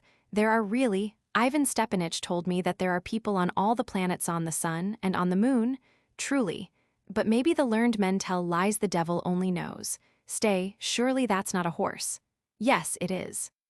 At the crooked ravine, which was just halfway on the journey home, Torchakov and his wife saw a saddled horse standing motionless and sniffing last year's dry grass. On a hillock beside the roadside, a red-haired Cossack was sitting doubled up, looking at his feet. Christ is risen, Maxim shouted to him. Whoa, whoa, whoa. Truly he is risen, answered the Cossack without raising his head. Where are you going? Home on leave. Why are you sitting here then? Why, I have fallen ill. I haven't the strength to go on. What is wrong? I ache all over. What a misfortune. People are keeping holiday and you fall sick, but you should ride on to a village or an inn. What's the use of sitting here? The Cossack raised his head, and with big, exhausted eyes, scanned Maxim, his wife, and the horse. Have you come from church? He asked. Yes. The holiday found me on the high road. It was not God's will for me to reach home. I'd get on my horse at once and ride off, but I haven't the strength. You might, good Christians, give a wayfarer some Easter cake to break his fast. Easter cake, Torchakov repeated, that we can, to be sure. Stay, I'll. Maxim fumbled quickly in his pockets, glanced at his wife, and said, I haven't a knife, nothing to cut it with, and I don't like to break it, it would spoil the whole cake. There's a problem, you look and see if you haven't a knife. The Cossack got up groaning, and went to his saddle to get a knife. What an idea, said Torchakov's wife angrily. I won't let you slice up the Easter cake. What should I look like, taking it home already cut, ride on to the peasants in the village, and break your fast there? The wife took the napkin with the Easter cake in it out of her husband's hands and said, I won't allow it. One must do things properly. It's not a loaf but a holy Easter cake, and it's a sin to cut it just anyhow. Well, Cossack, don't be angry, laughed Torchakov. The wife forbids it. Goodbye, good luck on your journey. Maxim shook the reins, clicked to his horse, and the chaise rolled on squeaking. For some time his wife went on grumbling and declaring that to cut the Easter cake before reaching home was a sin and not the proper thing. In the east the first rays of the rising sun shone out, cutting their way through the feathery clouds, and the song of the lark was heard in the sky. Now not one but 3 kites were hovering over the steppe at a respectful distance from one another. Grasshoppers began churring in the young grass. When they had driven 3/4 of a mile from the crooked ravine, Torchakov looked round and stared intently into the distance. I can't see the Cossack, he said. Poor, dear fellow, to take it into his head to fall ill on the road. There couldn't be a worse misfortune, to have to travel and not have the strength. I shouldn't wonder if he dies by the roadside. We didn't give him any Easter cake, Lizaveta, and we ought to have given it. I'll be bound he wants to break his fast too." The sun had risen, but whether it was dancing or not Chekhov did not see. He remained silent all the way home, thinking and keeping his eyes fixed on the horse's black tail. For some unknown reason, he felt overcome by depression, and not a trace of the holiday gladness was left in his heart. When he had arrived home and said, "Christ is risen to his workmen," he grew cheerful again and began talking. But when he had sat down to break the fast and had taken a bite from his piece of Easter cake, he looked regretfully at his wife and said, "It wasn't right of us, Lizaveta, not to give that Cossack something to eat." "You are a queer one, upon my word," said Lizaveta, shrugging her shoulders in surprise. "Where did you pick up such a fashion as giving away the holy Easter cake on the high road? Is it an ordinary loaf? Now that it is cut and lying on the table, let anyone eat it that likes your Cossack too. Do you suppose I grudge it?" "That's all right, but we ought to have given the Cossack some." "Why, he was worse off than a beggar or an orphan, on the road and far from home and sick too." Chekhov drank half a glass of tea and neither ate nor drank anything more. He had no appetite, the tea seemed to choke him, and he felt depressed again. After breaking their fast, his wife and he lay down to sleep. When Lizaveta woke 2 hours later, he was standing by the window, looking into the yard. "Are you up already?" asked his wife. "I somehow can't sleep." "Ah, Lizaveta," he sighed, "we were unkind, you and I, to that Cossack." "Talking about that Cossack again?" yawned his wife. "You have got him on the brain. He has served his Tsar, shed his blood maybe, and we treated him as though he were a pig. We ought to have brought the sick man home and fed him, and we did not even give him a morsel of bread. Catch me letting you spoil the Easter cake for nothing, and one that has been blessed too. You would have cut it on the road, and shouldn't I have looked a fool when I got home?" Without saying anything to his wife, Maxim went into the kitchen, wrapped a piece of cake up in a napkin, together with half a dozen eggs, and went to the laborers in the barn. "Kuzma, put down your concertina," he said to one of them. "Saddle the bay or Ivanchik and ride briskly to the crooked ravine. There you will see a sick Cossack with a horse, so give him this. Maybe he hasn't ridden away yet." Maxim felt cheerful again, but after waiting for Kuzma for some hours, he could bear it no longer, so he saddled a horse and went off to meet him. He met him just at the ravine. "Well, have you seen the Cossack?" "I can't find him anywhere, he must have ridden on." "Hma, a queer business." Chekhov took the bundle from Kuzma and galloped on farther. When he reached Shostrovo, he asked the peasants, "Friends, have you seen a sick Cossack with a horse? Didn't he ride by here? A red-headed fellow on a bay horse." The peasants looked at one another and said they had not seen the Cossack. "The returning postman drove by, it's true, but as for a Cossack or anyone else, there has been no such." Maxim got home at dinner time. "I can't get that Cossack out of my head, do what you will," he said to his wife. "He gives me no peace. I keep thinking, what if God meant to try us and sent some saint or angel in the form of a Cossack? It does happen, you know. It's bad, Lizaveta, we were unkind to the man." "What do you keep pestering me with that Cossack for?" cried Lizaveta, losing patience at last. "You stick to it like tar." "You are not kind, you know," said Maxim, looking into his wife's face. And for the first time since his marriage, he perceived that his wife was not kind. "I may be unkind," cried Lizaveta, tapping angrily with her spoon, "but I am not going to give away the holy Easter cake to every drunken man in the road." "The Cossack wasn't drunk." "He was drunk." "Well, you are a fool then." Maxim got up from the table and began reproaching his young wife for hard-heartedness and stupidity.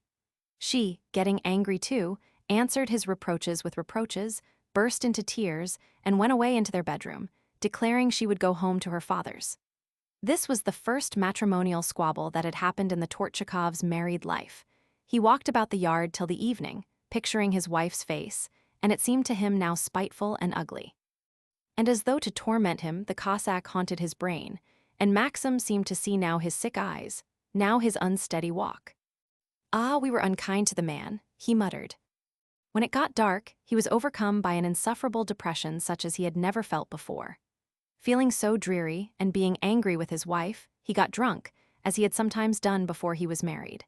In his drunkenness, he used bad language and shouted to his wife that she had a spiteful, ugly face, and that next day he would send her packing to her father's. On the morning of Easter Monday, he drank some more to sober himself and got drunk again. And with that, his downfall began. His horses, cows, sheep, and hives disappeared one by one from the yard. Maxim was more and more often drunk. Debts mounted up. He felt an aversion for his wife. Maxim put down all his misfortunes to the fact that he had an unkind wife, and above all, that God was angry with him on account of the sick Cossack. Lizaveta saw their ruin, but who was to blame for it she did not understand. Aborigines. Between 9 and 10 in the morning. Ivan Lyashkevsky, a lieutenant of Polish origin, who has at some time or other been wounded in the head, and now lives on his pension in a town in one of the southern provinces, is sitting in his lodgings at the open window talking to Franz Stepanich Finks, the town architect, who has come in to see him for a minute. Both have thrust their heads out of the window and are looking in the direction of the gate near which Lyashkevsky's landlord, a plump little native with pendulous perspiring cheeks, in full blue trousers, is sitting on a bench with his waistcoat unbuttoned. The native is plunged in deep thought and is absent-mindedly prodding the toe of his boot with a stick. "Extraordinary people, I tell you," grumbled Lyashkevsky, looking angrily at the native.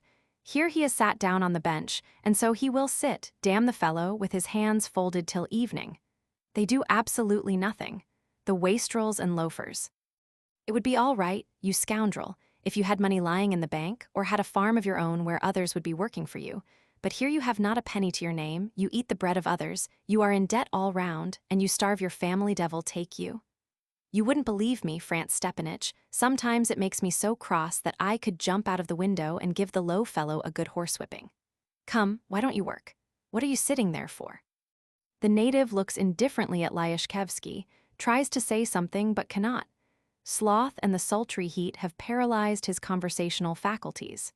Yawning lazily, he makes the sign of the cross over his mouth and turns his eyes up towards the sky where pigeons fly, bathing in the hot air. "You must not be too severe in your judgments, honored friend," sighs Finks, mopping his big bald head with his handkerchief. "Put yourself in their place. Business is slack now, there's unemployment all round, a bad harvest, stagnation in trade."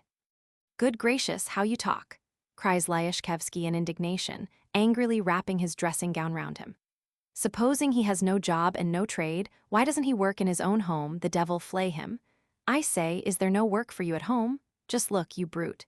Your steps have come to pieces, the plankway is falling into the ditch, the fence is rotten, you had better set to and mend it all, or if you don't know how, go into the kitchen and help your wife. Your wife is running out every minute to fetch water or carry out the slops. Why shouldn't you run instead, you rascal? And then you must remember, Franz Stepanich, that he has 6 acres of garden, that he has pigsties and poultry houses, but it is all wasted and no use. The flower garden is overgrown with weeds and almost baked dry, while the boys play ball in the kitchen garden. Isn't he a lazy brute? I assure you, though I have only the use of an acre and a half with my lodgings, you will always find radishes and salad and fennel and onions, while that blackguard buys everything at the market." "He is a Russian, there is no doing anything with him," said Finks with a condescending smile. "It's in the Russian blood. They are a very lazy people. If all property were given to Germans or Poles, in a year's time you would not recognize the town." The native in the blue trousers beckons a girl with a sieve, buys a kopek's worth of sunflower seeds from her, and begins cracking them. "A race of curs," says Lyashkevsky angrily. "That's their only occupation, they crack sunflower seeds and they talk politics, the devil take them." Staring wrathfully at the blue trousers, Lyashkevsky is gradually roused to fury and gets so excited that he actually foams at the mouth. He speaks with a Polish accent, rapping out each syllable venomously, till at last the little bags under his eyes swell, and he abandons the Russian scoundrels, blackguards, and rascals, and rolling his eyes begins pouring out a shower of Polish oaths, coughing from his efforts. "Lazy dogs, race of curs. May the devil take them." The native hears this abuse distinctly, but judging from the appearance of his crumpled little figure, it does not affect him. Apparently, he has long ago grown as used to it as to the buzzing of the flies, and feels it superfluous to protest. At every visit, Finks has to listen to a tirade on the subject of the lazy, good-for-nothing Aborigines, and every time exactly the same one. But I must be going, he says, remembering that he has no time to spare. Goodbye. Where are you off to? I only looked in on you for a minute. The wall of the cellar has cracked in the girls' high school, so they asked me to go round at once to look at it. I must go. I have told Varvara to get the samovar, says Lyashkevsky, surprised. Stay a little, we will have some tea, then you shall go. Finks obediently puts down his hat on the table and remains to drink tea. Over their tea, Lyashkevsky maintains that the natives are hopelessly ruined, that there is only one thing to do, to take them all indiscriminately and send them under strict escort to hard labor. Why, upon my word, he says, getting hot, you may ask what does that goose sitting there live upon. He lets me lodgings in his house for 7 rubles a month, and he goes to name-day parties, that's all that he has to live on, the knave, may the devil take him. He has neither earnings nor an income. They are not merely sluggards and wastrels, they are swindlers too, they are continually borrowing money from the town bank, and what do they do with it? They plunge into some scheme such as sending bulls to Moscow or building oil presses on a new system. But to send bulls to Moscow or to press oil, you want to have a head on your shoulders, and these rascals have pumpkins on theirs. Of course, all their schemes end in smoke. They waste their money, get into a mess, and then snap their fingers at the bank. What can you get out of them? Their houses are mortgaged over and over again, they have no other property, it's all been drunk and eaten up long ago. 9/10 of them are swindlers, the scoundrels. To borrow money and not return it is their rule. Thanks to them, the town bank is going smash. I was at Yegorov's yesterday. Finks interrupts the Pole, anxious to change the conversation. And only fancy, I won 6 rubles and a half from him at picket. I believe I still owe you something at picket, Lyashkevsky recollects. I ought to win it back. Wouldn't you like one game? Perhaps just one, Finks assents. I must make haste to the high school, you know. Lyashkevsky and Finks sit down at the open window and begin a game of piquet. The native in the blue trousers stretches with relish, and husks of sunflower seeds fall in showers from all over him onto the ground. At that moment, from the gate opposite, appears another native with a long beard, wearing a crumpled yellowish-gray cotton coat. He screws up his eyes affectionately at the blue trousers and shouts, "Good morning, Semyon Nikolaich. I have the honor to congratulate you on the Thursday." "And the same to you, Kapitan Petrovich. Come to my seat, it's cool here." The blue trousers, with much sighing and groaning and waddling from side to side like a duck, cross the street. "Tierce Major," mutters Lyashkevsky, "from the Queen, 5 and 15. The rascals are talking of politics. Do you hear? They have begun about England. I have 6 hearts. I have the 7 spades, my point. Yes, it's yours, do you hear? They are abusing Beaconsfield. They don't know, the swine, that Beaconsfield has been dead for ever so long. So I have 29. Your lead. 8, 9, 10. Yes, amazing people, these Russians. 11, 12. The Russian inertia is unique on the terrestrial globe. 30, 31. One ought to take a good whip, you know. Go out and give them Beaconsfield. I say, how their tongues are wagging, it's easier to babble than to work.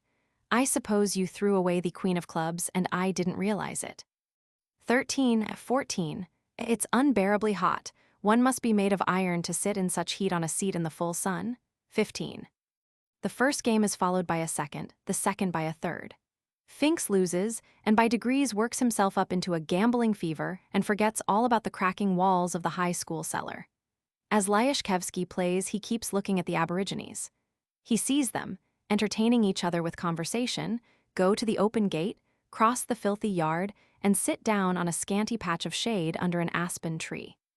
Between 12 and 1 o'clock, the fat cook with brown legs spreads before them something like a baby's sheet with brown stains upon it, and gives them their dinner. They eat with wooden spoons, keep brushing away the flies, and go on talking. "The devil, it is beyond everything," cries Lyashkevsky, revolted. "I am very glad I have not a gun or a revolver, or I should have a shot at those cattle. I have 4 knaves 14. Your point. It really gives me a twitching in my legs. I can't see those ruffians without being upset. Don't excite yourself, it is bad for you. But upon my word, it is enough to try the patience of a stone. When he has finished dinner, the native in blue trousers, worn out and exhausted, staggering with laziness and repletion, crosses the street to his own house and sinks feebly onto his bench. He is struggling with drowsiness and the gnats, and is looking about him as dejectedly as though he were every minute expecting his end. His helpless air drives Lyashkevsky out of all patience. The Pole pokes his head out of the window and shouts at him, spluttering. "Been gorging? Ah, the old woman, the sweet darling. He has been stuffing himself, and now he doesn't know what to do with his tummy. Get out of my sight, you confounded fellow, plague take you." The native looks sourly at him and merely twiddles his fingers instead of answering. A schoolboy of his acquaintance passes by him with his satchel on his back. Stopping him, the native ponders a long time what to say to him and asks, "Well, what now?" "Nothing." "How nothing? Why just nothing?" And which subject is the hardest?" "That's according." The schoolboy shrugs his shoulders. "I see her. What is the Latin for tree?" "Arbor." "Aha, and so one has to know all that," sighs the blue trousers. "You have to go into it all. It's hard work, hard work. Is your dear mamma well?" "She is all right, thank you." "Ah, well, run along." After losing 2 rubles, Finks remembers the high school and is horrified. "Holy saints, why it's 3 o'clock already. How I have been staying on. Goodbye, I must run."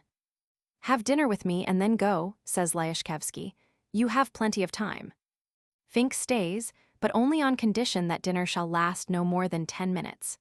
After dining, he sits for some 5 minutes on the sofa and thinks of the cracked wall, then resolutely lays his head on the cushion and fills the room with a shrill whistling through his nose. While he is asleep, Lyashkevsky, who does not approve of an afternoon nap, sits at the window, stares at the dozing native, and grumbles. "Race of curs, I wonder you don't choke with laziness. No work, no intellectual or moral interests, nothing but vegetating, a disgusting, tifoo." At 6 o'clock, Finks wakes up. "It's too late to go to the high school now," he says, stretching. "I shall have to go tomorrow and now. How about my revenge? Let's have one more game." After seeing his visitor off, between 9 and 10, Lyashkevsky looks after him for some time and says, "Damn the fellow, staying here the whole day and doing absolutely nothing. Simply get their salary and do no work, the devil take them. The German pig." He looks out of the window, but the native is no longer there. He has gone to bed. There is no one to grumble at, and for the first time in the day he keeps his mouth shut, but 10 minutes passes and he cannot restrain the depression that overpowers him and begins to grumble, shoving the old shabby armchair. "You only take up room, rubbishly old thing. You ought to have been burnt long ago, but I keep forgetting to tell them to chop you up. It's a disgrace." And as he gets into bed, he presses his hand on a spring of the mattress, frowns and says peevishly, "The confounded spring, it will cut my side all night. I will tell them to rip up the mattress tomorrow and get you out, you useless thing." He falls asleep at midnight and dreams that he is pouring boiling water over the natives, Finks, and the old armchair. An inquiry. It was midday. Valdyrev, a tall, thick-set country gentleman with a cropped head and prominent eyes, took off his overcoat, mopped his brow with his silk handkerchief, and somewhat diffidently went into the government office. There they were scratching away. "Where can I make an inquiry here?" he said, addressing a porter who was bringing a trayful of glasses from the furthest recesses of the office. "I have to make an inquiry here and to take a copy of a resolution of the council." "That way, please, to that one sitting near the window," said the porter, indicating with the tray the furthest window. Valdyrev coughed and went towards the window. There, at a green table spotted like typhus, was sitting a young man with his hair standing up in 4 tufts on his head, with a long pimply nose and a long faded uniform. He was writing, thrusting his long nose into the papers. A fly was walking about near his right nostril, and he was continually stretching out his lower lip and blowing under his nose, which gave his face an extremely careworn expression. "May I make an inquiry about my case here?" "Of you? My name is Valdyrev, and, by the way, I have to take a copy of the resolution of the Council of the 2nd of March." The clerk dipped his pen in the ink and looked to see if he had got too much on it. Having satisfied himself that the pen would not make a blot, he began scribbling away. His lip was thrust out, but it was no longer necessary to blow. The fly had settled on his ear. "Can I make an inquiry here?" Valdyrev repeated a minute later. "My name is Valdyrev. I am a landowner." "Ivan Alexeich," the clerk shouted into the air as though he had not observed Valdyrev. "Will you tell the merchant Yalikov when he comes to sign the copy of the complaint lodged with the police? I've told him 1,000 times." "I have come in reference to my lawsuit with the heirs of Princess Gugulin," muttered Valdyrev. "The case is well known. I earnestly beg you to attend to me." Still failing to observe Valdyrev, the clerk caught the fly on his lip, looked at it attentively, and flung it away. The country gentleman coughed and blew his nose loudly on his checked pocket handkerchief. But this was no use either. He was still unheard. The silence lasted for 2 minutes. Valdyrev took a ruble note from his pocket and laid it on an open book before the clerk. The clerk wrinkled up his forehead, drew the book towards him with an anxious air, and closed it. "A little inquiry. I want only to find out on what grounds the heirs of Princess Gugulin. May I trouble you?" The clerk, absorbed in his own thoughts, got up and, scratching his elbow, went to a cupboard for something. Returning a minute later to his table, he became absorbed in the book again. Another ruble note was lying upon it. "I will trouble you for 1 minute only. I have only to make an inquiry."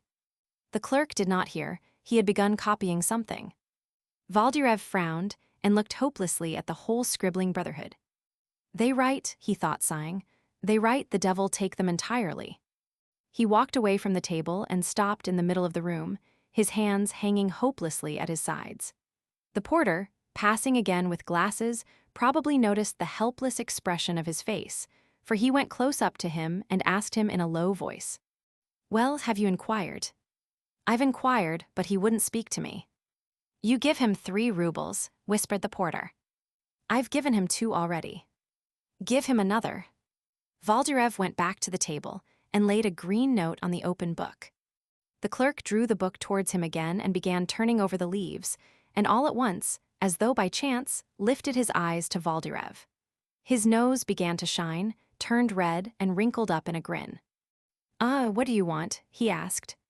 "I want to make an inquiry in reference to my case. My name is Valdyrev." "With pleasure, the Gugulin case, isn't it? Very good. What is it then exactly?" Valdyrev explained his business. The clerk became as lively as though he were whirled round by a hurricane. He gave the necessary information, arranged for a copy to be made, gave the petitioner a chair, and all in 1 instant. He even spoke about the weather and asked after the harvest. And when Valdyrev went away, he accompanied him down the stairs, smiling affably and respectfully, and looking as though he were ready any minute to fall on his face before the gentleman. Valdyrev, for some reason, felt uncomfortable, and in obedience to some inward impulse, he took a ruble out of his pocket and gave it to the clerk. And the latter kept bowing and smiling, and took the ruble like a conjurer, so that it seemed to flash through the air. "Well, what people?" thought the country gentleman as he went out into the street, and he stopped and mopped his brow with his handkerchief. Martyrs. Lizachka Kudrinsky, a young married lady who had many admirers, was suddenly taken ill, and so seriously that her husband did not go to his office, and a telegram was sent to her mamma at Tver. This is how she told the story of her illness. "I went to Lyasno to Auntie's. I stayed there a week, and then I went with all the rest to cousin Varia's. Varia's husband is a surly brute and a despot. I'd shoot a husband like that, but we had a very jolly time there. To begin with, I took part in some private theatricals. It was a scandal in a respectable family. Hrustilov acted marvelously. Between the acts, I drank some cold, awfully cold, lemon squash with the tiniest nip of brandy in it. Lemon squash with brandy in it is very much like champagne. I drank it and I felt nothing. Next day after the performance, I rode out on horseback with that Adolf Ivanitch. It was rather damp and there was a strong wind. It was most likely then that I caught cold. 3 days later, I came home to see how my dear, good Vasya was getting on, and while here to get my silk dress, the one that has little flowers on it. Vasya, of course, I did not find at home. I went into the kitchen to tell Praskovia to set the samovar, and there I saw on the table some pretty little carrots and turnips like playthings. I ate 1 little carrot and, well, a turnip too. I ate very little, but only fancy, I began having a sharp pain at one's spasms. Spasms, spasms, I am dying. Vasya runs from the office. Naturally, he clutches at his hair and turns white. They run for the doctor. Do you understand? I am dying. The spasms began at midday. Before 3 o'clock the doctor came, and at 6 Lizachka fell asleep and slept soundly till 2 o'clock in the morning. It strikes 2. The light of the little night lamp filters scantily through the pale blue shade. Lizachka is lying in bed. Her white lace cap stands out sharply against the dark background of the red cushion. Shadows from the blue lampshade lie in patterns on her pale face and her round, plump shoulders. Vasily Stepanovich is sitting at her feet. The poor fellow is happy that his wife is at home at last, and at the same time he is terribly alarmed by her illness. "Well, how do you feel, Lizachka?" he asks in a whisper, noticing that she is awake. "I am better," moans Lizachka. "I don't feel the spasms now, but there is no sleeping. I can't get to sleep. Isn't it time to change the compress, my angel?" Lizachka sits up slowly with the expression of a martyr and gracefully turns her head on one side. Vasily Stepanovich, with reverent awe, scarcely touching her hot body with his fingers, changes the compress. Lizachka shrinks, laughs at the cold water which tickles her, and lies down again. "You are getting no sleep, poor boy," she moans. "As though I could sleep." "It's my nerves, Vasya. I am a very nervous woman. The doctor has prescribed for stomach trouble, but I feel that he doesn't understand my illness. It's nerves and not the stomach. I swear that it is my nerves. There is only one thing I am afraid of, that my illness may take a bad turn." "No, Lizachka, no. Tomorrow you will be all right." "Hardly likely. I am not afraid for myself.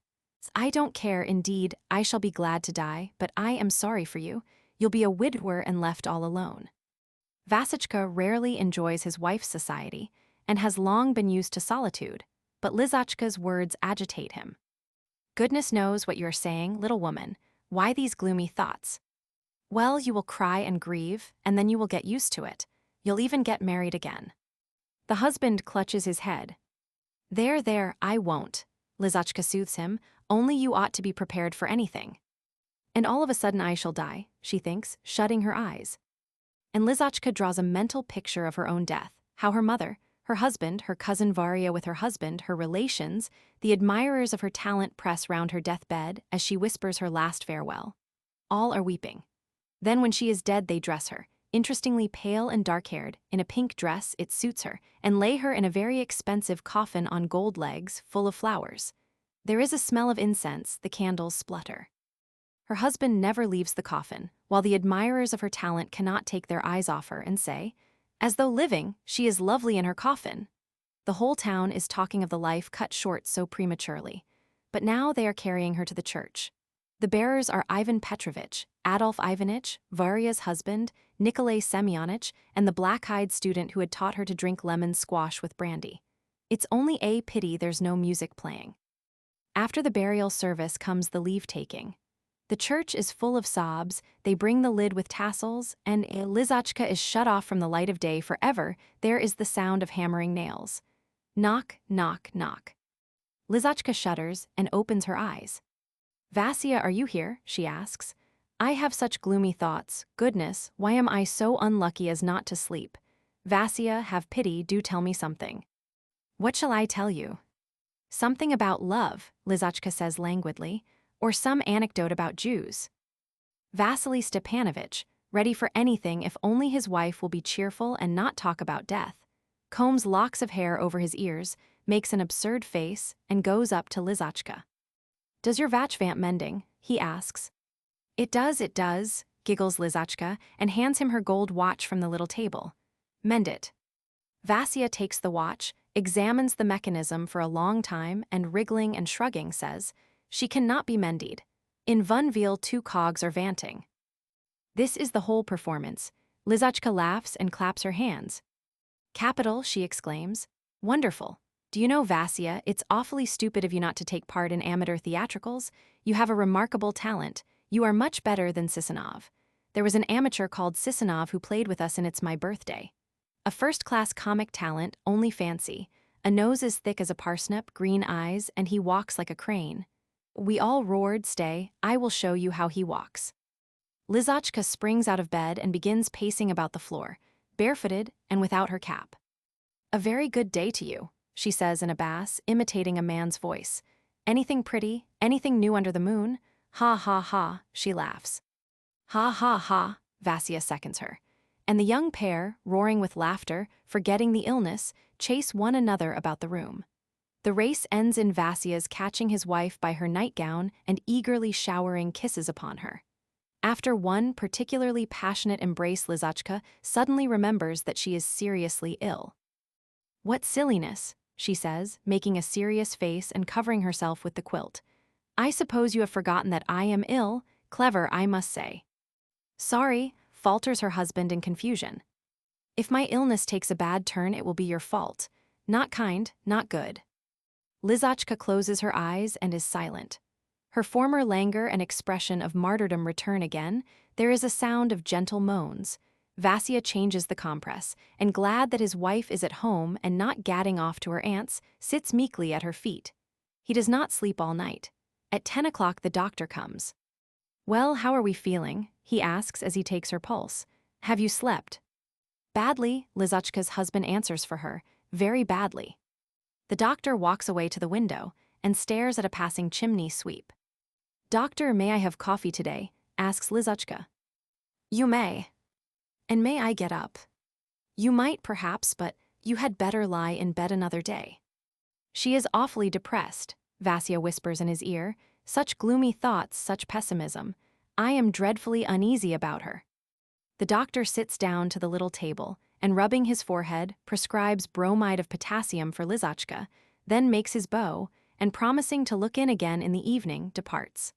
Vasya does not go to the office, but sits all day at his wife's feet. At midday, the admirers of her talent arrive in a crowd. They are agitated and alarmed. They bring masses of flowers and French novels. Lizachka, in a snow-white cap and a light dressing jacket, lies in bed with an enigmatic look, as though she did not believe in her own recovery. The admirers of her talent see her husband, but readily forgive his presence. They and he are united by one calamity at that bedside. At 6 o'clock in the evening, Lizachka falls asleep, and again sleeps till 2 o'clock in the morning. Vasya, as before, sits at her feet, struggles with drowsiness, changes her compress, plays at being a Jew, and in the morning, after a second night of suffering, Liza is prinking before the looking-glass and putting on her hat. Wherever are you going, my dear? Asks Vasya with an imploring look at her. What? Says Lizachka in wonder, assuming a scared expression. Don't you know that there is a rehearsal today at Maria Lvovna's? After escorting her there, Vasya, having nothing to do to while away his boredom, takes his portfolio and goes to the office. His head aches so violently from his sleepless nights that his left eye shuts of itself and refuses to open. What's the matter with you, my good sir? His chief asks him. What is it? Vasya waves his hand and sits down. Don't ask me, your excellency, he says with a sigh. What I have suffered in these 2 days, what I have suffered, Liza has been ill. Good heavens, cried his chief in alarm. Lizaveta Pavlovna, what is wrong with her? Vasily Stepanovich merely throws up his hands and raises his eyes to the ceiling, as though he would say, It's the will of Providence. Ah, my boy, I can sympathize with you with all my heart, sighs his chief, rolling his eyes. I've lost my wife, my dear, I understand. That is a loss, it is a loss. It's awful, awful.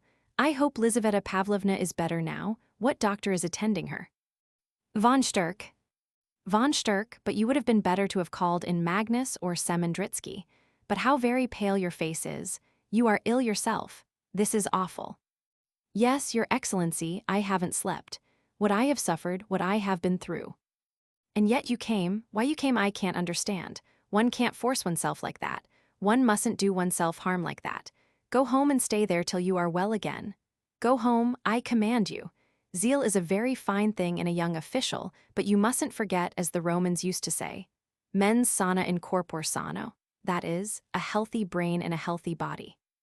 Vasya agrees, puts his papers back in his portfolio, and, taking leave of his chief, goes home to bed. The Lion and the Sun. In one of the towns lying on this side of the Urals, a rumor was afloat that a Persian magnate, called Rahat Helem, was staying for a few days in the town and putting up at the Japan Hotel. This rumor made no impression whatever upon the inhabitants. A Persian had arrived, well, so be it. Only Stepan Ivanovich Kutzin, the mayor of the town, hearing of the arrival of the Oriental gentleman from the secretary of the town hall, grew thoughtful and inquired, "Where is he going?" "To Paris or to London, I believe." Then he is a bigwig, I suppose." "The devil only knows." As he went home from the town hall and had his dinner, the mayor sank into thought again, and this time he went on thinking till the evening. The arrival of the distinguished Persian greatly intrigued him. It seemed to him that fate itself had sent him this Rahat Helem, and that a favorable opportunity had come at last for realizing his passionate, secretly cherished dream. Kutzin had already 2 medals, and the Stanislav of the 3rd degree, the badge of the Red Cross, and the badge of the Society of Saving from Drowning. And in addition to these, he had made himself a little gold gun crossed by a guitar, and this ornament, hung from a buttonhole in his uniform, looked in the distance like something special and delightfully resembled a badge of distinction. It is well known that the more orders and medals you have, the more you want, and the mayor had long been desirous of receiving the Persian Order of the Lion and the Sun. He desired it passionately, madly. He knew very well that there was no need to fight, or to subscribe to an asylum, or to serve on committees to obtain this order. All that was needed was a favorable opportunity. And now, it seemed to him that this opportunity had come. At noon on the following day, he put on his chain and all his badges of distinction and went to the Japan. Destiny favored him. When he entered the distinguished Persian's apartment, the latter was alone and doing nothing. Rahat Helem, an enormous Asiatic, with a long nose like the beak of a snipe, with prominent eyes, and with a fez on his head, was sitting on the floor rummaging in his portmanteau.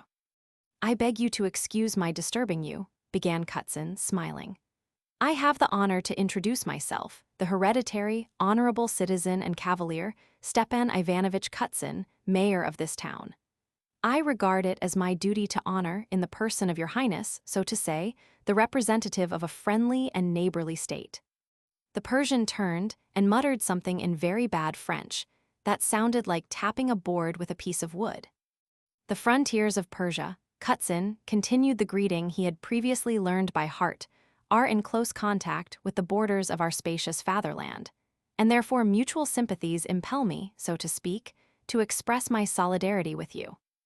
The illustrious Persian got up and again muttered something in a wooden tongue. Kutzin, who knew no foreign language, shook his head to show that he did not understand. "Well, how am I to talk to him?" he thought.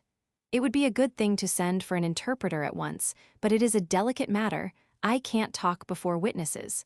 The interpreter would be chattering all over the town afterwards." And Kutzin tried to recall the foreign words he had picked up from the newspapers. "I am the mayor of the town," he muttered. "That is the Lord Mayor, municipale sviwi compreni." He wanted to express his social position in words or in gesture and did not know how. A picture hanging on the wall with an inscription in large letters, "The Town of Venice," helped him out of his difficulties. He pointed with his finger at the town, then at his own head, and in that way obtained, as he imagined, the phrase, "I am the head of the town." The Persian did not understand, but he gave a smile and said, "Gut, monsieur, gut." Half an hour later, the mayor was slapping the Persian, first on the knee and then on the shoulder, and saying, "Compreni, oui. As Lord Mayor and municipale, I suggest that you should take a little promenade. Compreni, promenade." Kutzin pointed at Venice, and with 2 fingers represented walking legs. Rahat Helem, who kept his eyes fixed on his medals, and was apparently guessing that this was the most important person in the town, understood the word promenade and grinned politely. Then they both put on their coats and went out of the room. Downstairs near the door leading to the restaurant of the Japan, Kutzin reflected that it would not be amiss to entertain the Persian. He stopped and, indicating the tables, said, "By Russian custom it wouldn't be amiss. Puree, intricacies, champagne, and so on, compreni." The illustrious visitor understood, and a little later they were both sitting in the very best room of the restaurant, eating and drinking champagne. "Let us drink to the prosperity of Persia," said Kutzin. "We Russians love the Persians. Though we are of another faith, yet there are common interests, mutual, so to say, sympathies, progress, Asiatic markets, the campaigns of peace, so to say." The illustrious Persian ate and drank with an excellent appetite. He stuck his fork into a slice of smoked sturgeon and, wagging his head, enthusiastically said, Gut, bien. You like it, said the mayor, delighted. Bien, that's capital. And turning to the waiter, he said, Luca, my lad, see that 2 pieces of smoked sturgeon, the best you have, are sent up to His Highness's room. Then the mayor and the Persian magnate went to look at the menagerie. The townspeople saw their Stepan Ivanovitch, flushed with champagne, gay and very well pleased, leading the Persian about the principal streets and the bazaar, showing him the points of interest of the town, and even taking him to the fire tower. Among other things, the townspeople saw him stop near some stone gates with lions on it, and point out to the Persian first the lion, then the sun overhead, and then his own breast. Then again, he pointed to the lion and to the sun, while the Persian nodded his head as though in sign of assent, and smiling showed his white teeth. In the evening they were sitting in the London hotel, listening to the harp players, and where they spent the night is not known. Next day the mayor was at the town hall in the morning. The officials there apparently already knew something and were making their conjectures, for the secretary went up to him and said with an ironical smile, It is the custom of the Persians, when an illustrious visitor comes to visit you, you must slaughter a sheep with your own hands. And a little later an envelope that had come by post was handed to him. The mayor tore it open and saw a caricature in it. It was a drawing of Rahat Helem with the mayor on his knees before him, stretching out his hands and saying, To prove our Russian friendship for Persia's mighty realm, and show respect for you, her envoy, myself I'd slaughter like a lamb, but pardon me, for I'm a donkey. The mayor was conscious of an unpleasant feeling like a gnawing in the pit of the stomach, but not for long. By midday he was again with the illustrious Persian. Again he was regaling him and showing him the points of interest in the town. Again he led him to the stone gates, and again pointed to the lion, to the sun, and to his own breast. They dined at the Japan. After dinner, with cigars in their teeth, both flushed and blissful, again mounted the fire tower, and the mayor, evidently wishing to entertain the visitor with an unusual spectacle, shouted from the top to a sentry walking below, Sound the alarm. But the alarm was not sounded, as the firemen were at the baths at the moment. They supped at the London, and, after supper, the Persian departed. When he saw him off, Stepan Ivanovitch kissed him 3 times after the Russian fashion, and even grew tearful. And when the train started, he shouted, Give our greeting to Persia, tell her that we love her. A year and 4 months had passed. There was a bitter frost, 35 degrees, and a piercing wind was blowing. Stepan Ivanovitch was walking along the street with his fur coat thrown open over his chest, and he was annoyed that he met no one to see the lion and the sun upon his breast.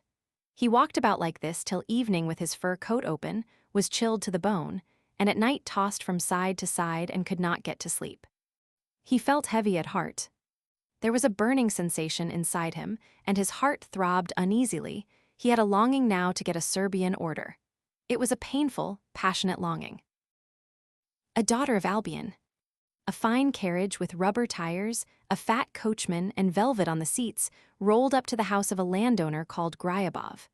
Fyodor Andreich Otsov, the district marshal of nobility, jumped out of the carriage. A drowsy footman met him in the hall. Are the family at home? Asked the marshal. No, sir. The mistress and the children are gone out paying visits, while the master and mademoiselle are catching fish. Fishing all the morning, sir. Otsov stood a little, thought a little, and then went to the river to look for Gryabov. Going down to the river, he found him 1.5 miles from the house. Looking down from the steep bank and catching sight of Gryabov, Otsov gushed with laughter. Gryabov, a large stout man with a very big head, was sitting on the sand, angling, with his legs tucked under him like a Turk. His hat was on the back of his head, and his cravat had slipped on one side. Beside him stood a tall, thin Englishwoman, with prominent eyes like a crab's, and a big bird-like nose more like a hook than a nose. She was dressed in a white muslin gown through which her scraggy yellow shoulders were very distinctly apparent. On her gold belt hung a little gold watch. She, too, was angling. The stillness of the grave reigned about them both. Both were motionless, as the river upon which their floats were swimming. A desperate passion, but deadly dull, laughed Otsov. Good day, Ivan Kuzmich. Ah, is that you? Asked Gryabov, not taking his eyes off the water. Have you come? As you see, and you are still taken up with your crazy nonsense, not given it up yet. The devil's in it. I begin in the morning and fish all day, The fishing is not up to much today. I've caught nothing and this dummy hasn't either. We sit on and not a devil of a fish. I could scream. Well, chuck it up then. Let's go and have some vodka. Wait a little, maybe we shall catch something. Towards evening the fish bite better. I've been sitting here, my boy, ever since the morning. I can't tell you how fearfully boring it is. It was the devil drove me to take to this fishing. I know that it is rotten idiocy for me to sit here. I sit here like some scoundrel, like a convict, and I stare at the water like a fool. I ought to go to the haymaking, but here I sit catching fish. Yesterday His Holiness held a service at Happany Evo, but I didn't go. I spent the day here with this she-devil. But have you taken leave of your senses? Asked Otsov, glancing in embarrassment at the Englishwoman. Using such language before a lady and she. Oh, confound her, it doesn't matter. She doesn't understand a syllable of Russian. Whether you praise her or blame her, it is all the same to her. Just look at her nose. Her nose alone is enough to make one faint. We sit here for whole days together and not a single word. She stands like a stuffed image and rolls the whites of her eyes at the water. The Englishwoman gave a yawn, put a new worm on, and dropped the hook into the water. I wonder at her not a little, Gryabov went on. The great stupid has been living in Russia for 10 years and not a word of Russian. Any little aristocrat among us goes to them and learns to babble away in their lingo, while there's no making them out. Just look at her nose, do look at her nose. Come, drop it, it's uncomfortable. Why attack a woman? She's not a woman, but a maiden lady. I bet she's dreaming of suitors, the ugly doll, and she smells of something decaying. I've got a loathing for her, my boy. I can't look at her with indifference. When she turns her ugly eyes on me, it sends a twinge all through me as though I had knocked my elbow on the parapet. She likes fishing, too. Watch her. She fishes as though it were a holy rite. She looks upon everything with disdain. She stands there, the wretch, and is conscious that she is a human being, and that therefore she is the monarch of nature. And do you know what her name is? Wilka Charlisovna Feiss. Tifu, there is no getting it out. The Englishwoman, hearing her name, deliberately turned her nose in Gryabov's direction and scanned him with a disdainful glance. She raised her eyes from Gryabov to Otsov and steeped him in disdain. And all this in silence, with dignity and deliberation. Did you see? Said Gryabov, chuckling. As though to say, take that. Ah, you monster, it's only for the children's sake that I keep that Triton. If it weren't for the children, I wouldn't let her come within 10 miles of my estate.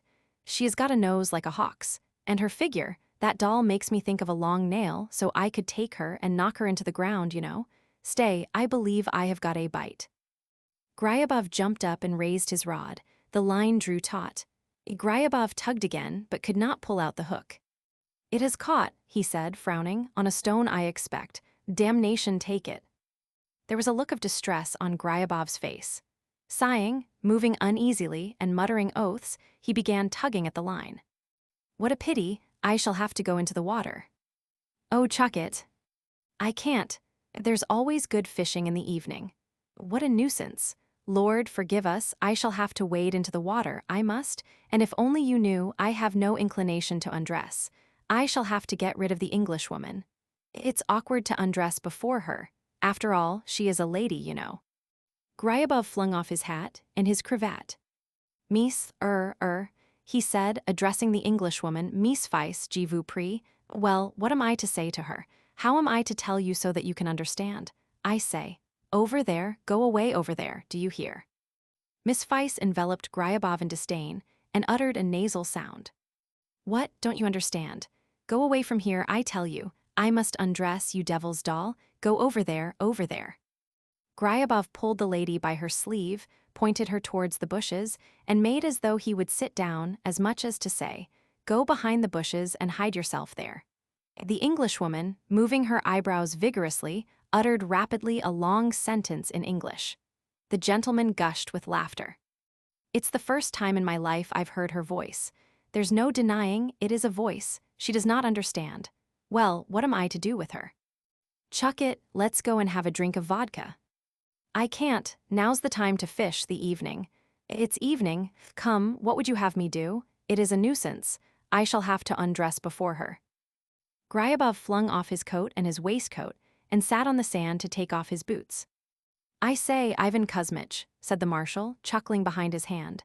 "It's really outrageous, an insult. Nobody asks her not to understand. It's a lesson for these foreigners." Gryabov took off his boots and his trousers, flung off his undergarments, and remained in the costume of Adam Otsov held his sides. He turned crimson both from laughter and embarrassment. The Englishwoman twitched her brows and blinked.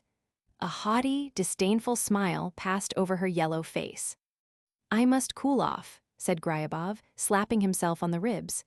"Tell me, if you please, Fyodor Andreich, why I have a rash on my chest every summer." "Oh, do get into the water quickly, or cover yourself with something, you beast." "And if only she were confused, the nasty thing," said Gryabov, crossing himself as he waded into the water. "Brrrrrr, the water's cold. Look how she moves her eyebrows, she doesn't go away. She is far above the crowd, he, and she doesn't reckon us as human beings." Wading knee-deep in the water and drawing his huge figure up to its full height, he gave a wink and said, "This isn't England, you see." Miss Weiss coolly put on another worm, gave a yawn, and dropped the hook in. Otsov turned away, Gryabov released his hook, ducked into the water, and, spluttering, waded out. 2 minutes later he was sitting on the sand and angling as before. Choristers. The justice of the peace, who had received a letter from Petersburg, had set the news going that the owner of Yefremuvo, Count Vladimir Ivanovich, would soon be arriving. When he would arrive there was no saying. "Like a thief in the night," said Father Kuzma, a gray-headed little priest in a lilac cassock. "And when he does come, the place will be crowded with the nobility and other high gentry. All the neighbors will flock here. Mind now, do your best, Alexei Alexeich. I beg you most earnestly." "You need not trouble about me," said Alexei Alexeich, frowning. "I know my business. If only my enemy intones the litany in the right key, he may, out of sheer spite." There, I'll persuade the deacon, I'll persuade him." Alexei Alexeich was the sacristan of the Yefremuvo church. He also taught the schoolboys church and secular singing, for which he received 60 rubles a year from the revenues of the count's estate. The schoolboys were bound to sing in church in return for their teaching. Alexei Alexeich was a tall, thick-set man of dignified deportment, with a fat, clean-shaven face that reminded one of a cow's udder. His imposing figure and double chin made him look like a man occupying an important position in the secular hierarchy rather than a sacristan. It was strange to see him, so dignified and imposing, flop to the ground before the bishop, and on one occasion, after too loud a squabble with the deacon Yevlampy Avdasov, remain on his knees for 2 hours by order of the head priest of the district. Grandeur was more in keeping with his figure than humiliation. On account of the rumors of the count's approaching visit, he had a choir practice every day, morning and evening. The choir practice was held at the school. It did not interfere much with the school work. During the practice, the schoolmaster, Sergei Makarich, set the children writing copies while he joined the tenors as an amateur. This is how the choir practice was conducted. Alexei Alexeich would come into the schoolroom, slamming the door and blowing his nose. The trebles and altos extricated themselves noisily from the school tables. The tenors and basses, who had been waiting for some time in the yard, came in, tramping like horses. They all took their places. Alexei Alexeich drew himself up, made a sign to enforce silence, and struck a note with the tuning fork. "Tetalita Tom, do me soul do." Adagio, adagio, once more. After the Amen, there followed Lord have mercy upon us from the great litany. All this had been learned long ago, sung 1,000 times and thoroughly digested, and it was gone through simply as a formality. It was sung indolently, unconsciously. Alexei Alexeich waved his arms calmly and chimed in now in a tenor, now in a bass voice. It was all slow, there was nothing interesting. But before the cherubim, him, the whole choir suddenly began blowing their noses, coughing and zealously turning the pages of their music. The sacristan turned his back on the choir and with a mysterious expression on his face began tuning his violin. The preparations lasted a couple of minutes. "Take your places, look at your music carefully. Basses, don't overdo it, rather softly." Bortniansky's Cherubim Hymn No. 7 was selected. At a given signal, silence prevailed.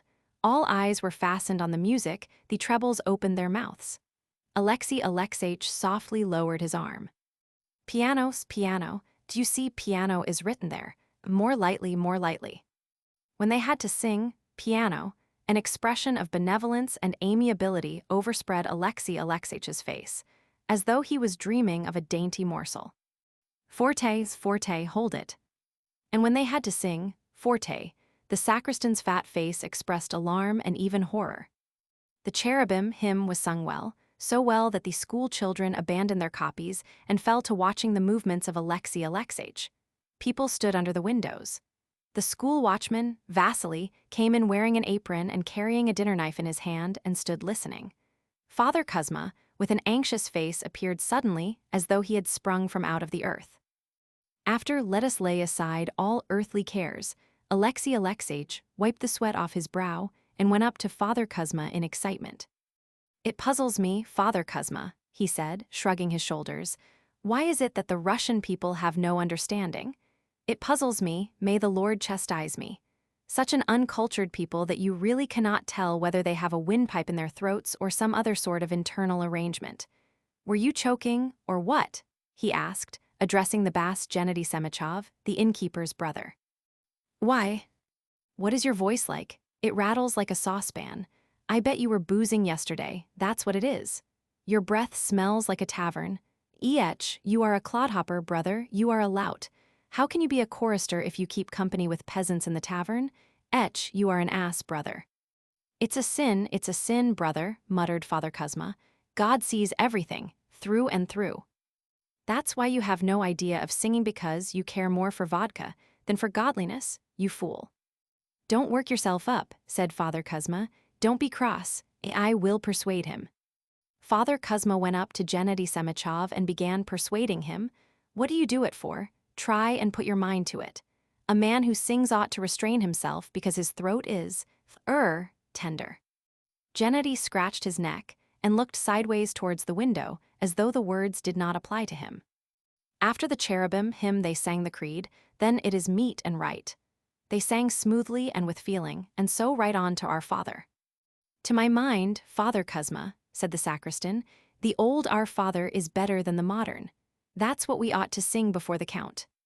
No, sing the modern one, for the Count hears nothing but modern music when he goes to Mass in Petersburg or Moscow. In the churches there, I imagine, there's very different sort of music there, brother." After Our Father, there was again a great blowing of noses, coughing, and turning over of pages. The most difficult part of the performance came next, the concert. Alexei Alexeich was practicing two pieces, Who is the God of Glory and Universal Praise. Whichever the choir learned best would be sung before the Count. During the concert, the sacristan rose to a pitch of enthusiasm. The expression of benevolence was continually alternating with one of alarm. "Forte," he muttered. "Andante, let yourselves go, sing, you image tenors, you don't bring it off, to tom. Soul, I tell you, you blockhead. Glory, basses, globe, oh, rye." His bow traveled over the heads and shoulders of the erring trebles and altos. His left hand was continually pulling the ears of the young singers. On one occasion, carried away by his feelings, he flipped the bass Gennady under the chin with his bent thumb. But the choristers were not moved to tears or to anger at his blows. They realized the full gravity of their task. After the concert came a minute of silence. Alexei Alexeich, red, perspiring, and exhausted, sat down on the windowsill and turned upon the company lusterless, wearied, but triumphant eyes. In the listening crowd, he observed to his immense annoyance the deacon Avdasov. The deacon, a tall, thick-set man with a red, pockmarked face and straw in his hair, stood leaning against the stove and grinning contemptuously. "That's right, sing away, perform your music," he muttered in a deep bass. "Much the Count will care for your singing. He doesn't care whether you sing with music or without, for he is an atheist." Father Kuzma looked round in a scared way and twiddled his fingers. Come, he muttered. "Hush, deacon, I beg." After the concert, they sang "May Our Lips Be Filled with Praise," and the choir practice was over. The choir broke up to reassemble in the evening for another practice, and so it went on every day. 1 month passed, and then a second. The steward, too, had by then received a notice that the Count would soon be coming. At last the dusty sunblinds were taken off the windows of the big house, and Yefremuvo heard the strains of the broken-down, out-of-tune piano. Father Kuzma was pining, though he could not himself have said why, or whether it was from delight or alarm. The deacon went about grinning. The following Saturday evening Father Kuzma went to the sacristan's lodgings. His face was pale, his shoulders drooped, the lilac of his cassock looked faded. "I have just been at His Excellency's," he said to the sacristan, stammering. "He is a cultivated gentleman with refined ideas, but, it's mortifying, brother. At what o'clock, Your Excellency, do you desire us to ring for Mass tomorrow?" And he said, "As you think best. Only couldn't it be as short and quick as possible without a choir?" "Without a choir? Do you understand, without a choir?" Alexei Alexeich turned crimson. He would rather have spent 2 hours on his knees again than have heard those words. He did not sleep all night. He was not so much mortified at the waste of his labors as at the fact that the deacon would give him no peace now with his jeers. The deacon was delighted at his discomfiture. Next day, all through the service, he was casting disdainful glances towards the choir where Alexei Alexeich was booming responses in solitude. When he passed by the choir with the censer, he muttered, "Perform your music, do your utmost. The count will give a 10-ruble note to the choir." After the service, the sacristan went home, crushed and ill with mortification. At the gate, he was overtaken by the red-faced deacon. "Stop a minute, Alyosha," said the deacon. "Stop a minute, silly, don't be cross. You are not the only one, I am in for it too." Immediately after the Mass, Father Kuzma went up to the count and asked, "And what did you think of the deacon's voice, Your Excellency? He has a deep bass, hasn't he?" And the count, do you know what he answered by way of compliment? "Anyone can bawl," he said. "A man's voice is not as important as his brains." A learned gentleman from Petersburg. An atheist is an atheist, and that's all about it. Come, brother in misfortune, let us go and have a drop to drown our troubles. And the enemies went out of the gate arm in arm. Nerves. Dmitry Osipovich Vaksin, the architect, returned from town to his holiday cottage greatly impressed by the spiritualistic séance at which he had been present. As he undressed and got into his solitary bed, Madame Vaksin had gone to an all-night service. He could not help remembering all he had seen and heard. It had not, properly speaking, been a séance at all, but the whole evening had been spent in terrifying conversation. A young lady had begun it by talking, apropos of nothing, about thought-reading. From thought-reading they had passed imperceptibly to spirits, and from spirits to ghosts, from ghosts to people buried alive. A gentleman had read a horrible story of a corpse turning round in the coffin. Vaksin himself had asked for a saucer and shown the young ladies how to converse with spirits. He had called up among others the spirit of his deceased uncle, Klavdy Meyernich, and had mentally asked him, "Has not the time come for me to transfer the ownership of our house to my wife?"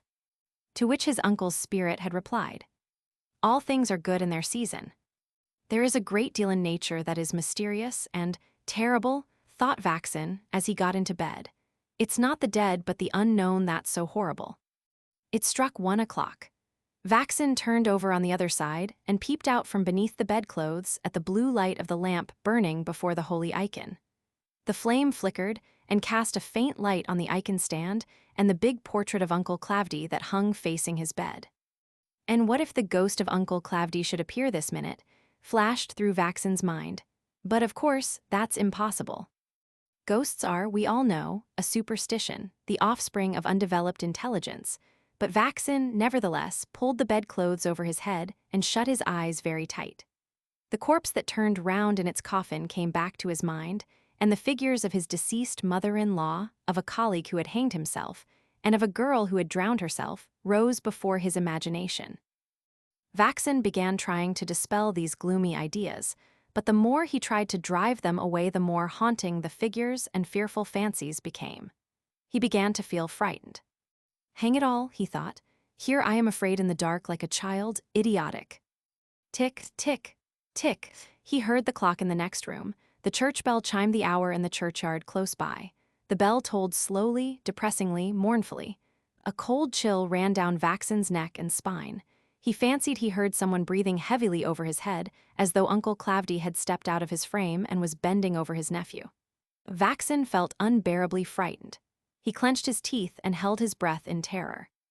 At last, when a cockchafer flew in at the open window and began buzzing over his bed, he could bear it no longer and gave a violent tug at the bell rope. Dmitry Osipitch was wohl inside. He heard the voice of the German governess at his door a moment later. "Ah, it's you, Rosalia Karlovna," Vaxin cried, delighted. "Why do you trouble? Gavrila might just—" "Yourself Gavrila to the town sent, and Glafira is somewhere all the evening gone. There's nobody in the house," was Wolin Sidok.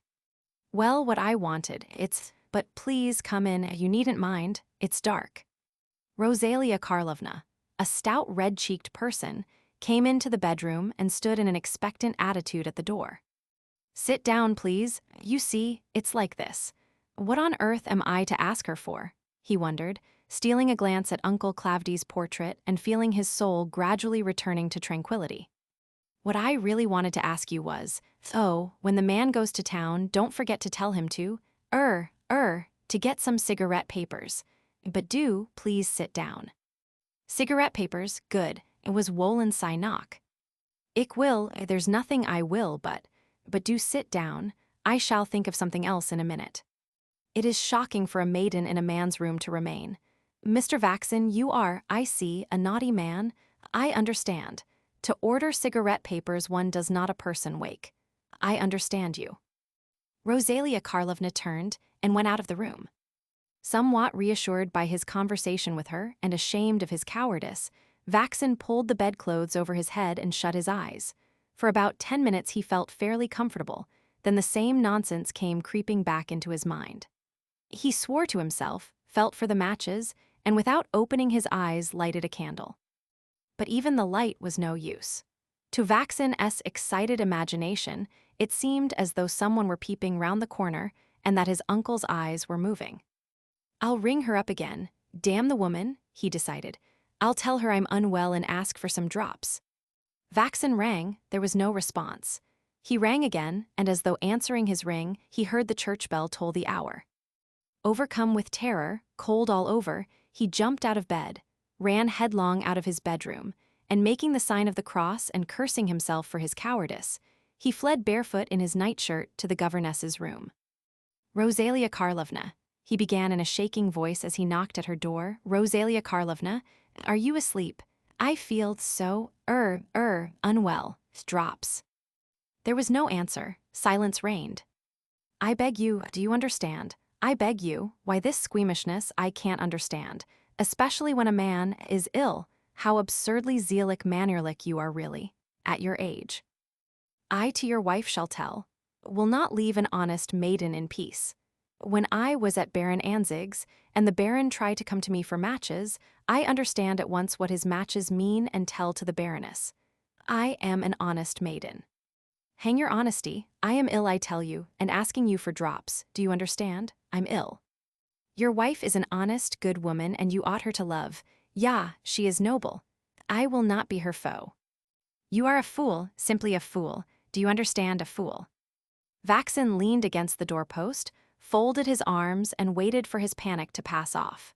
To return to his room, where the lamp flickered and his uncle stared at him from his frame, was more than he could face, and to stand at the governess's door in nothing but his nightshirt was inconvenient from every point of view. What could he do? It struck 2 o'clock and his terror had not left him. There was no light in the passage, and something dark seemed to be peeping out from every corner. Vaxin turned so as to face the doorpost, but at that instant, it seemed as though somebody tweaked his nightshirt from behind and touched him on the shoulder. "Damnation, Rosalia Karlovna." No answer. Vaxin hesitatingly opened the door and peeped into the room. The virtuous German was sweetly slumbering. The tiny flame of a night light threw her solid, buxom person into relief. Vaxin stepped into the room and sat down on a wickerwork trunk near the door. He felt better in the presence of a living creature, even though that creature was asleep. "Let the German idiot sleep," he thought. "I'll sit here, and when it gets light I'll go back. It's daylight early now." Vaxin curled up on the trunk and put his arm under his head to await the coming of dawn. What a thing it is to have nerves, he reflected. An educated, intelligent man, hang it all, it's a perfect disgrace. As he listened to the gentle, even breathing of Rosalia Karlovna, he soon recovered himself completely. At 6 o'clock, Vaxin's wife returned from the all-night service, and not finding her husband in their bedroom, went to the governess to ask her for some change for the cabman. On entering the German's room, a strange sight met her eyes. On the bed lay stretched Rosalia Karlovna, fast asleep, and a couple of yards from her was her husband curled up on the trunk, sleeping the sleep of the just and snoring loudly. What she said to her husband, and how he looked when he woke, I leave to others to describe. It is beyond my powers. A work of art. Sasha Smirnov, the only son of his mother, holding under his arm something wrapped up in number 223 of the Financial News, assumed a sentimental expression and went into Dr. Koshelkov's consulting room. "Ah, dear lad," was how the doctor greeted him. "Well, how are we feeling? What good news have you for me?" Sasha blinked, laid his hand on his heart, and said in an agitated voice, "Mama sends her greetings to you, Ivan Nikolaevich, and told me to thank you. I am the only son of my mother, and you have saved my life. You have brought me through a dangerous illness, and we do not know how to thank you."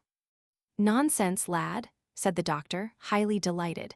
"I only did what anyone else would have done in my place. I am the only son of my mother. We are poor people and cannot of course repay you, and we are quite ashamed, doctor, although, however, Mamma and I, the only son of my mother, earnestly beg you to accept in token of our gratitude this object which, an object of great value, an antique bronze, a rare work of art." "You shouldn't," said the doctor, frowning. "What's this for?" "No, please do not refuse," Sasha went on muttering as he unpacked the parcel. "You will wound Mama and me by refusing. It's a fine thing, an antique bronze. It was left us by my deceased father, and we have kept it as a precious souvenir. My father used to buy antique bronzes and sell them to connoisseurs.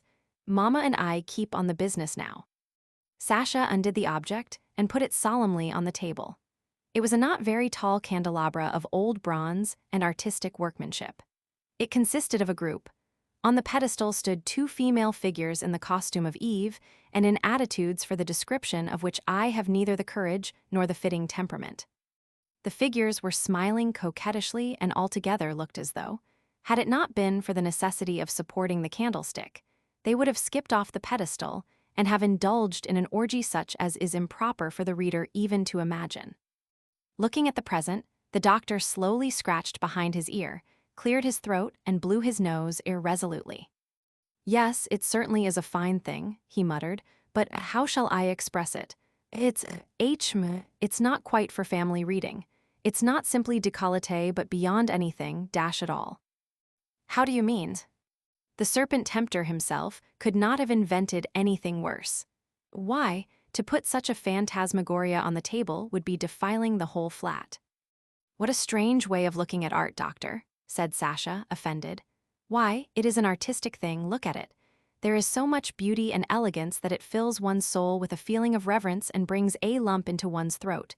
When one sees anything so beautiful, one forgets everything earthly. Only look, how much movement, what an atmosphere, what expression." "I understand all that very well, my dear boy," the doctor interposed. "But you know I am a family man, my children run in here, ladies come in." "Of course, if you look at it from the point of view of the crowd," said Sasha, "then this exquisitely artistic work may appear in a certain light.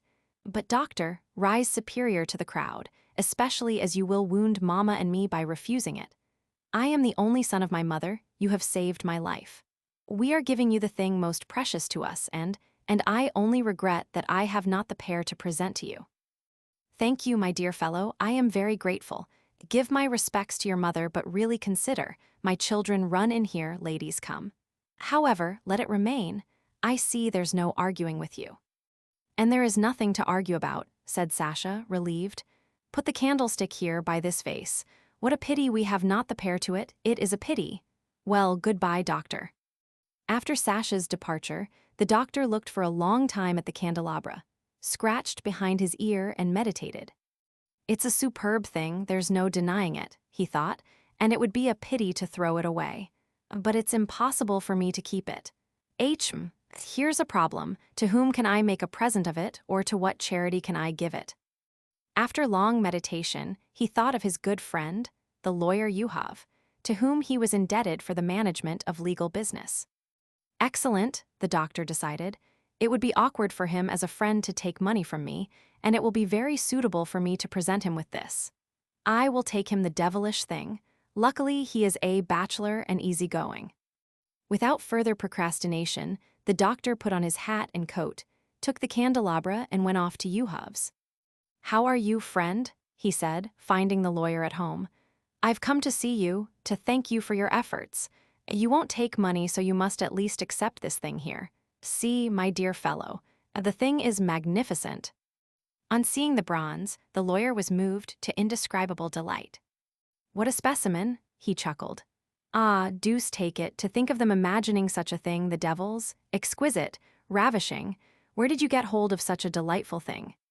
After pouring out his ecstasies, the lawyer looked timidly towards the door and said, "Only you must carry off your present, my boy.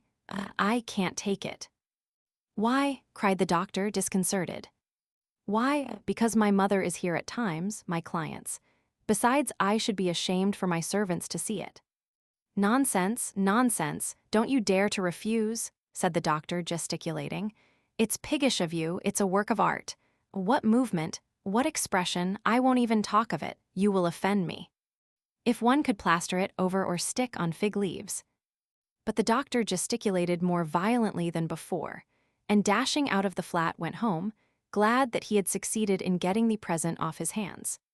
When he had gone away, the lawyer examined the candelabra, fingered it all over, and then, like the doctor, racked his brains over the question what to do with the present.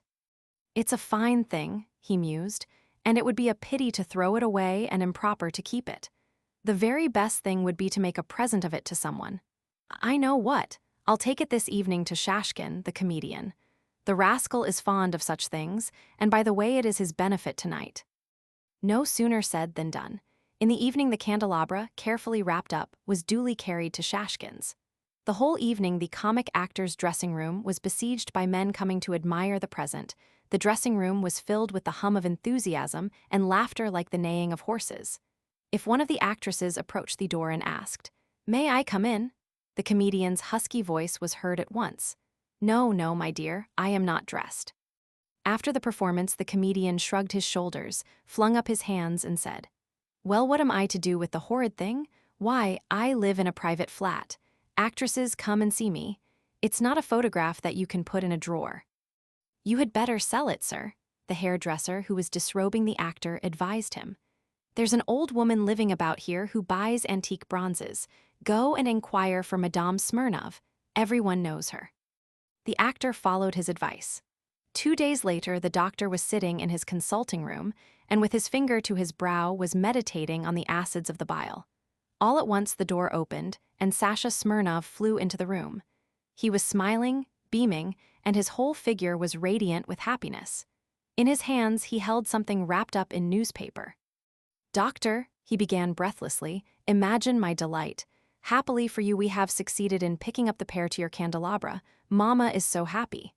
I am the only son of my mother. You saved my life." And Sasha, all of a tremor with gratitude, set the candelabra before the doctor. The doctor opened his mouth, tried to say something, but said nothing. He could not speak. "A joke."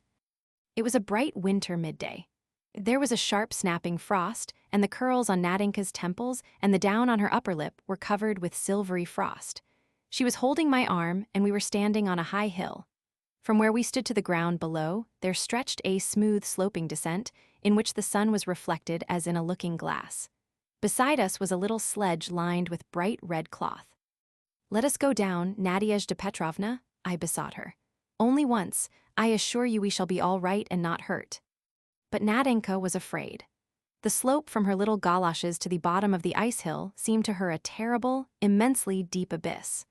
Her spirit failed her, and she held her breath as she looked down, when I merely suggested her getting into the sledge.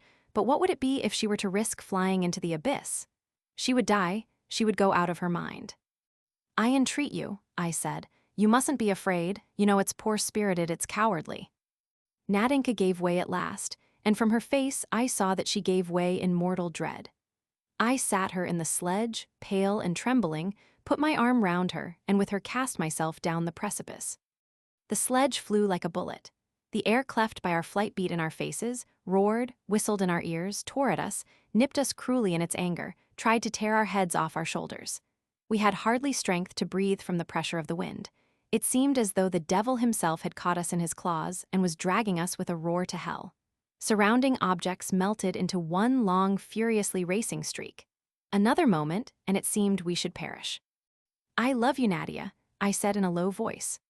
The sledge began moving more and more slowly. The roar of the wind and the whir of the runners was no longer so terrible. It was easier to breathe, and at last we were at the bottom. Nadinka was more dead than alive. She was pale and scarcely breathing. I helped her to get up. "Nothing would induce me to go again," she said, looking at me with wide eyes full of horror. "Nothing in the world. I almost died." A little later, she recovered herself and looked inquiringly into my eyes, wondering had I really uttered those 4 words, or had she fancied them in the roar of the hurricane. And I stood beside her smoking and looking attentively at my glove. She took my arm and we spent a long while walking near the ice hill. The riddle evidently would not let her rest. Had those words been uttered or not? Yes or no? Yes or no? It was the question of pride or honor of life, a very important question, the most important question in the world. Nadinka kept impatiently, sorrowfully looking into my face with a penetrating glance. She answered at random, waiting to see whether I would not speak. Oh, the play of feeling on that sweet face. I saw that she was struggling with herself, that she wanted to say something, to ask some question, but she could not find the words. She felt awkward and frightened and troubled by her joy. "Do you know what?" she said without looking at me. "Well," I asked. "Let us slide down again." We clambered up the ice hill by the steps again. I sat Nadinka, pale and trembling, in the sledge. Again we flew into the terrible abyss, again the wind roared and the runners whirred, and again when the flight of our sledge was at its swiftest and noisiest, I said in a low voice, "I love you, Nadinka." When the sledge stopped, Nadinka flung a glance at the hill down which we had both slid, then bent a long look upon my face, listened to my voice which was unconcerned and passionless, and the whole of her little figure, every bit of it, even her muff and her hood, expressed the utmost bewilderment, and on her face was written, "What does it mean? Who uttered those words? Did he, or did I only fancy it?" The uncertainty worried her and drove her out of all patience. The poor girl did not answer my questions, frowned, and was on the point of tears. "Hadn't we better go home?" I asked. "Well, I like this tobogganing," she said, flushing. "Shall we go down once more?" She liked the tobogganing, and yet as she got into the sledge she was, as both times before, pale, trembling, hardly able to breathe for terror. We went down for the 3rd time, and I saw she was looking at my face and watching my lips. But I put my handkerchief to my lips, coughed, and when we reached the middle of the hill I succeeded in bringing out, "I love you, Nadia." And the mystery remained a mystery. Nadinka was silent, pondering on something. I saw her home. She tried to walk slowly, slackened her pace, and kept waiting to see whether I would not say those words to her, and I saw how her soul was suffering, what effort she was making not to say to herself, "It cannot be that the wind said them, and I don't want it to be the wind that said them." Next morning I got a little note. "If you're tobogganing today, come for me, N." And from that time, I began going every day tobogganing with Nadinka, and as we flew down in the sledge, every time I pronounced in a low voice the same words, "I love you, Nadia." Soon Nadinka grew used to that phrase as to alcohol or morphia. She could not live without it. It is true that flying down the ice hill terrified her as before, but now the terror and danger gave a peculiar fascination to words of love, words which as before were a mystery and tantalized the soul. The same to the wind and I were still suspected. Which of the two was making love to her, she did not know, but apparently by now she did not care. From which goblet one drinks matters little if only the beverage is intoxicating. It happened I went to the skating ground alone at midday. Mingling with the crowd, I saw Nadinka go up to the ice hill and look about for me. Then she timidly mounted the steps. She was frightened of going alone. Oh, how frightened! She was white as the snow, she was trembling, she went as though to the scaffold, but she went without looking back, resolutely. She had evidently determined to put it to the test at last. Would those sweet, amazing words be heard when I was not there? I saw her, pale, her lips parted with horror, get into the sledge, shut her eyes, and saying goodbye forever to the earth, set off. "WHRRR," whirred the runners. Whether Nadinka heard those words, I do not know. I only saw her getting up from the sledge looking faint and exhausted. and one could tell from her face that she could not tell herself whether she had heard anything or not. Her terror while she had been flying down had deprived of her all power of hearing, of discriminating sounds, of understanding. But then the month of March arrived. The spring sunshine was more kindly. Our ice hill turned dark, lost its brilliance, and finally melted. We gave up tobogganing. There was nowhere now where poor Nadinka could hear those words, and indeed no one to utter them, since there was no wind and I was going to Petersburg for long, perhaps forever. It happened 2 days before my departure. I was sitting in the dusk in the little garden, which was separated from the yard of Nadinka's house by a high fence with nails in it. It was still pretty cold. There was still snow by the manure heap. The trees looked dead, but there was already the scent of spring, and the rooks were cawing loudly as they settled for their night's rest. I went up to the fence and stood for a long while peeping through a chink. I saw Nadinka come out into the porch and fix a mournful yearning gaze on the sky. The spring wind was blowing straight into her pale, dejected face. It reminded her of the wind which roared at us on the ice hill when she heard those 4 words, and her face became very, very sorrowful. A tear trickled down her cheek, and the poor child held out both arms as though begging the wind to bring her those words once more. And waiting for the wind, I said in a low voice, "I love you, Nadia." Mercy, the change that came over Nadinka. She uttered a cry, smiled all over her face, and looking joyful, happy, and beautiful, held out her arms to meet the wind. And I went off to pack up. That was long ago. Now Nadinka is married. She married whether of her own choice or not does not matter, a secretary of the nobility wardenship, and now she has 3 children. That we once went tobogganing together, and that the wind brought her the words, "I love you, Nadinka," is not forgot. It is for her now the happiest, most touching and beautiful memory in her life. But now that I am older, I cannot understand why I uttered those words. What was my motive in that joke? A country cottage. 2 young people who had not long been married were walking up and down the platform of a little country station. His arm was round her waist, her head was almost on his shoulder, and both were happy. The moon peeped up from the drifting cloudlets and frowned, as it seemed, envying their happiness and regretting her tedious and utterly superfluous virginity. The still air was heavy with the fragrance of lilac and wild cherry. Somewhere in the distance beyond the line, a corncrake was calling. "How beautiful it is, Sasha, how beautiful," murmured the young wife. "It all seems like a dream. See, how sweet and inviting that little copse looks. How nice those solid, silent telegraph posts are. They add a special note to the landscape, suggesting humanity, civilization in the distance. Don't you think it's lovely when the wind brings the rushing sound of a train?"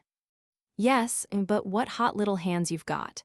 "That's because you're excited, Varya. What have you got for our supper tonight?" "Chicken and salad." "It's a chicken just big enough for 2. Then there is the salmon and sardines that were sent from town." The moon, as though she had taken a pinch of snuff, hid her face behind a cloud. Human happiness reminded her of her own loneliness, of her solitary couch beyond the hills and dales. "The train is coming," said Varya. "How jolly." 3 eyes of fire could be seen in the distance. The station master came out on the platform. Signal lights flashed here and there on the line. "Let's see the train in and go home," said Sasha, yawning. "What a splendid time we are having together, Varya. It's so splendid, one can hardly believe it's true." The dark monster crept noiselessly alongside the platform and came to a standstill. They caught glimpses of sleepy faces, of hats and shoulders at the dimly lighted windows. "Look, look," they heard from one of the carriages. "Varya and Sasha have come to meet us. There they are. Varya, Varya, look." 2 little girls skipped out of the train and hung on Varya's neck. They were followed by a stout, middle-aged lady and a tall, lanky gentleman with gray whiskers. Behind them came 2 schoolboys, laden with bags, and after the schoolboys, the governess, after the governess, the grandmother. Here we are, dear boy," began the whiskered gentleman, squeezing Sasha's hand. "Sick of waiting for us, I expect. You have been pitching into your old uncle for not coming down all this time, I dare say. Kalia, Kostya, Nina, Fifa. Children, kiss your cousin Sasha. We're all here, the whole troop of us, just for 3 or 4 days. I hope we shan't be too many for you. You mustn't let us put you out." At the sight of their uncle and his family, the young couple were horror-stricken. While his uncle talked and kissed them, Sasha had a vision of their little cottage. He and Varya giving up their 3 little rooms, all the pillows and bedding to their guests. The salmon, the sardines, the chicken all devoured in a single instant. The cousins plucking the flowers in their little garden, spilling the ink, filled the cottage with noise and confusion. His aunt talking continually about her ailments and her papa's having been Baron von Fintich. And Sasha looked almost with hatred at his young wife, and whispered, "It's you they've come to see, damn them." "No, it's you," answered Varya, pale with anger. "They're your relations, they're not mine." And turning to her visitors, she said with a smile of welcome, "Welcome to the cottage." The moon came out again. She seemed to smile, as though she were glad she had no relations. Sasha, turning his head away to hide his angry, despairing face, struggled to give a note of cordial welcome to his voice as he said, "It is jolly of you. Welcome to the cottage." A blunder. Ilya Sergeyich Peplov and his wife Cleopatra Petrovna were standing at the door, listening greedily. On the other side in the little drawing room, a love scene was apparently taking place between 2 persons, their daughter Natashenka and a teacher of the district school, called S.H. Shupkin. "He's rising," whispered Peplov, quivering with impatience and rubbing his hands. "Now, Cleopatra, mind, as soon as they begin talking of their feelings, take down the icon from the wall and we'll go in and bless them. We'll catch him. A blessing with an icon is sacred and binding.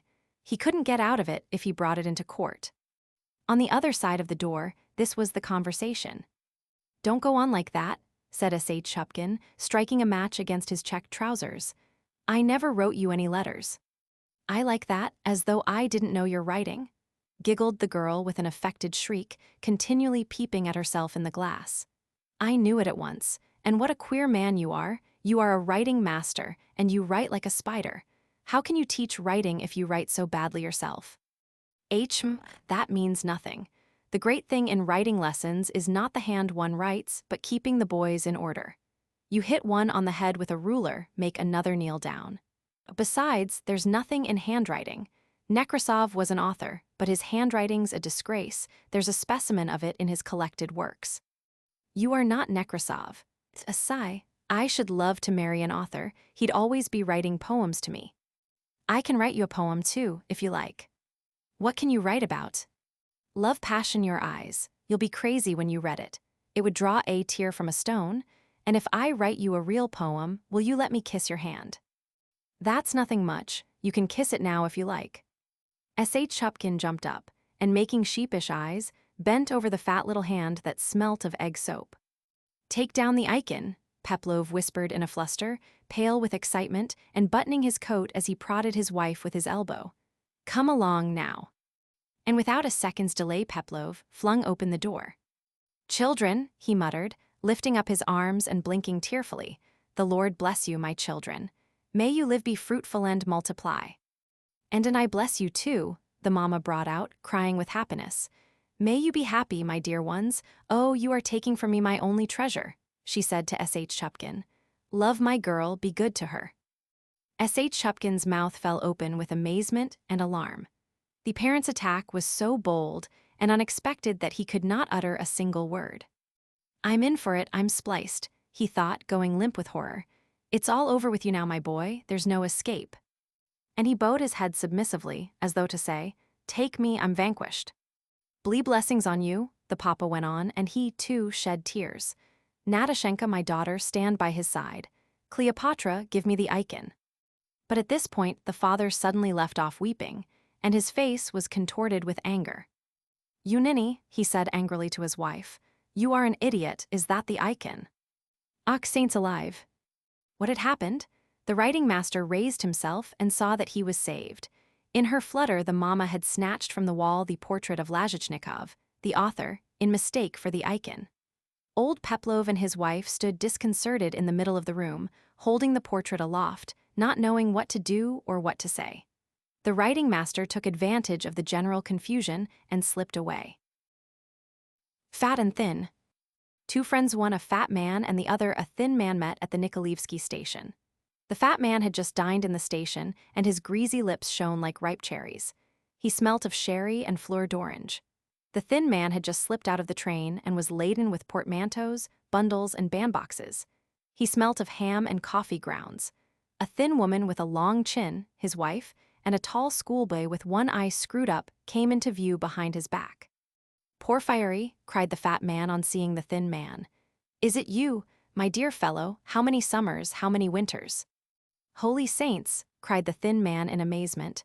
"Misha, the friend of my childhood, where have you dropped from?" The friends kissed each other 3 times and gazed at each other with eyes full of tears. Both were agreeably astounded.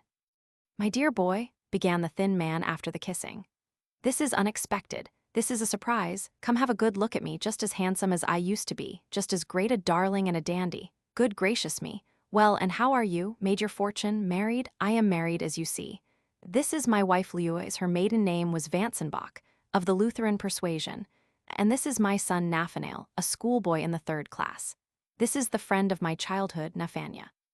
We were boys at school together." Nathanael thought a little and took off his cap.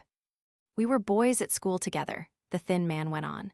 "Do you remember how they used to tease you? You were nicknamed Herostratus because you burned a hole in a school book with a cigarette, and I was nicknamed Ephialtes because I was fond of telling tales. Ho ho, we were children. Don't be shy, Nathania, go nearer to him.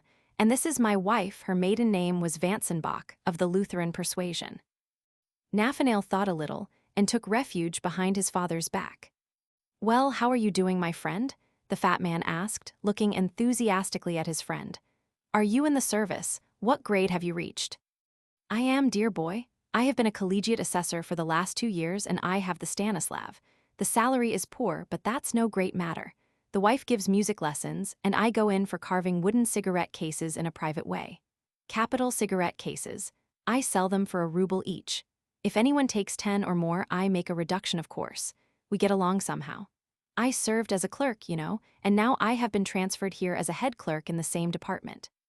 I am going to serve here, and what about you? I bet you are a civil counselor by now, eh?" "No, dear boy, go higher than that," said the fat man. "I have risen to privy councillor already. I have 2 stars. The thin man turned pale and rigid all at once, but soon his face twisted in all directions in the broadest smile. It seemed as though sparks were flashing from his face and eyes. He squirmed, he doubled together, crumpled up. His portmanteaus, bundles, and cardboard boxes seemed to shrink and crumple up too. His wife's long chin grew longer still. Nathanael drew himself up to attention and fastened all the buttons of his uniform. "Your Excellency, I've delighted. The friend, one may say, of childhood, and to have turned into such a great man. He. Come, come," the fat man frowned. "What's this tone for? You and I were friends as boys, and there is no need of this official obsequiousness." "Merciful heavens, Your Excellency, what are you saying?" sniggered the thin man, wriggling more than ever. "Your Excellency's gracious attention is like refreshing manna. This, Your Excellency, is my son Nathanael, and my wife Lewis, a Lutheran in a certain sense." The fat man was about to make some protest, but the face of the thin man wore an expression of such reverence, sugeriness, and mawkish respectfulness that the privy councillor was sickened. He turned away from the thin man, giving him his hand at parting. The thin man pressed 3 fingers, bowed his whole body, and sniggered like a Chinaman. He, his wife smiled. Nathanael scraped with his foot and dropped his cap. All 3 were agreeably overwhelmed. The death of a government clerk. One fine evening, a no less fine government clerk called Ivan Dmitrich Chervyakov was sitting in the 2nd row of the stalls, gazing through an opera glass at the cloches de Cornville. He gazed and felt at the acme of bliss. But suddenly, in stories one so often meets with this, but suddenly. The authors are right. Life is so full of surprises. But suddenly his face puckered up, his eyes disappeared, his breathing was arrested. He took the opera glass from his eyes, bent over. "Apchi," he sneezed, as you perceive. It is not reprehensible for anyone to sneeze anywhere. Peasants sneeze, and so do police superintendents, and sometimes even privy councillors. All men sneeze. Chervyakov was not in the least confused. He wiped his face with his handkerchief, and like a polite man, looked round to see whether he had disturbed anyone by his sneezing. But then he was overcome with confusion. He saw that an old gentleman sitting in front of him in the 1st row of the stalls was carefully wiping his bald head and his neck with his glove and muttering something to himself. In the old gentleman, T. Chervyakov recognized Brizhelov, a civilian general serving in the Department of Transport. I have spattered him, thought T. Chervyakov. He is not the head of my department, but still it is awkward. I must apologize. T. Chervyakov gave a cough, bent his whole person forward, and whispered in the general's ear. Pardon, Your Excellency, I spattered you accidentally. Never mind, never mind. For goodness sake, excuse me, I did not mean to. Oh, please sit down, let me listen. T. Chervyakov was embarrassed. He smiled stupidly and fell to gazing at the stage. He gazed at it but was no longer feeling bliss. He began to be troubled by uneasiness. In the interval, he went up to Brizhelov, walked beside him, and overcoming his shyness, muttered. I spattered you, Your Excellency, forgive me. You see, I didn't do it to. Oh, that's enough. I'd forgotten it and you keep on about it, said the general, moving his lower lip impatiently. He has forgotten, but there is a fiendish light in his eye, thought T. Chervyakov, looking suspiciously at the general. And he doesn't want to talk. I ought to explain to him that I really didn't intend, that it is the law of nature, or else he will think I meant to spit on him. He doesn't think so now, but he will think so later. On getting home, T. Chervyakov told his wife of his breach of good manners. It struck him that his wife took too frivolous a view of the incident. She was a little frightened, but when she learned that Brizhelov was in a different department, she was reassured. Still, you had better go and apologize, she said, or he will think you don't know how to behave in public. That's just it, I did apologize, but he took it somehow queerly. He didn't say a word of sense. There wasn't time to talk properly. Next day, T. Chervyakov put on a new uniform, had his hair cut, and went to Brizhelov's to explain. Going into the general's reception room, he saw there a number of petitioners, and among them the general himself, who was beginning to interview them. After questioning several petitioners, the general raised his eyes and looked at T. Chervyakov. Yesterday at the Arcadia, if you recollect, Your Excellency, the latter began, I sneezed and accidentally spattered. Exc. What nonsense. It's beyond anything. What can I do for you? Said the general, addressing the next petitioner. He won't speak, thought T. Chervyakov, turning pale. That means that he is angry. No, it can't be left like this. I will explain to him. When the general had finished his conversation with the last of the petitioners and was turning towards his inner apartments, T. Chervyakov took a step towards him and muttered, Your Excellency, if I venture to trouble Your Excellency, it is simply from a feeling, I may say, of regret. It was not intentional, if you will graciously believe me. The general made a lachrymose face and waved his hand. Why, you are simply making fun of me, sir, he said as he closed the door behind him. Where's the making fun in it? Thought T. Chervyakov. There is nothing of the sort. He is a general, but he can't understand. If that is how it is, I am not going to apologize to that fanfaron anymore. The devil take him. I'll write a letter to him, but I won't go. By Jove, I won't. So thought T. Chervyakov as he walked home. He did not write a letter to the general. He pondered and could not make up that letter. He had to go next day to explain in person. I ventured to disturb Your Excellency yesterday, he muttered, when the general lifted inquiring eyes upon him, not to make fun, as you were pleased to say. I was apologizing for having spattered you and sneezing. And I did not dream of making fun of you. Should I dare to make fun of you? If we should take to making fun, then there would be no respect for persons, there would be. Be off, yelled the general, turning suddenly purple and shaking all over. What? Asked T. Chervyakov, in a whisper, turning numb with horror. Be off, repeated the general, stamping. Something seemed to give way in T. Chervyakov's stomach. Seeing nothing and hearing nothing, he reeled to the door, went out into the street, and went staggering along. Reaching home mechanically, without taking off his uniform, he lay down on the sofa and died. A pink stocking. A dull, rainy day. The sky is completely covered with heavy clouds, and there is no prospect of the rain ceasing. Outside, sleet, puddles, and drenched jackdaws. Indoors it is half dark and so cold that one wants the stove heated. Pavel Petrovich Samov is pacing up and down his study, grumbling at the weather. The tears of rain on the windows and the darkness of the room make him depressed. He is insufferably bored and has nothing to do. The newspapers have not been brought yet, shooting is out of the question, and it is not nearly dinner time. Samov is not alone in his study. Madame Samov, a pretty little lady in a light blouse and pink stockings, is sitting at his writing table. She is eagerly scribbling a letter. Every time he passes her as he strides up and down, Ivan Petrovich looks over her shoulder at what she is writing. He sees big sprawling letters, thin and narrow, with all sorts of tails and flourishes. There are numbers of blots, smears, and finger marks. Madame Samov does not like ruled paper, and every line runs downhill with horrid wriggles as it reaches the margin. "Lidochka, who is it you are writing such a lot to?" Samov inquires, seeing that his wife is just beginning to scribble the 6th page. "To Sister Varya." "It's a long letter. I'm so bored, let me read it." "Here, you may read it, but there's nothing interesting in it." Samov takes the written pages and, still pacing up and down, begins reading. Lidochka leans her elbows on the back of her chair and watches the expression of his face.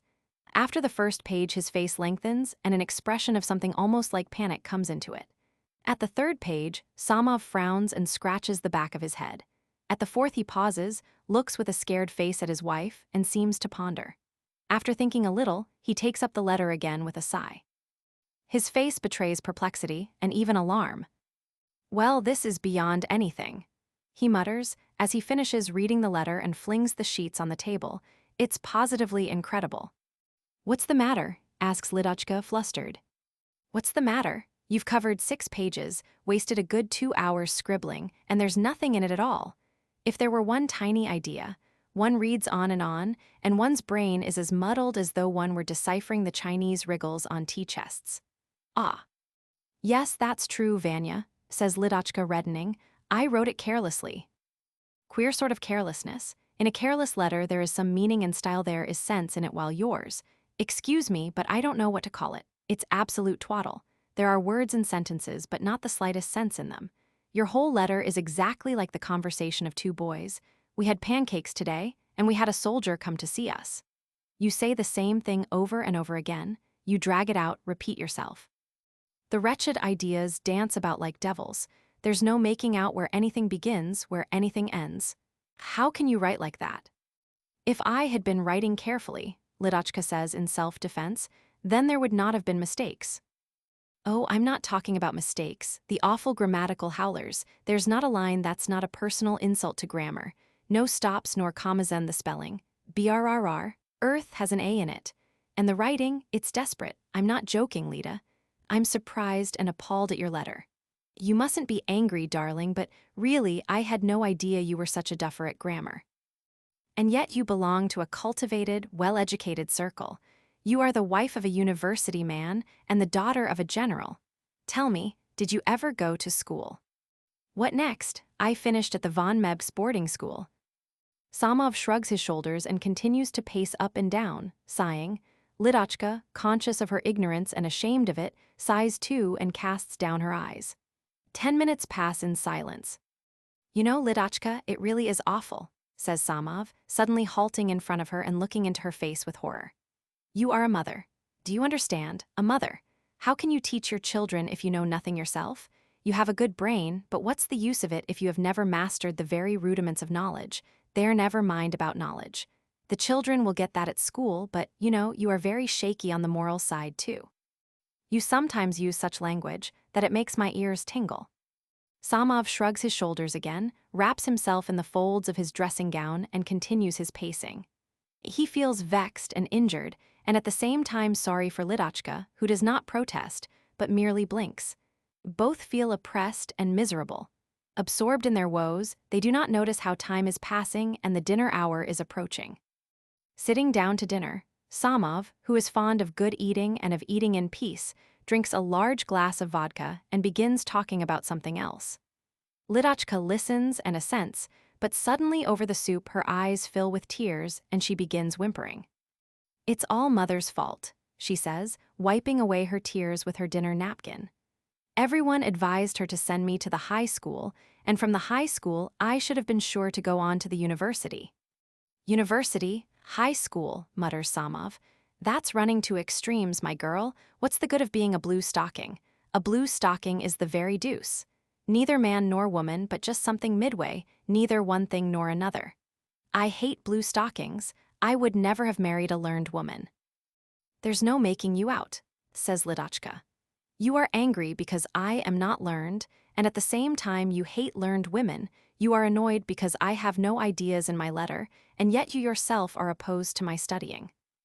You do catch me up at a word, my dear, yawns Samov, pouring out a second glass of vodka in his boredom. Under the influence of vodka and a good dinner, Samov grows more good-humored, lively, and soft. He watches his pretty wife making the salad with an anxious face, and a rush of affection for her, of indulgence and forgiveness comes over him. It was stupid of me to depress her, poor girl, he thought. Why did I say such a lot of dreadful things? She is silly, that's true, uncivilized and narrow, but there are two sides to the question, and audiatur et altera pars.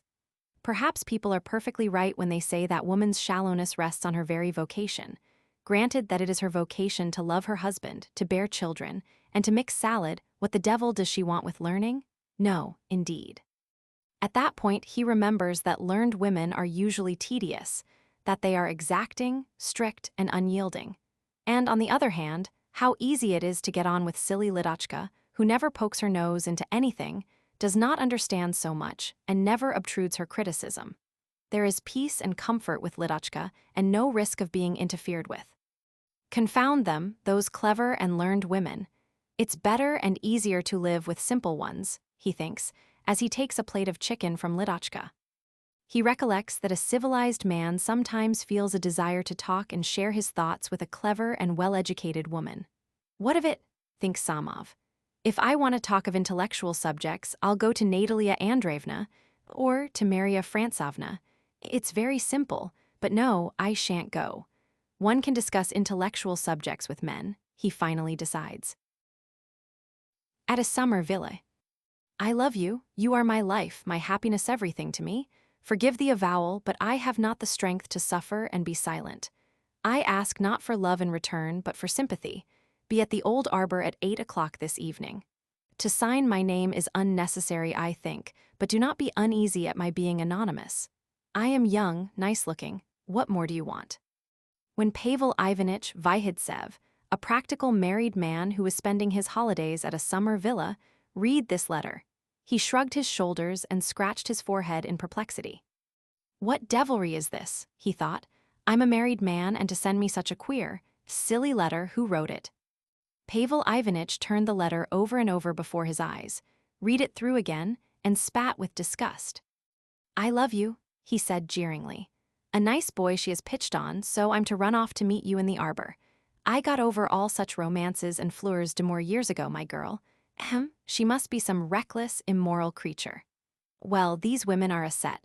What a whirligig, God forgive us. She must be to write a letter like that to a stranger, and a married man, too. It's real demoralization. In the course of his 8 years of married life, Pavel Ivanitch had completely got over all sentimental feeling, and he had received no letters from ladies except letters of congratulation. And so, although he tried to carry it off with disdain, the letter quoted above greatly intrigued and agitated him. An hour after receiving it, he was lying on his sofa, thinking, of course I am not a silly boy, and I am not going to rush off to this idiotic rendezvous, but yet it would be interesting to know who wrote it. It is certainly a woman's writing. The letter is written with genuine feeling, and so it can hardly be a joke. Most likely it's some neurotic girl, or perhaps a widow. Widows are frivolous and eccentric as a rule. Who could it be? What made it the more difficult to decide the question was that Pavel Ivanitch had not one feminine acquaintance among all the summer visitors, except his wife. It is queer, he mused. I love you. When did she manage to fall in love? Amazing woman, to fall in love like this, apropos of nothing, without making any acquaintance and finding out what sort of man I am. She must be extremely young and romantic if she is capable of falling in love after 2 or 3 looks at me. But who is she? Pavel Ivanitch suddenly recalled that when he had been walking among the summer villas the day before, and the day before that, he had several times been met by a fair young lady with a light blue hat and a turn-up nose. The fair charmer had kept looking at him, and when he sat down on a seat, she had sat down beside him. Can it be she? Vyhidsev wondered. It can't be. Could a delicate ephemeral creature like that fall in love with a worn-out old eel like me? No, it's impossible. At dinner, Pavel Ivanitch looked blankly at his wife while he meditated. She writes that she is young and nice-looking, so she's not old. To tell the truth, honestly, I am not so old and plain that no one could fall in love with me. My wife loves me. Besides, love is blind, we all know. What are you thinking about? His wife asked him. Oh, my head aches a little, Pavel Ivanitch said, quite untruly. He made up his mind that it was stupid to pay attention to such a nonsensical thing as a love letter, and laughed at it and at its authoress. But alas, powerful is the dacha, enemy of mankind. After dinner, Pavel Ivanitch lay down on his bed and instead of going to sleep, reflected. But there, I dare say she is expecting me to come. What a silly! I can just imagine what a nervous fidget she'll be in and how her tournure will quiver when she does not find me in the arbor. I shan't go, though. Bother her. But I repeat, powerful is the enemy of mankind. Though I might perhaps, just out of curiosity, he was musing, half an hour later. I might go and look from a distance what sort of a creature she is. It would be interesting to have a look at her. It would be fun, and that's all. After all, why shouldn't I have a little fun since such a chance has turned up? Pavel Ivanitch got up from his bed and began dressing. What are you getting yourself up so smartly for? His wife asked, noticing that he was putting on a clean shirt and a fashionable tie. Oh, nothing. I must have a walk. My head aches. Pavel Ivanitch dressed in his best and waiting till 8 o'clock, went out of the house. When the figures of gaily dressed summer visitors of both sexes began passing before his eyes against the bright green background, his heart throbbed. Which of them is it? He wondered, advancing irresolutely. Come, what am I afraid of? Why, I am not going to the rendezvous. What's a fool? Go forward boldly, and what if I go into the arbor? Well, there is no reason I should. Pavel Ivanitch's heart beat still more violently. Involuntarily, with no desire to do so, he suddenly pictured to himself the half-darkness of the arbor. A graceful fair girl with a little blue hat and a turn-up nose rose before his imagination. He saw her, abashed by her love and trembling all over, timidly approach him, breathing excitedly and suddenly clasping him in her arms. If I weren't married, it would be all right, he mused, driving sinful ideas out of his head. Though, for once in my life, it would do no harm to have the experience, or else one will die without knowing what. And my wife, what will it matter to her? Thank God, for 8 years I've never moved one step away from her. 8 years of irreproachable duty, enough of her. It's positively vexatious. I'm ready to go to spite her.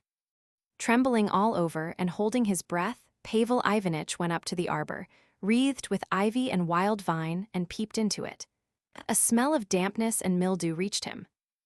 I believe there's nobody, he thought, going into the arbor, and at once saw a human silhouette in the corner. The silhouette was that of a man. Looking more closely, Pavel Ivanitch recognized his wife's brother, Mitya, a student, who was staying with them at the villa. Oh, it's you, he growled discontentedly as he took off his hat and sat down. Yes, it's I, answered Mitya. 2 minutes passed in silence. Excuse me, Pavel Ivanitch, began Mitya, but might I ask you to leave me alone? I am thinking over the dissertation for my degree, and the presence of anybody else prevents my thinking. You had better go somewhere in a dark avenue, Pavel Ivanitch observed mildly. It's easier to think in the open air, and, besides, I should like to have a little sleep here on this seat. It's not so hot here. You want to sleep, but it's a question of my dissertation, Mitya grumbled. The dissertation is more important. Again, there was a silence. Pavel Ivanitch, who had given the rein to his imagination and was continually hearing footsteps, suddenly leaped up and said in a plaintive voice, Come, I beg you, Mitya, you are younger and ought to consider me. I am unwell and I need sleep. Go away. That's egoism. Why must you be here and not I? I won't go as a matter of principle. Come, I ask you to. Suppose I am an egoist, a despot, and a fool. But I ask you to go.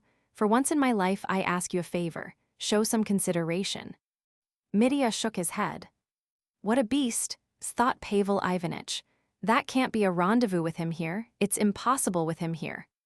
I say, Mitya, he said, I ask you for the last time. Show that you are a sensible, humane, and cultivated man. I don't know why you keep on so, said Medea, shrugging his shoulders. I've said I won't go, and I won't. I shall stay here as a matter of principle. At that moment, a woman's face with a turn-up nose peeped into the arbor. Seeing Medea and Pavel Ivanitch, it frowned and vanished. She is gone, thought Pavel Ivanitch, looking angrily at Medea. She saw that blackguard and fled, it's all spoilt.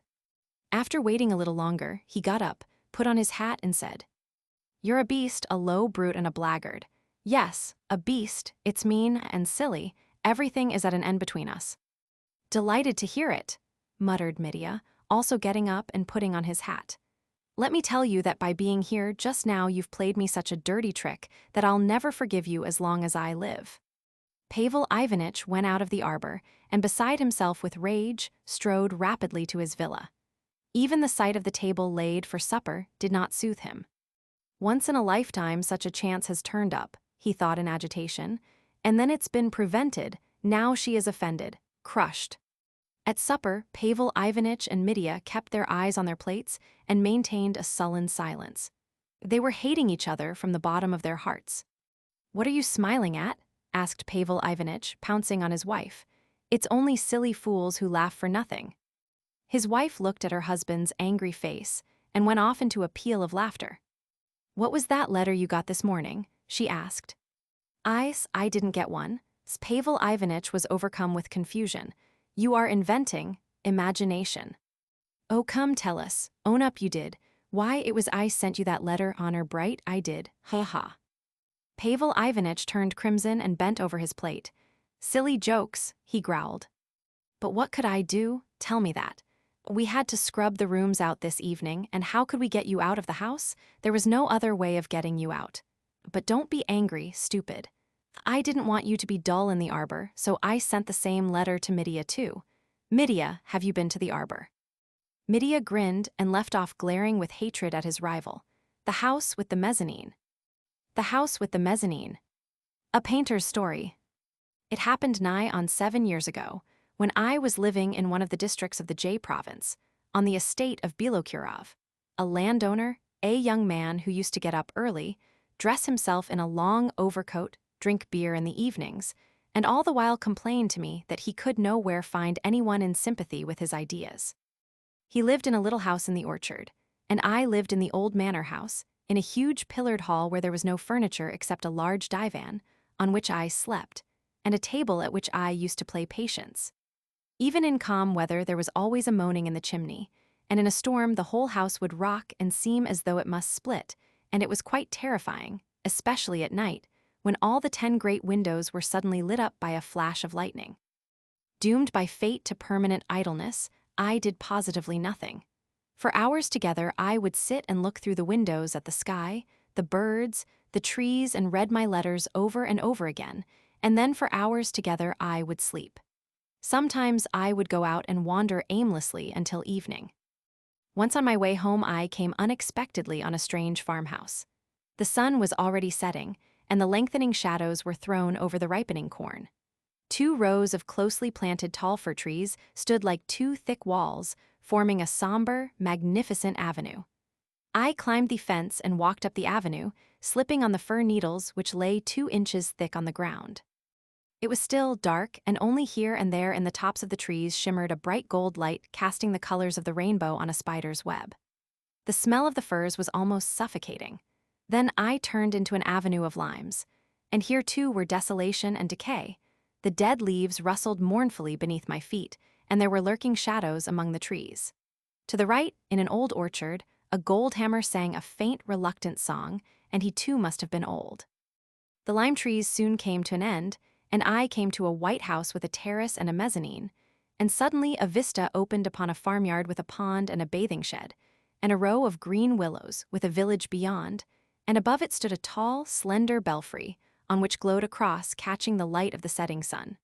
For a moment I was possessed with a sense of enchantment, intimate, particular, as though I had seen the scene before in my childhood. By the white stone gate surmounted with stone lions, which led from the yard into the field, stood 2 girls.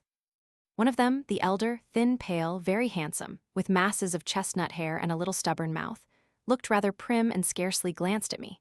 The other, who was quite young, 17 or 18, no more, also thin and pale, with a big mouth and big eyes, looked at me in surprise as I passed, said something in English and looked confused, and it seemed to me that I had always known their dear faces.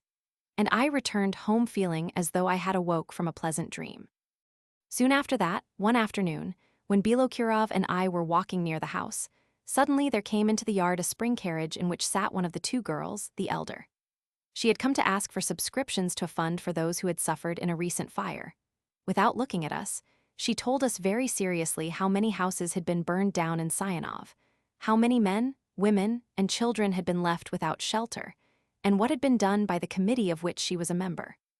She gave us the list for us to write our names, put it away, and began to say goodbye.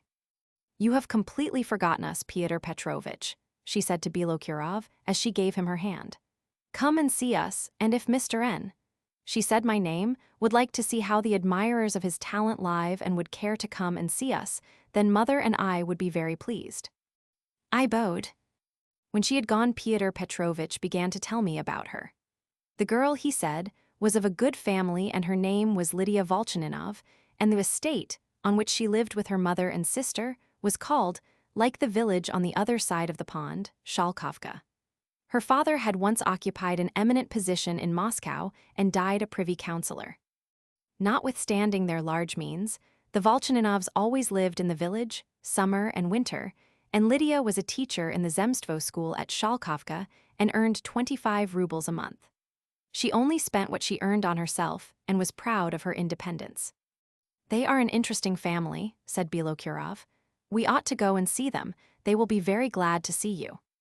One afternoon, during a holiday, we remembered the Volchaninovs and went over to Shalkovka. They were all at home.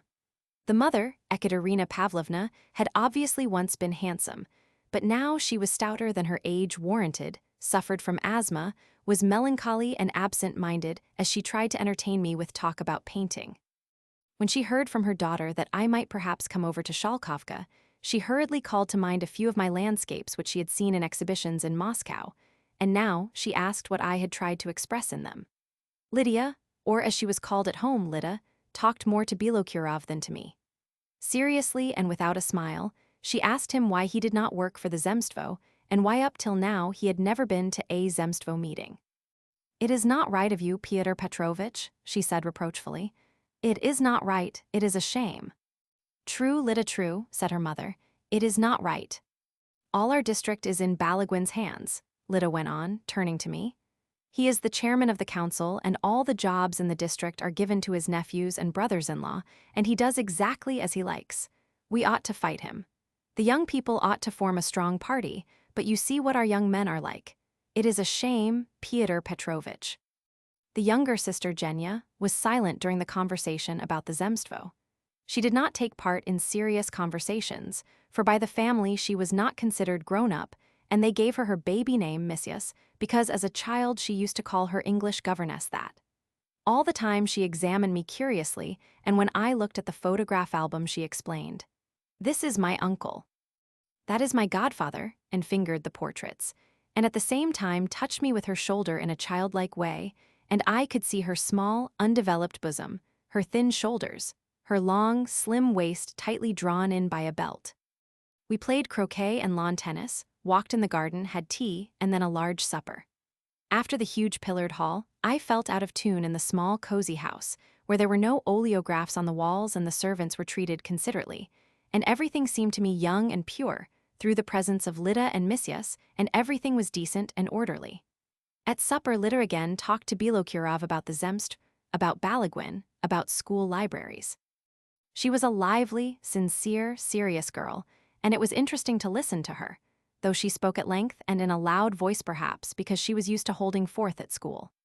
On the other hand, Pyotr Petrovitch, who from his university days had retained the habit of reducing any conversation to a discussion, spoke tediously, slowly, and deliberately, with an obvious desire to be taken for a clever and progressive man. He gesticulated and upset the sauce with his sleeve, and it made a large pool on the tablecloth, though nobody but myself seemed to notice it. When we returned home, the night was dark and still. "I call it good breeding," said Bilokurov with a sigh. Not so much not to upset the sauce on the table as not to notice it when someone else has done it. Yes, an admirable intellectual family. I'm rather out of touch with nice people. Ah, terribly, and all through business, business, business. He went on to say what hard work being a good farmer meant. And I thought, what a stupid, lazy lout. When we talked seriously, he would drag it out with his awful drawler, and he works just as he talks slowly, always behindhand, never up to time. And as for his being businesslike, I don't believe it, for he often keeps letters given him to post for weeks in his pocket. The worst of it is, he murmured as he walked along by my side, the worst of it is that you go working away and never get any sympathy from anybody. 2. I began to frequent the Volchaninovs' house. Usually I sat on the bottom step of the veranda. I was filled with dissatisfaction, vague discontent with my life, which had passed so quickly and uninterestingly, and I thought all the while how good it would be to tear out of my breast my heart which had grown so weary. There would be talk going on the terrace, the rustling of dresses, the fluttering of the pages of a book. I soon got used to Lida receiving the sick all day long, and distributing books, and I used often to go with her to the village, bareheaded, under an umbrella. And in the evening she would hold forth about the Zemstvo and schools. She was very handsome, subtle, correct, and her lips were thin and sensitive, and whenever a serious conversation started she would say to me dryly, "This won't interest you." I was not sympathetic to her. She did not like me because I was a landscape painter, and in my pictures did not paint the suffering of the masses, and I seemed to her indifferent to what she believed in.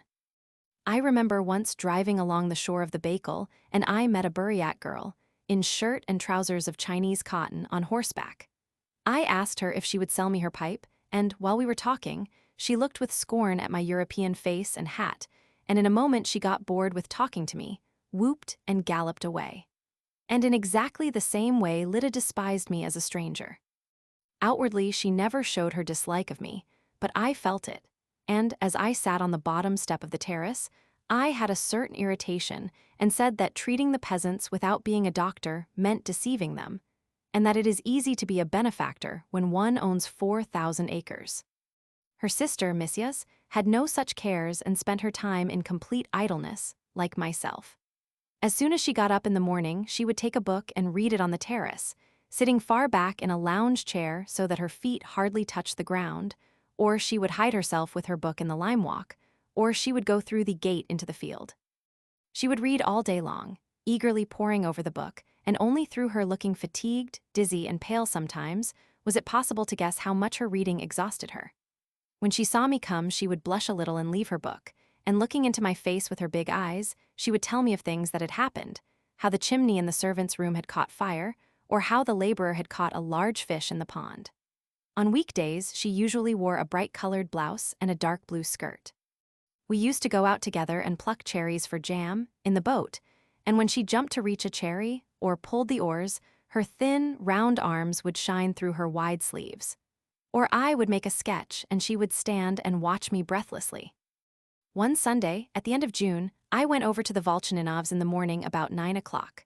I walked through the park, avoiding the house, looking for mushrooms, which were very plentiful that summer, and marking them so as to pick them later with Genya. A warm wind was blowing.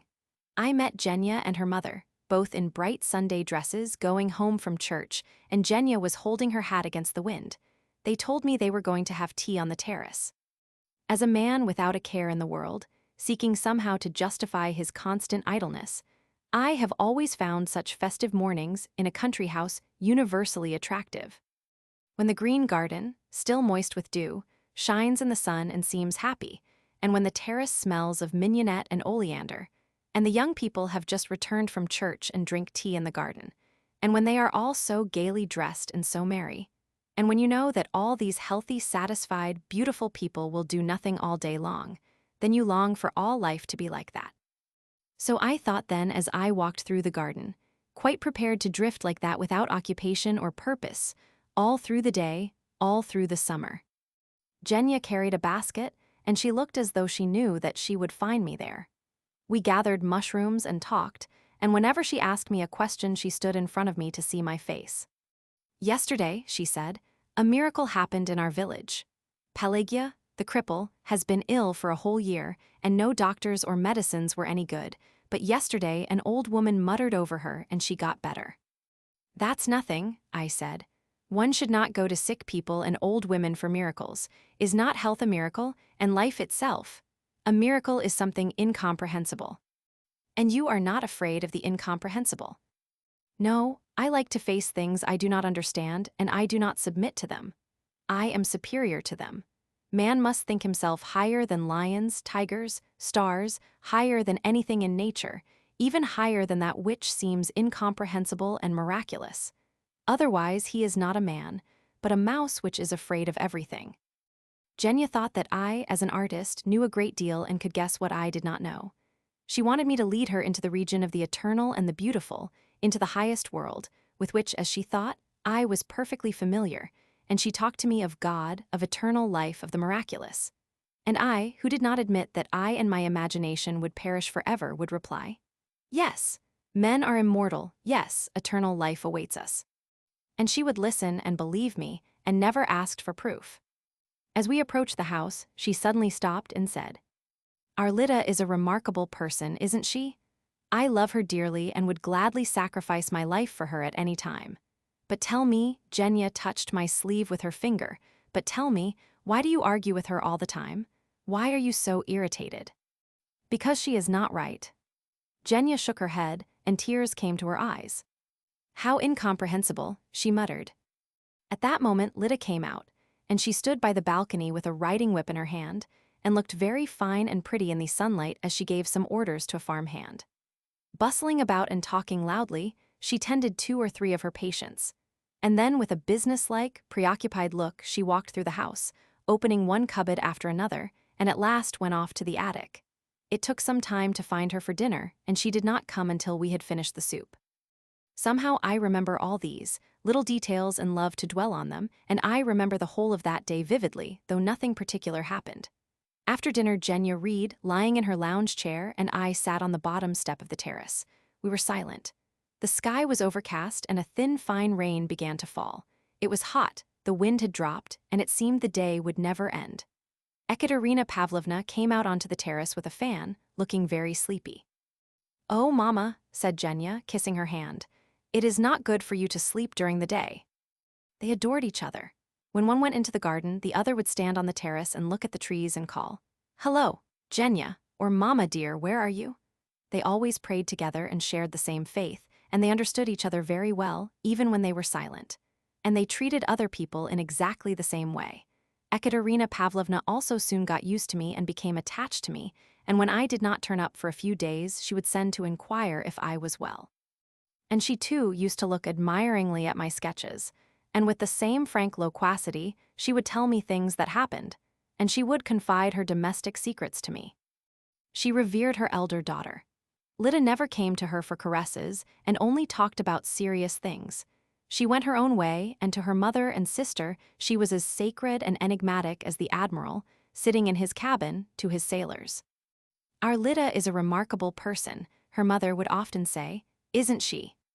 And now, as the soft rain fell, we spoke of Lida.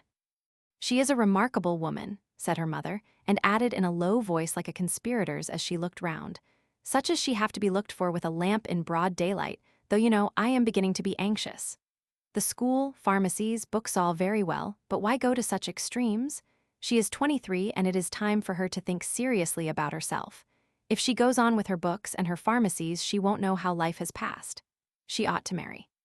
Genya, pale with reading and with her hair ruffled, looked up and said, as if to herself, as she glanced at her mother, Mama dear, everything depends on the will of God. And once more she plunged into her book. Bilokurov came over in a padiavka, wearing an embroidered shirt. We played croquet and lawn tennis, and when it grew dark, we had a long supper, and Lida once more spoke of her schools and Balaguin, who had got the whole district into his own hands. As I left the Volchaninovs that night, I carried away an impression of a long, long idle day, with a sad consciousness that everything ends, however long it may be. Genya took me to the gate, and perhaps, because she had spent the whole day with me from the beginning to end, I felt somehow lonely without her, and the whole kindly family was dear to me. And for the first time during the whole of that summer, I had a desire to work. "Tell me why you lead such a monotonous life," I asked Bilokurov as we went home. "My life is tedious, dull, monotonous because I am a painter, a queer fish, and have been worried all my life with envy, discontent, disbelief in my work. I am always poor, I am a vagabond, but you are a wealthy, normal man, a landowner, a gentleman. Why do you live so tamely and take so little from life? Why, for instance, haven't you fallen in love with Lida or Genya?" "You forget that I love another woman," answered Bilokurov. He meant his mistress, Lyabor Ivanovna, who lived with him in the orchard house. I used to see the lady every day, very stout, podgy, pompous, like a fatted goose, walking in the garden in a Russian head dress, always with a sunshade, and the servants used to call her to meals or tea.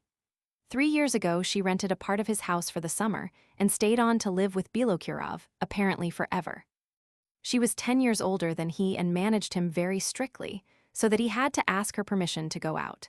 She would often sob and make horrible noises like a man with a cold, and then I used to send and tell her that if she did not stop, I would go away.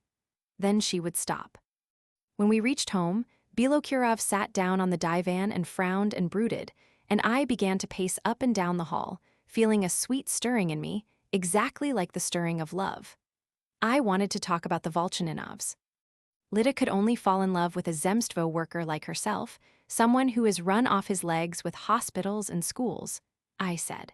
For the sake of a girl like that, a man might not only become a zemstvo worker, but might even become worn out like the tail of the iron boots.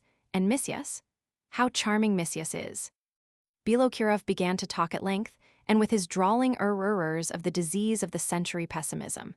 He spoke confidently and argumentatively. Hundreds of miles of deserted, monotonous, blackened steppe could not so forcibly depress the mind as a man like that, sitting and talking and showing no signs of going away. "The point is neither pessimism nor optimism," I said irritably, "but that 99 out of 100 have no sense." Bilokurov took this to mean himself, was offended, and went away. 3. "The prince is on a visit to Malaziamov and sends you his regards," said Lida to her mother, as she came in and took off her gloves. "He told me many interesting things. He promised to bring forward in the Zemstvo Council the question of a medical station at Malaziamov, but he says there is little hope." And turning to me, she said, "Forgive me, I keep forgetting that you are not interested." I felt irritated. "Why not?" I asked and shrugged my shoulders. "You don't care about my opinion, but I assure you the question greatly interests me." "Yes. In my opinion, there is absolutely no need for a medical station at Malaziamov." My irritation affected her. She gave a glance at me, half closed her eyes, and said, "What is wanted then? Landscapes." "Not landscapes either. Nothing is wanted there." She finished taking off her gloves and took up a newspaper which had just come by post. A moment later, she said quietly, apparently controlling herself, "Last week Anna died in childbirth, and if a medical man had been available, she would have lived. However, I suppose landscape painters are entitled to their opinions." "I have a very definite opinion, I assure you," said I, and she took refuge behind the newspaper, as though she did not wish to listen. "In my opinion, medical stations, schools, libraries, pharmacies, under existing conditions, only lead to slavery. The masses are caught in a vast chain. You do not cut it but only add new links to it. That is my opinion." She looked at me and smiled mockingly, and I went on, striving to catch the thread of my ideas. "It does not matter that Anna should die in childbirth, but it does matter that all these Annas, Mavras, Pelagias from dawn to sunset should be grinding away, ill from overwork, all their lives worried about their starving, sickly children. All their lives they are afraid of death and disease and have to be looking after themselves. They fade in youth, grow old very early, and die in filth and dirt. Their children, as they grow up, go the same way, and hundreds of years slip by, and millions of people live worse than animals in constant dread of never having a crust to eat. But the horror of their position is that they have no time to think of their souls, no time to remember that they are made in the likeness of God. Hunger, cold, animal fear, incessant work, like drifts of snow, block all the ways to spiritual activity, to the very thing that distinguishes man from the animals, and is the only thing indeed that makes life worth living. You come to their assistance with hospitals and schools, but you do not free them from their fetters. On the contrary, you enslave them even more, since by introducing new prejudices into their lives, you increase the number of their demands, not to mention the fact that they have to pay the zemstvo for their drugs and pamphlets, and therefore have to work harder than ever. I will not argue with you, said Lida. I have heard all that. She put down her paper. I will only tell you one thing, it is no good sitting with folded hands. It is true, we do not save mankind, and perhaps we do make mistakes, but we do what we can and we are right. The highest and most sacred truth for an educated being is to help his neighbors, and we do what we can to help. You do not like it, but it is impossible to please everybody. True, Lida, true, said her mother. In Lida's presence her courage always failed her, and as she talked she would look timidly at her, for she was afraid of saying something foolish or out of place, and she never contradicted but would always agree. True, Lida, true.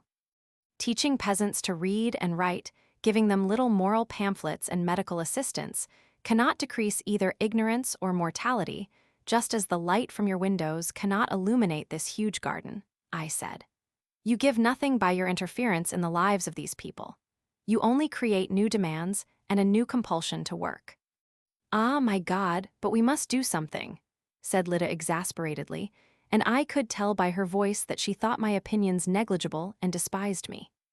It is necessary, I said, to free people from hard physical work. It is necessary to relieve them of their yoke, to give them breathing space, to save them from spending their whole lives in the kitchen or the byre, in the fields. They should have time to take thought of their souls, of God, and to develop their spiritual capacities. Every human being's salvation lies in spiritual activity in his continual search for truth and the meaning of life. Give them some relief from rough animal labor, let them feel free, then you will see how ridiculous at bottom your pamphlets and pharmacies are. Once a human being is aware of his vocation, then he can only be satisfied with religion, service, art, and not with trifles like that. Free them from work, Lida gave a smile. Is that possible? Yes, take upon yourself a part of their work. If we all, in town and country, without exception, agreed to share the work which is being spent by mankind in the satisfaction of physical demands, then none of us would have to work more than 2 or 3 hours a day. If all of us, rich and poor, worked 3 hours a day, the rest of our time would be free. And then to be still less dependent on our bodies, we should invent machines to do the work, and we should try to reduce our demands to the minimum. We should toughen ourselves, and our children should not be afraid of hunger and cold, and we should not be anxious about their health, as Anna, Maria, Pelagia were anxious. Then supposing we did not bother about doctors and pharmacies, and did away with tobacco factories and distilleries, what a lot of free time we should have. We should give our leisure to service and the arts. Just as peasants all work together to repair the roads, so the whole community would work together to seek truth and the meaning of life. And, I am sure of it, truth would be found very soon. Man would get rid of his continual, poignant, depressing fear of death, and even of death itself. But you contradict yourself, said Lida. You talk about service and deny education. I deny the education of a man who can only use it to read the signs on the public houses, and possibly a pamphlet, which he is incapable of understanding. The kind of education we have had from the time of Ryurich, and village life has remained exactly as it was then. Not education is wanted, but freedom for the full development of spiritual capacities. Not schools are wanted, but universities. You deny medicine too. Yes, it should only be used for the investigation of diseases as natural phenomenon, not for their cure. It is no good curing diseases if you don't cure their causes. Remove the chief cause, physical labor, and there will be no diseases. I don't acknowledge the science which cures, I went on excitedly. Science and art, when they are true, are directed not to temporary or private purposes, but to the eternal and the general. They seek the truth and the meaning of life. They seek God, the soul, and when they are harnessed to passing needs and activities, like pharmacies and libraries, then they only complicate and encumber life. We have any number of doctors, pharmacists, lawyers, and highly educated people, but we have no biologists, mathematicians, philosophers, poets. All our intellectual and spiritual energy is wasted on temporary passing needs. Scientists, writers, painters work and work, and thanks to them the comforts of life grow greater every day. The demands of the body multiply.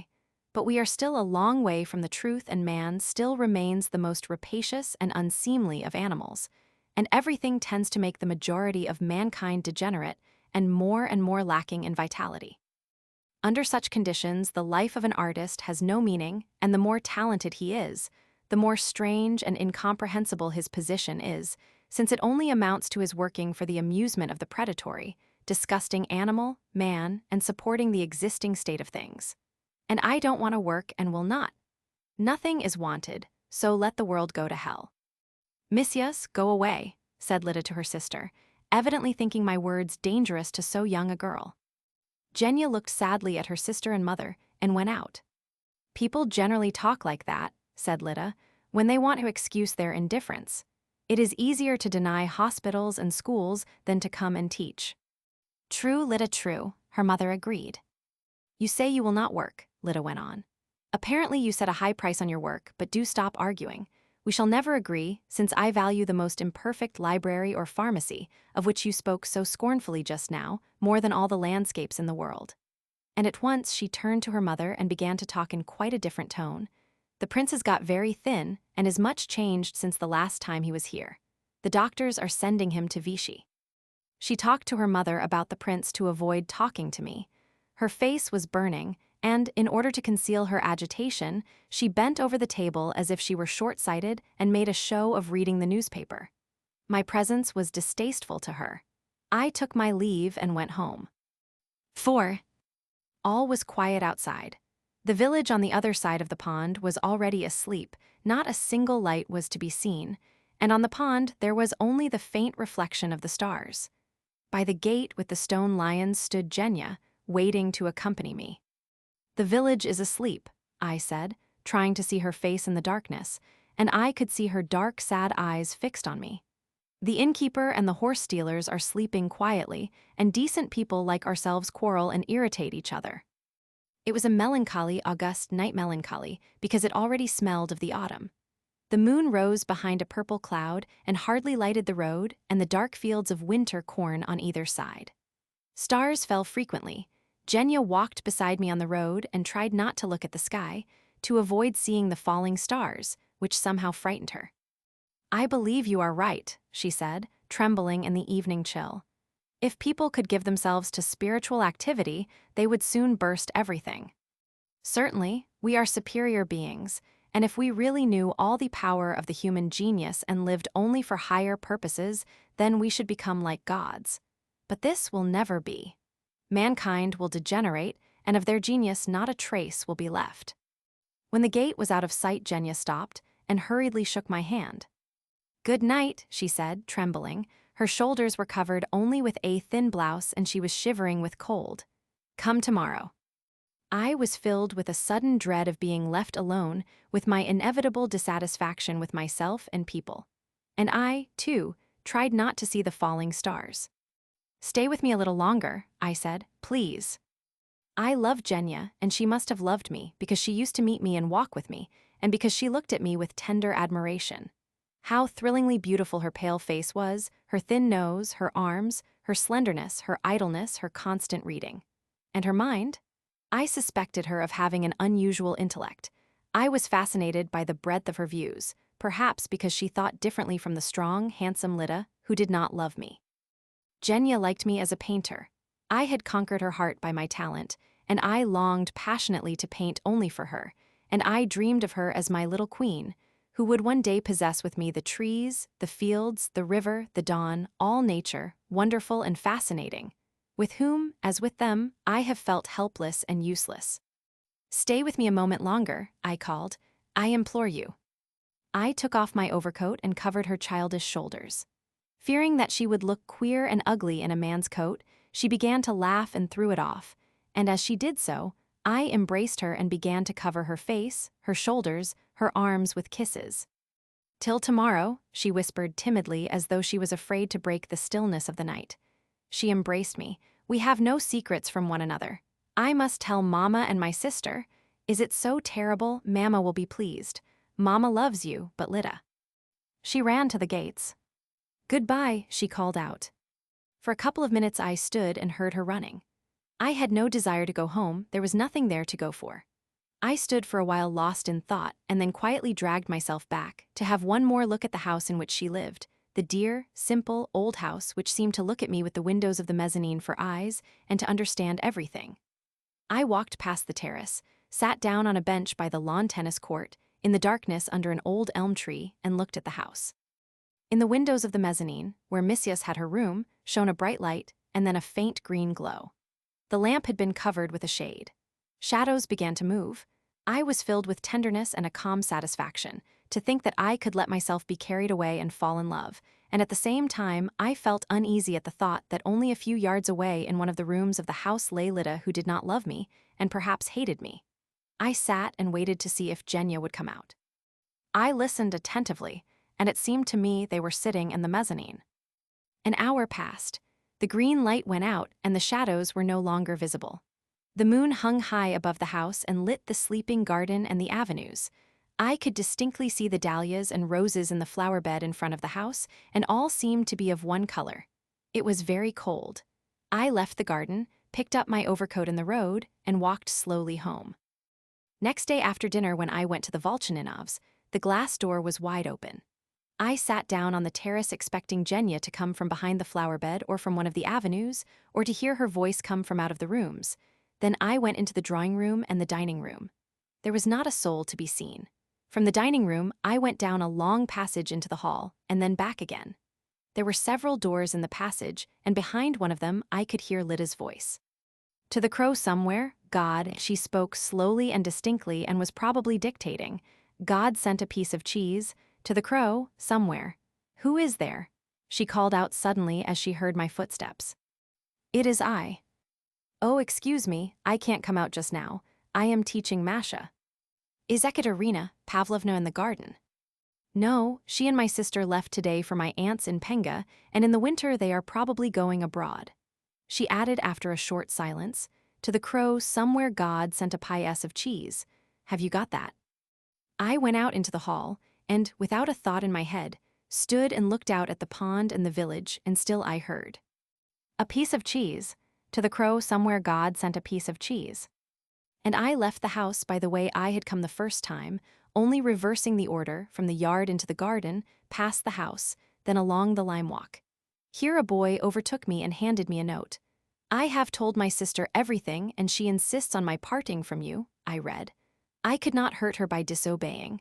God will give you happiness. If you knew how bitterly Mama and I have cried. Then through the fir avenue and the rotten fence, over the fields where the corn was ripening and the quails screamed, cows and shackled horses now were browsing. Here and there on the hills, the winter corn was already showing green. A sober, workaday mood possessed me and I was ashamed of all I had said at the Volchaninovs, and once more it became tedious to go on living. I went home, packed my things, and left that evening for Petersburg. I never saw the Volchaninovs again. Lately on my way to the Crimea, I met Bilokurov at a station. As of old, he was in a padiavka, wearing an embroidered shirt, and when I asked after his health, he replied, "Quite well, thanks be to God." He began to talk.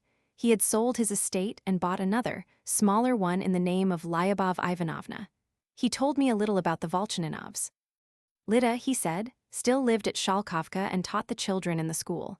Little by little she succeeded in gathering round herself a circle of sympathetic people who formed a strong party, and at the last Zemstvo election they drove out Balaguin, who up till then had had the whole district in his hands. Of Genya, Bilokurov said that she did not live at home and he did not know where she was. I have already begun to forget about the house with the mezzanine, and only now and then, when I am working or reading, suddenly without rhyme or reason I remember the green light in the window, and the sound of my own footsteps as I walked through the fields that night, when I was in love, rubbing my hands to keep them warm. And even more rarely, when I am sad and lonely, I begin already to recollect, and it seems to me that I, too, am being remembered and waited for, and that we shall meet. Missias, where are you? Typhus. In a smoking compartment of the mail train from Petrograd to Moscow sat a young lieutenant, Klimov by name. Opposite him sat an elderly man with a clean-shaven, shipmaster's face, to all appearances a well-to-do Finn or Swede, who all through the journey smoked a pipe and talked round and round the same subject. "Ha, you are an officer. My brother is also an officer, but he is a sailor. He is a sailor and is stationed at Kronstadt. Why are you going to Moscow?" "I am stationed there." "Ha, are you married?" "No, I live with my aunt and sister." "My brother is also an officer, but he is married and has a wife and 3 children." "Ha." The Finn looked surprised at something, smiled broadly and fatuously as he exclaimed, "Ha!" and every now and then blew through the stem of his pipe. Klimov, who was feeling rather unwell and not at all inclined to answer questions, hated him with all his heart. He thought how good it would be to snatch his gurgling pipe out of his hands and throw it under the seat and to order the Finn himself into another car. They are awful people, these Finns and Greeks, he thought. Useless, good-for-nothing, disgusting people. They only cumber the earth. What is the good of them? And the thought of Finns and Greeks filled him with a kind of nausea. He tried to compare them with the French and the Italians, but the idea of those races somehow roused in him the notion of organ grinders, naked women, and the foreign oleographs which hung over the chest of drawers in his aunt's house. The young officer felt generally out of sorts. There seemed to be no room for his arms and legs, though he had the whole seat to himself. His mouth was dry and sticky, his head was heavy, and his clouded thoughts seemed to wander at random, not only in his head, but also outside it among the seats and the people looming in the darkness. Through the turmoil in his brain, as through a dream, he heard the murmur of voices, the rattle of the wheels, the slamming of doors. Bells, whistles, conductors, the tramp of the people on the platforms came oftener than usual.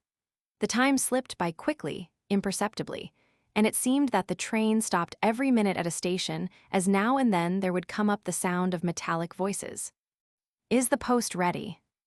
"Ready."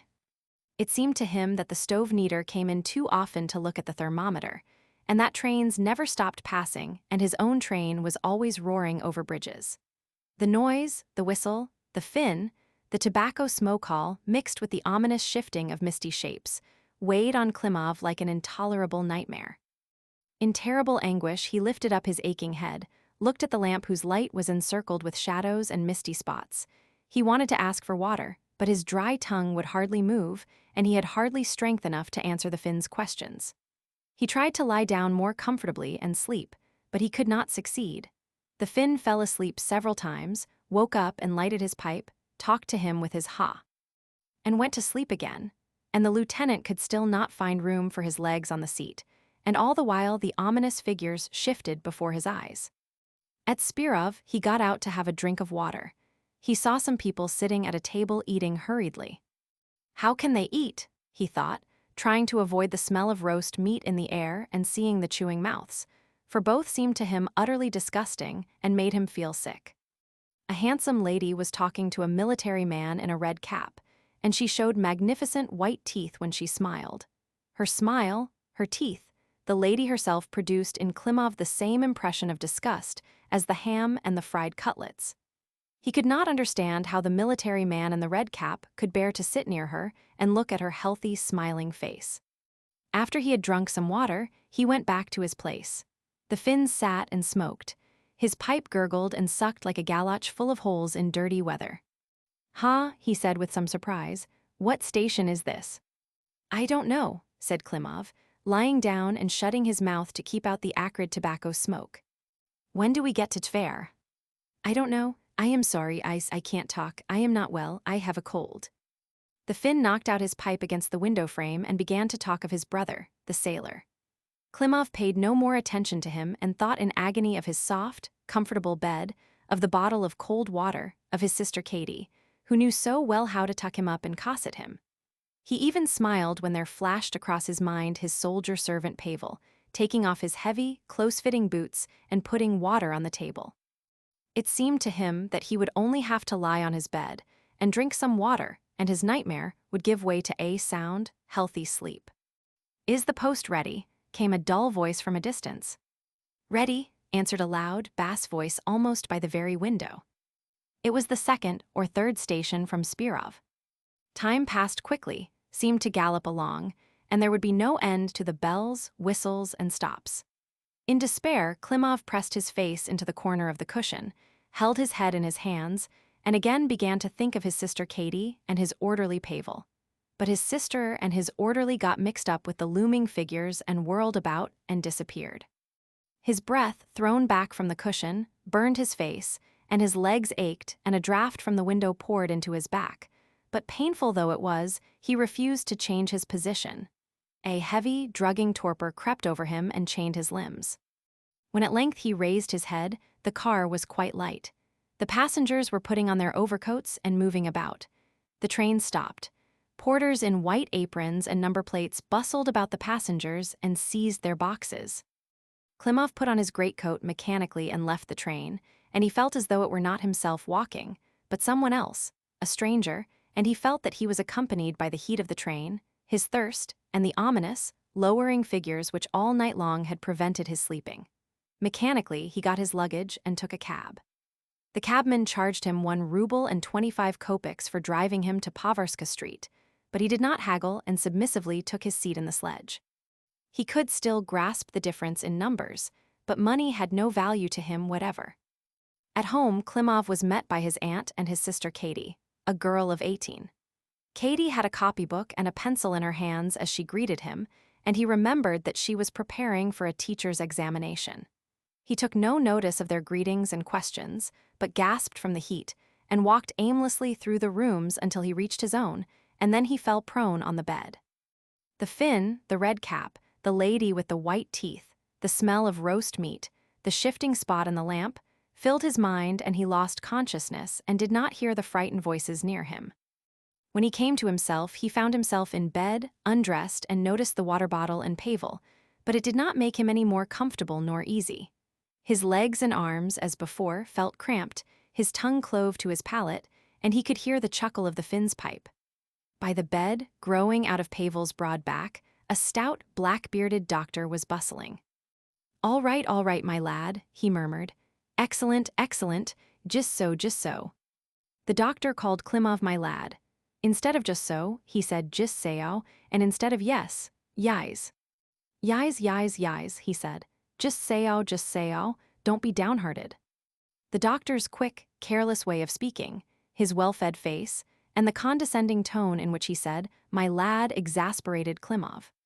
Why do you call me my lad? He moaned. Why this familiarity, damn it all?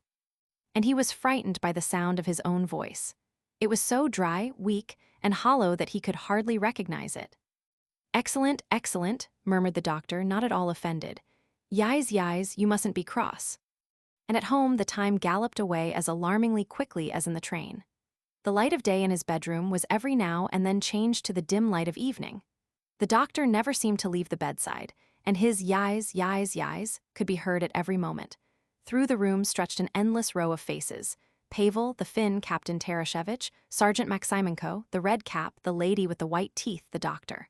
All of them talked, waved their hands, smoked, ate. Once in broad daylight, Klimov saw his regimental priest, Father Alexander, in his stole, and with the host in his hands, standing by the bedside and muttering something with such a serious expression as Klimov had never seen him wear before. The lieutenant remembered that Father Alexander used to call all the Catholic officers Poles, and wishing to make the priest laugh, he exclaimed, Father Tarashevich, the Poles have fled to the woods. But Father Alexander, usually a gay, light-hearted man, did not laugh and looked even more serious, and made the sign of the cross over Klimov. At night, one after the other, there would come slowly creeping in and out 2 shadows. They were his aunt and his sister. The shadow of his sister would kneel down and pray. She would bow to the icon, and her gray shadow on the wall would bow too, so that 2 shadows prayed to God. And all the time there was a smell of roast meat and of the Finn's pipe, but once Klimov could detect a distinct smell of incense. He nearly vomited and cried, Incense, take it away. There was no reply. He could only hear priests chanting in an undertone and someone running on the stairs. When Klimov recovered from his delirium, there was not a soul in the bedroom. The morning sun flared through the window and the drawn curtains, and a trembling beam, thin and keen as a sword, played on the water bottle. He could hear the rattle of wheels that meant there was no more snow in the streets. The lieutenant looked at the sunbeam, at the familiar furniture and the door, and his first inclination was to laugh. His chest and stomach trembled with a sweet, happy, tickling laughter. From head to foot, His whole body was filled with a feeling of infinite happiness, like that which the first man must have felt when he stood erect and beheld the world for the first time. Klimov had a passionate longing for people, movement, talk. His body lay motionless. He could only move his hands, but he hardly noticed it, for his whole attention was fixed on little things. He was delighted with his breathing and with his laughter. He was delighted with the existence of the water bottle, the ceiling, the sunbeam, the ribbon on the curtain. God's world, even in such a narrow corner as his bedroom, seemed to him beautiful, varied, great. When the doctor appeared, the lieutenant thought how nice his medicine was, how nice and sympathetic the doctor was, how nice and interesting people were, on the whole. Yis, said the doctor. Excellent, excellent, now we are well again, just say-o. The lieutenant listened and laughed gleefully. He remembered the Finn, the lady with the white teeth, the train, and he wanted to eat and smoke. Doctor, he said, tell them to bring me a slice of rye bread and salt, and some sardines. The doctor refused. Pavel did not obey his order and refused to go for bread. The lieutenant could not bear it and began to cry like a thwarted child. Balbai, the doctor laughed. Mama, hushabai. Klimov also began to laugh, and when the doctor had gone, he fell sound asleep. He woke up with the same feeling of joy and happiness. His aunt was sitting by his bed. Oh, auntie, he was very happy. What has been the matter with me? Typhus. I say, and now I am well, quite well. Where is Katie? She is not at home. She has probably gone to see someone after her examination. The old woman bent over her stocking as she said this. Her lips began to tremble. She turned her face away and suddenly began to sob. In her grief, she forgot the doctor's orders and cried. Oh, Katie, Katie, our angel is gone from us. She is gone. She dropped her stocking and stooped down for it, and her cap fell off her head. Klimov stared at her gray hair, could not understand, was alarmed for Katie, and asked, But where is she, auntie? The old woman, who had already forgotten Klimov and remembered only her grief, said, She caught typhus from you and died. She was buried the day before yesterday. This sudden, appalling piece of news came home to Klimov's mind, but dreadful and shocking though it could not subdue the animal joy which thrilled through the convalescent lieutenant. He cried, laughed, and soon began to complain that he was given nothing to eat. Only a week later, when, supported by Pavel, he walked in a dressing gown to the window, and saw the gray spring sky and heard the horrible rattle of some old rails being carried by on a lorry. Then his heart ached with sorrow, and he began to weep and pressed his forehead against the window frame. How unhappy I am, he murmured. My God, how unhappy I am. And joy gave way to his habitual weariness and a sense of his irreparable loss. Gooseberries. From early morning the sky had been overcast with clouds. The day was still, cool, and wearisome, as usual on gray, dull days when the clouds hang low over the fields and it looks like rain, which never comes. Ivan Ivanitch, the veterinary surgeon, and Birkin, the schoolmaster, were tired of walking, and the fields seemed endless to them. Far ahead they could just see the windmills of the village of Murawski. To the right stretched away to disappear behind the village a line of hills, and they knew that it was the bank of the river. Meadows, green willows, farmhouses, and from one of the hills there could be seen a field as endless, telegraph posts, and the train, looking from a distance like a crawling caterpillar, and in clear weather even the town. In the calm weather, when all nature seemed gentle and melancholy, Ivan Ivanitch and Birkin were filled with love for the fields and thought how grand and beautiful the country was. Last time when we stopped in Prokofiev's shed, said Birkin, you were going to tell me a story. Yes, I wanted to tell you about my brother. Ivan Ivanitch took a deep breath and lighted his pipe before beginning his story, but just then the rain began to fall, and in about 5 minutes it came pelting down and showed no signs of stopping. Ivan Ivanitch stopped and hesitated. The dogs, wet through, stood with their tails between their legs and looked at them mournfully. We ought to take shelter, said Birkin. Let us go to Alyakhin, it is close by. Very well. They took a short cut over a stubble field and then bore to the right, until they came to the road. Soon there appeared poplars, a garden, the red roofs of granaries. The river began to glimmer, and they came to a wide road with a mill and a white bathing shed. It was Safino, where Alyakhin lived. The mill was working, drowning the sound of the rain, and the dam shook. Round the cart stood wet horses, hanging their heads, and men were walking about with their heads covered with sacks. It was wet, muddy, and unpleasant, and the river looked cold and sullen. Ivan Ivanitch and Birkin felt wet and uncomfortable through and through. Their feet were tired with walking in the mud, and they walked past the dam to the barn in silence as though they were angry with each other. In one of the barns, a winnowing machine was working, sending out clouds of dust. On the threshold stood Alyakhin himself, a man of about 40, tall and stout, with long hair, more like a professor or a painter than a farmer. He was wearing a grimy white shirt and rope belt, and pants instead of trousers, and his boots were covered with mud and straw. His nose and eyes were black with dust. He recognized Ivan Ivanitch and was apparently very pleased. "Please, gentlemen," he said, "go to the house. I'll be with you in a minute." The house was large and two-storied. Alyakhin lived downstairs in 2 vaulted rooms with little windows designed for the farm hands. The farmhouse was plain, and the place smelled of rye bread and vodka and leather. He rarely used the reception rooms, only when guests arrived. Ivan Ivanitch and Birkin were received by a chambermaid, such a pretty young woman that both of them stopped and exchanged glances. "You cannot imagine how glad I am to see you, gentlemen," said Alyakhin, coming after them into the hall. "I never expected you. Pelagia," he said to the maid, "give my friends a change of clothes.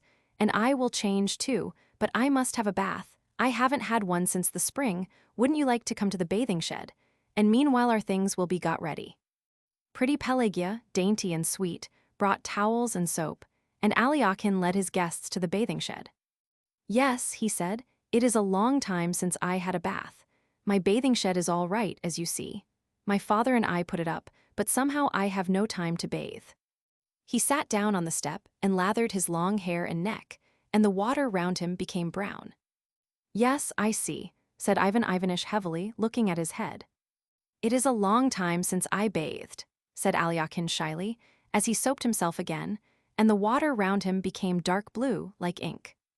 Ivan Ivanitch came out of the shed, plunged into the water with a splash and swam about in the rain, flapping his arms and sending waves back, and on the waves tossed white lilies. He swam out to the middle of the pool and dived, and in a minute came up again in another place and kept on swimming and diving, trying to reach the bottom. "Ah, how delicious!" he shouted in his glee. "How delicious!" He swam to the mill, spoke to the peasants, and came back, and in the middle of the pool he lay on his back to let the rain fall on his face. Birkin and Alyakhin were already dressed and ready to go, but he kept on swimming and diving. "Delicious," he said, "too delicious." "You've had enough," shouted Birkin.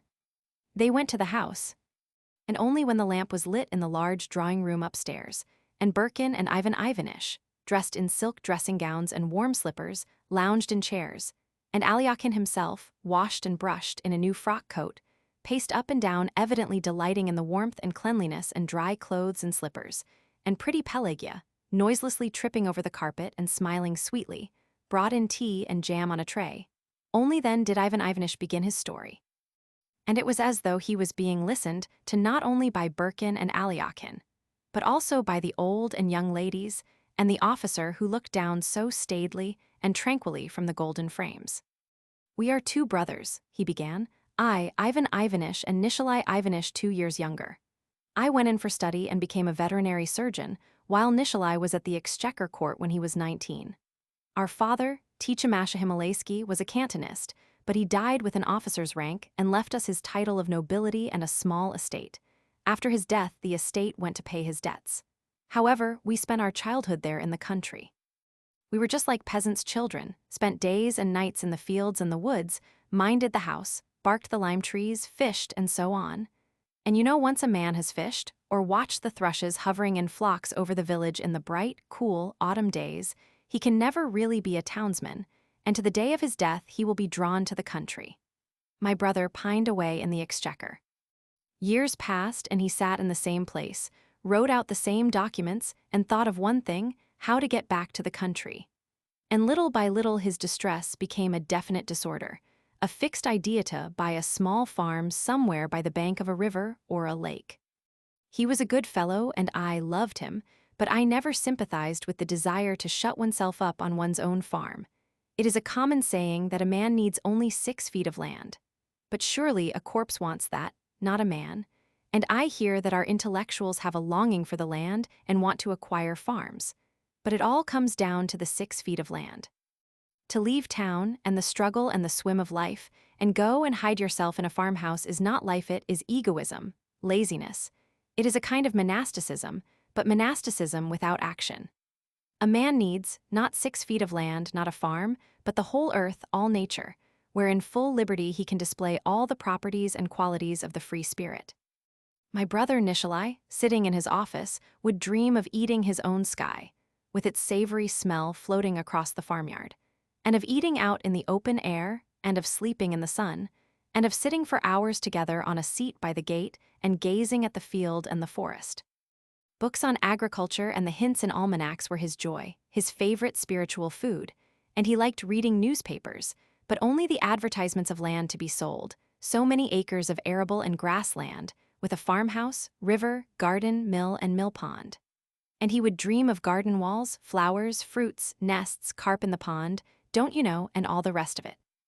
These fantasies of his used to vary according to the advertisements he found, but somehow there was always a gooseberry bush in every one. Not a house, not a romantic spot could he imagine without its gooseberry bush.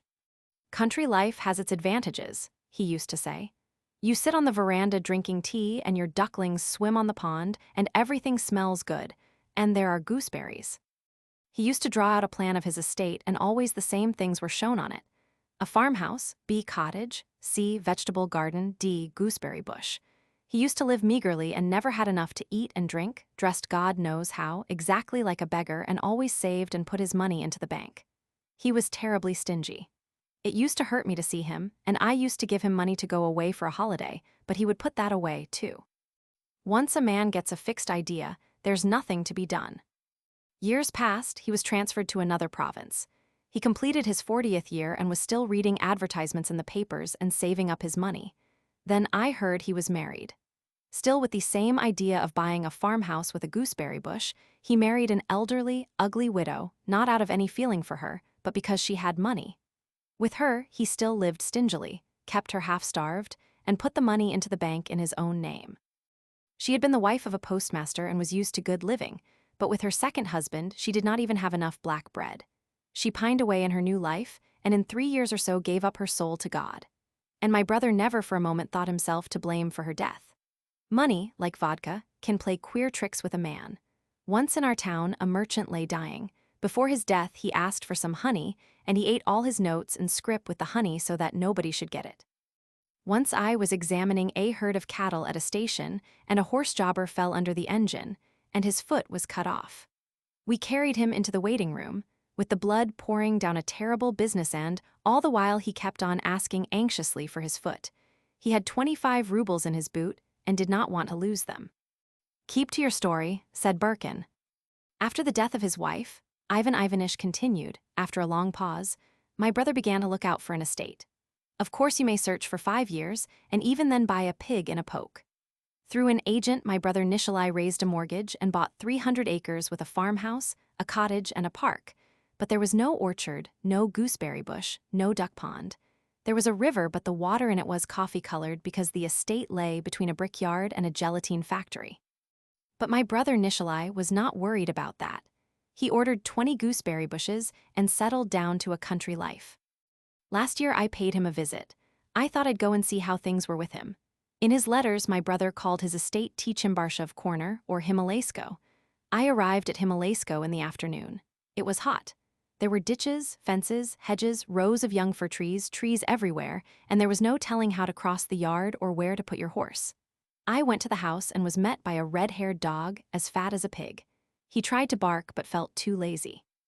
Out of the kitchen came the cook, barefooted and also as fat as a pig, and said that the master was having his afternoon rest. I went into my brother and found him sitting on his bed with his knees covered with a blanket. He looked old, stout, flabby. His cheeks, nose, and lips were pendulous. I half expected him to grunt like a pig. We embraced and shed a tear of joy, and also of sadness to think that we had once been young, but were now both going gray and nearing death. He dressed and took me to see his estate. "Well, how are you getting on?" I asked. "All right, thank God. I am doing very well." He was no longer the poor, tired official, but a real landowner and a person of consequence. He had got used to the place and liked it, ate a great deal, took Russian baths, was growing fat, had already gone to law with the parish and the 2 factories, and was much offended if the peasants did not call him your lordship. And, like a good landowner, he looked after his soul and did good works pompously, never simply. What good works? He cured the peasants of all kinds of diseases with soda and castor oil, and on his birthday he would have a Thanksgiving service held in the middle of the village and would treat the peasants to half a bucket of vodka, which he thought the right thing to do. Ah, those horrible buckets of vodka. One day a greasy landowner will drag the peasants before the Zembro court for trespass, and the next, if it's a holiday, he will give them a bucket of vodka, and they drink and shout hooray. And lick his boots in their drunkenness. A change to good eating and idleness always fills a Russian with the most preposterous self-conceit. Nikolai Ivanitch, who, when he was in the exchequer, was terrified to have an opinion of his own, now imagined that what he said was law. Education is necessary for the masses, but they are not fit for it. Corporal punishment is generally harmful, but in certain cases it is useful and indispensable. "I know the people and I know how to treat them," he would say. "The people love me. I have only to raise my finger and they will do as I wish." And all this, mark you, was said with a kindly smile of wisdom. He was constantly saying, "We noblemen," or "I as a nobleman." Apparently he had forgotten that our grandfather was a peasant and our father a common soldier. Even our family name, Tichamacha Himalayski, which is really an absurd one, seemed to him full-sounding, distinguished, and very pleasing. But my point does not concern him so much as myself. I want to tell you what a change took place in me in those few hours while I was in his house.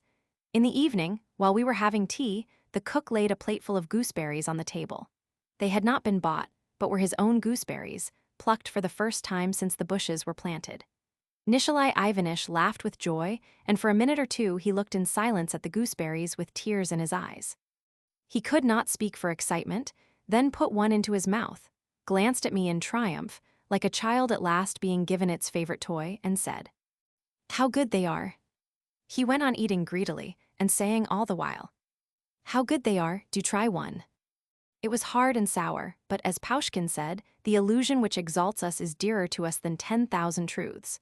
I saw a happy man, one whose dearest dream had come true, who had attained his goal in life, who had got what he wanted, and was pleased with his destiny and with himself.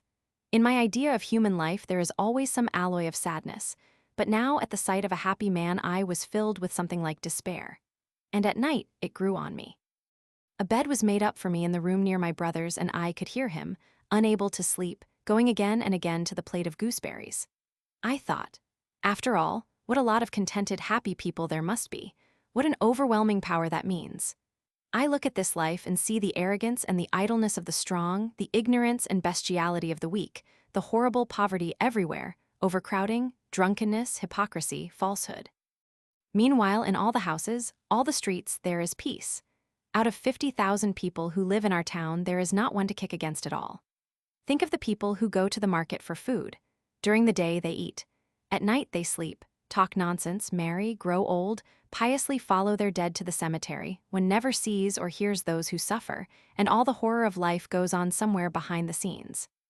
Everything is quiet, peaceful, and against it all there is only the silent protest of statistics. So many go mad, so many gallons are drunk, so many children die of starvation. And such a state of things is obviously what we want. Apparently a happy man only feels so because the unhappy bear their burden in silence, but for which happiness would be impossible. It is a general hypnosis.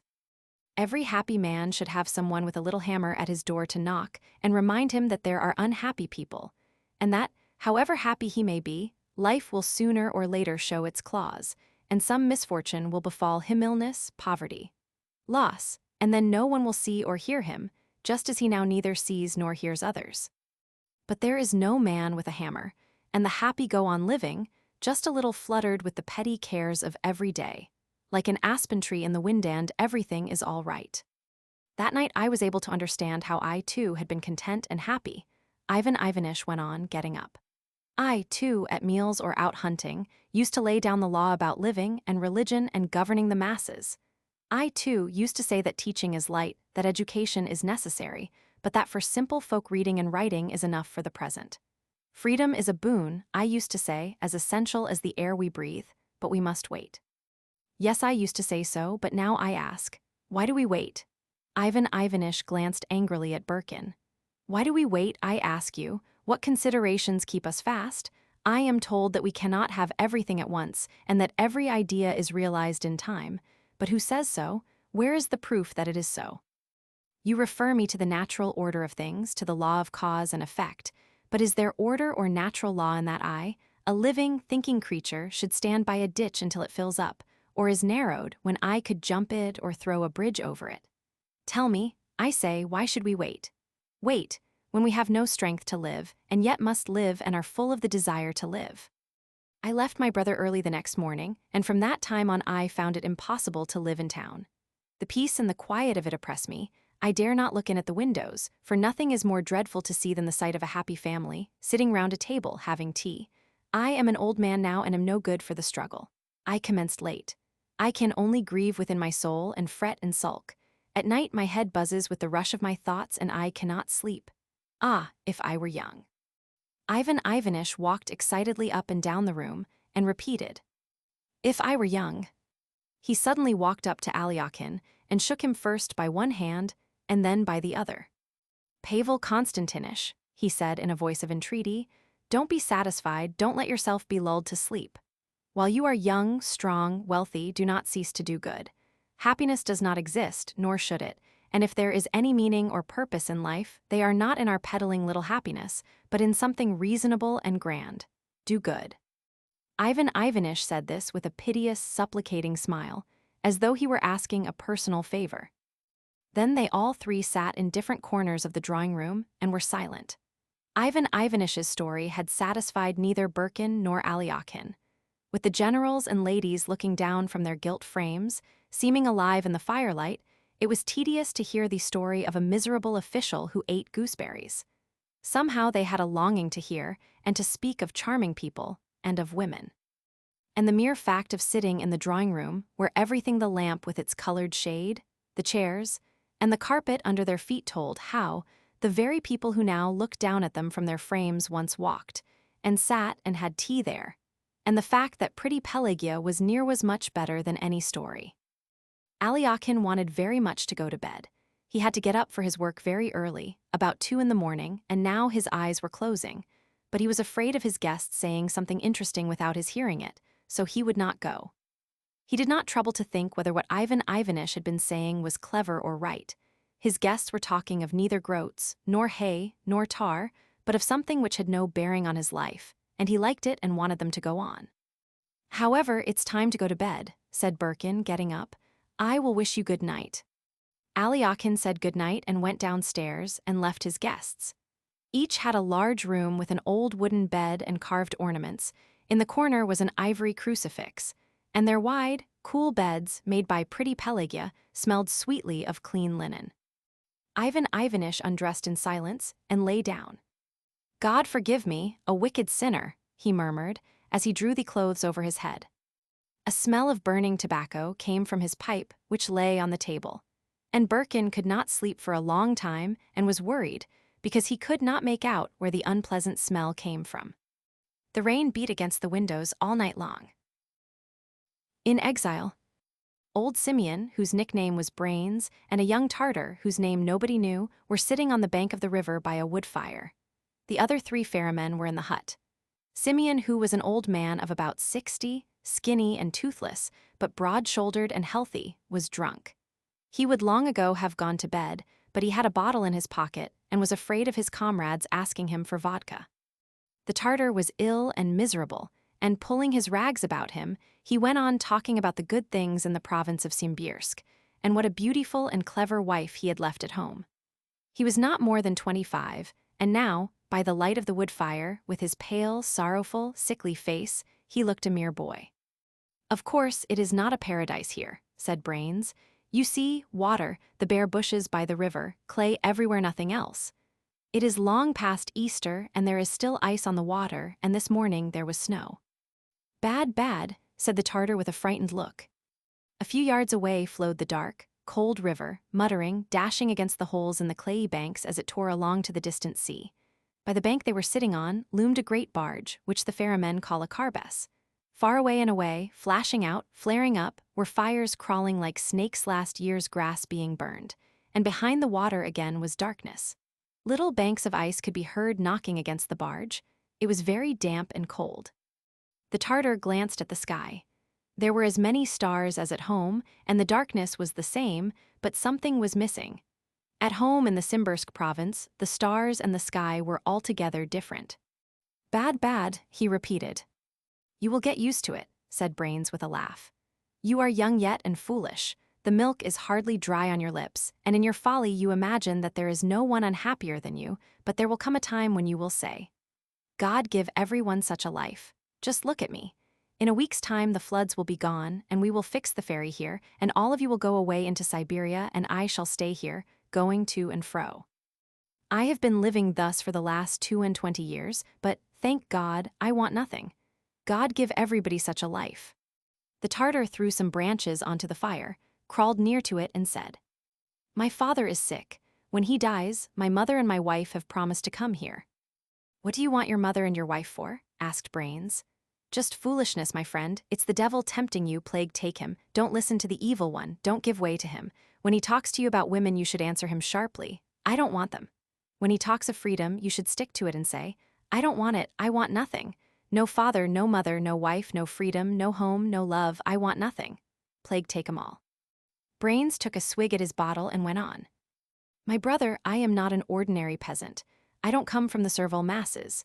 I am the son of a deacon, and when I was a free man at Rursk, I used to wear a frock coat, and now I have brought myself to such a point that I can sleep naked on the ground and eat grass. God gives such a life to everybody. I want nothing. I am afraid of nobody, and I think there is no man richer or freer than I. When they sent me here from Russia, I set my teeth at once and said, I want nothing. The devil whispers to me about my wife and my kindred, and about freedom, and I say to him, I want nothing. I stuck to it, and you see, I live happily and have nothing to grumble at. If a man gives the devil the least opportunity and listens to him just once, then he is lost and has no hope of salvation. He will be over ears in the mire and will never get out. Not only peasants the like of you are lost, but the nobly born and the educated also. About 15 years ago, a certain nobleman was sent here from Russia. He had had some trouble with his brothers and had made a forgery in a will. People said he was a prince or a baron, but perhaps he was only a high official, who knows? Well, he came here and at once bought a house and land in Mauksiink. I want to live by my own work, said he, in the sweat of my brow, because I am no longer a nobleman but an exile. Why? Said I, God help you, for that is good. He was a young man then, ardent and eager. He used to mow and go fishing, and he would ride 60 miles on horseback. Only one thing was wrong. From the very beginning, he was always driving to the post office at Garen. He used to sit in my boat and sigh, Ah, Simeon, it is a long time since they sent me any money from home. You are better without money, Vasily Sergnovich, said I, what's the good of it? You just throw away the past as though it had never happened, as though it were only a dream, and start life afresh. Don't listen to the devil, I said. He won't do you any good, and he will only tighten the noose. You want money now, but in a little while you will want something else, and then more and more. If, said I, you want to be happy, you must want nothing. Exactly. If, I said, fate has been hard on you and me, it is no good asking her for charity and falling at her feet. We must ignore her and laugh at her. That's what I said to him. 2 years later I ferried him over and he rubbed his hands and laughed. I'm going, said he, to Garen to meet my wife. She has taken pity on me, she says, and she is coming here. She is very kind and good. And he gave a gasp of joy. Then one day he came with his wife, a beautiful young lady with a little girl in her arms and a lot of luggage. And Vasily Andrek kept turning and looking at her and could not look at her or praise her enough. Yes, Simeon, my friend, even in Siberia people live. Well, thought I, all right, you won't be content. And from that time on, mark you, he used to go to Garen every week to find out if money had been sent from Russia. A terrible lot of money was wasted. She stays here, said he, for my sake, and her youth and beauty wither away here in Siberia. She shares my bitter lot with me, said he, and I must give her all the pleasure I can for it. To make his wife happier, he took up with the officials and any kind of rubbish. and they couldn't have company without giving food and drink, and they must have a piano and a fluffy little dog on the sofa bad cess to it. Luxury, in a word, all kinds of tricks. My lady did not stay with him long. How could she? Clay, water, cold, no vegetables, no fruit, uneducated people and drunkards with no manners, and she was a pretty pampered young lady from the metropolis. Of course she got bored. And her husband was no longer a gentleman, but an exile, quite a different matter. 3 years later, I remember, on the eve of the Assumption, I heard shouts from the other bank. I went over in the ferry and saw my lady, all wrapped up, with a young gentleman, a government official, in a troika. I ferried them across, they got into the carriage and disappeared, and I saw no more of them. Toward the morning, Vasily Andreich came racing up in a coach and pair. "Has my wife been across, Simeon, with a gentleman in spectacles?" "She has," said I, "but you might as well look for the wind in the fields." He raced after them and kept it up for 5 days and nights. When he came back, he jumped onto the ferry and began to knock his head against the side and to cry aloud. "You see," said I, "there you are." And I laughed and reminded him, even in Siberia people live, but he went on beating his head harder than ever. Then he got the desire for freedom. His wife had gone to Russia, and he longed to go there to see her and take her away from her lover. And he began to go to the post office every day and then to the authorities of the town. He was always sending applications or personally handing them to the authorities, asking to have his term remitted and to be allowed to go, and he told me that he had spent over 200 rubles on telegrams. He sold his land and mortgaged his house to the moneylenders. His hair went gray, he grew round-shouldered, and his face got yellow and consumptive-looking. He used to cough whenever he spoke, and tears used to come to his eyes. He spent 8 years on his applications, and at last he became happy again and lively. He had thought of a new dodge. His daughter, you see, had grown up. He doted on her and could never take his eyes off her. And indeed, she was very pretty, dark, and clever. Every Sunday he used to go to church with her at Gyron. They would stand side by side on the ferry, and she would smile and he would devour her with his eyes. "Yes, Simeon," he would say. "Even in Siberia people live. Even in Siberia there is happiness. Look what a fine daughter I have. You wouldn't find one like her in 1,000 miles' journey." "She's a nice girl," said I. "Oh, yes." And I thought to myself, you wait, she is young. Young blood will have its way, she wants to live, and what life is there here? And she began to pine away. Wasting away, she withered away, fell ill and had to keep to her bed. Consumption, that's Siberian happiness, plague take it, that's Siberian life. He rushed all over the place after the doctors and dragged them home with him. If he heard of a doctor or a quack 300 miles off, he would rush off after him. He spent a terrific amount of money on doctors, and I think it would have been much better spent on drink. All the same, she had to die. No help for it. Then it was all up with him. He thought of hanging himself and of trying to escape to Russia. That would be the end of him. He would try to escape. He would be caught, tried, penal servitude, flogging. Good, muttered the Tartar with a shiver. What is good? Asked Brains. Wife and daughter. What does penal servitude and suffering matter? He saw his wife and his daughter.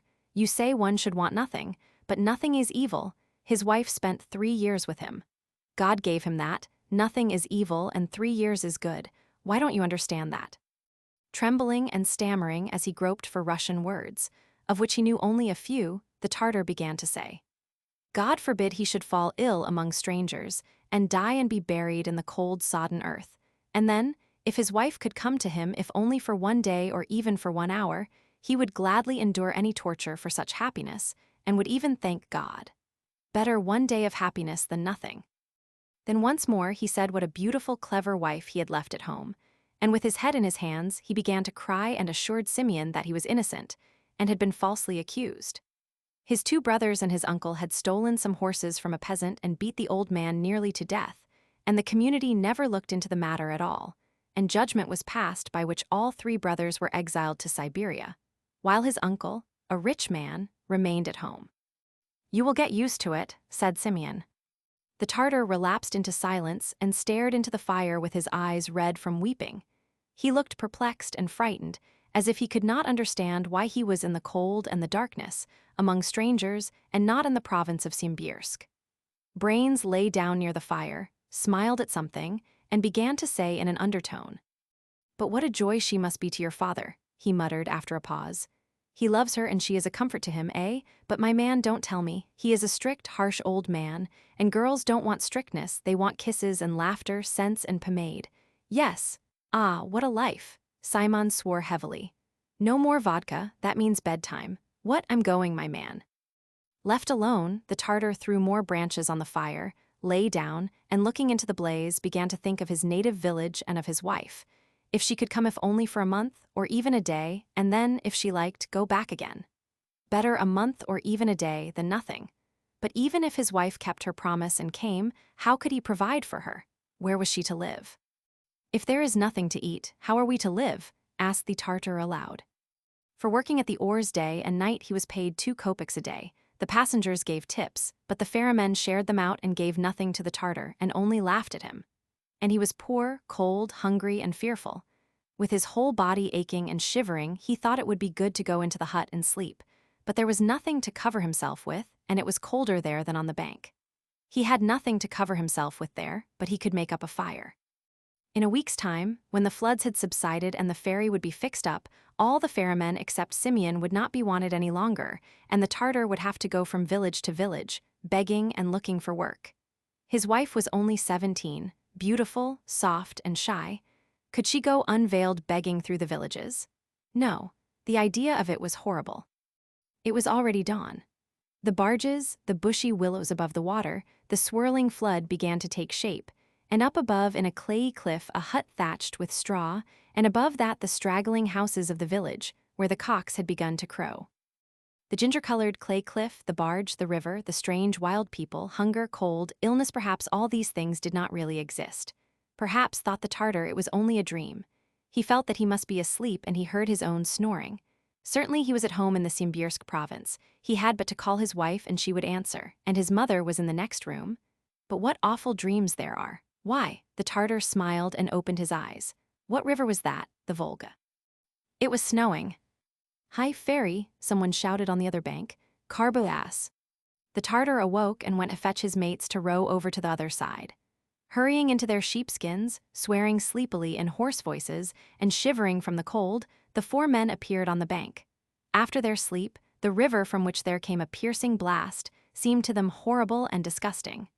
They stepped slowly into the barge. The Tartar and the 3 ferrymen took the long, broad-bladed oars, which in the dim light looked like a crab's claw, and Simeon flung himself with his belly against the tiller. And on the other side, the voice kept on shouting, and a revolver was fired twice, for the man probably thought the ferrymen were asleep or gone to the village inn. All right, plenty of time, said Brains in the tone of one who was convinced that there is no need for hurry in this world and, indeed, there is no reason for it. The heavy, clumsy barge left the bank and heaved through the willows, and by the willows slowly receding, it was possible to tell that the barge was moving. The ferrymen plied the oars with a slow, measured stroke. Brains hung over the tiller with his stomach pressed against it and swung from side to side. In the dim light, they looked like men sitting on some antediluvian animal with long limbs, swimming out to a cold, dismal nightmare country. They got clear of the willows and swung out into midstream. The thud of the oars and the splash could be heard on the other bank, and shouts came, "Quicker, quicker." After another 10 minutes, the barge bumped heavily against the landing stage. And it is still snowing, snowing all the time, Simeon murmured, wiping the snow off his face. God knows where it comes from. On the other side, a tall, lean old man was waiting in a short fox fur coat and a white astrakhan hat. He was standing some distance from his horses and did not move. He had a stern, concentrated expression, as if he were trying to remember something and were furious with his recalcitrant memory. When Simeon went up to him and took off his hat with a smile, he said, "I'm in a hurry to get to Anastasievka. My daughter is worse again, and they tell me there's a new doctor at Anastasievka." The coach was clamped onto the barge, and they rowed back. All the while as they rowed, the man, whom Simeon called Vasily Andreich, stood motionless, pressing his thick lips tight and staring in front of him. When the driver craved leave to smoke in his presence, he answered nothing, as if he did not hear. And Simeon hung over the rudder and looked at him mockingly and said, "Even in Siberia people live, live." On Brains's face was a triumphant expression, as if he were proving something, as if pleased that things had happened just as he thought they would. The unhappy, helpless look of the man in the fox-fur coat seemed to give him great pleasure. "The roads are now muddy, Vasily Andrek," he said, when the horses had been harnessed on the bank. "You'd better wait a couple of weeks until it gets drier. If there were any point in going, but you know yourself that people are always on the move day and night, and there's no point in it." "Sure." Vasily Andrek said nothing, gave him a tip, took his seat in the coach, and drove away. "Look, he's gone galloping after the doctor," said Simeon, shivering in the cold. "Yes, to look for a real doctor, trying to overtake the wind in the fields and catch the devil by the tail, plague take him. What queer fish there are. God forgive me, a miserable sinner." The Tartar went up to Brains, and looking at him with mingled hatred and disgust, trembling and mixing Tartar words up with his broken Russian, said, "He good, good, and you, bad, you are bad. The gentleman is a good soul, very good, and you are a beast, you are bad. The gentleman is alive, and you are dead. God made man that he should be alive, that he should have happiness, sorrow, grief, and you want nothing, so you are not alive but a stone. A stone wants nothing, and so do you. You are a stone, and God does not love you, and the gentleman he does." They all began to laugh. The Tartar furiously knit his brows, waved his hand, drew his rags round him, and went to the fire. The ferryman and Simon went slowly to the hut. "It's cold," said one of the ferrymen hoarsely, as he stretched himself on the straw with which the damp, clay floor was covered. "Yes, it's not warm," another agreed. "It's a hard life." All of them lay down. The wind blew the door open. The snow drifted into the hut. Nobody could bring himself to get up and shut the door. It was cold, but they put up with it. "And I am happy," muttered Simeon as he fell asleep. "God gives such a life to everybody." "You certainly are the devil's own. Even the devil don't need to take you."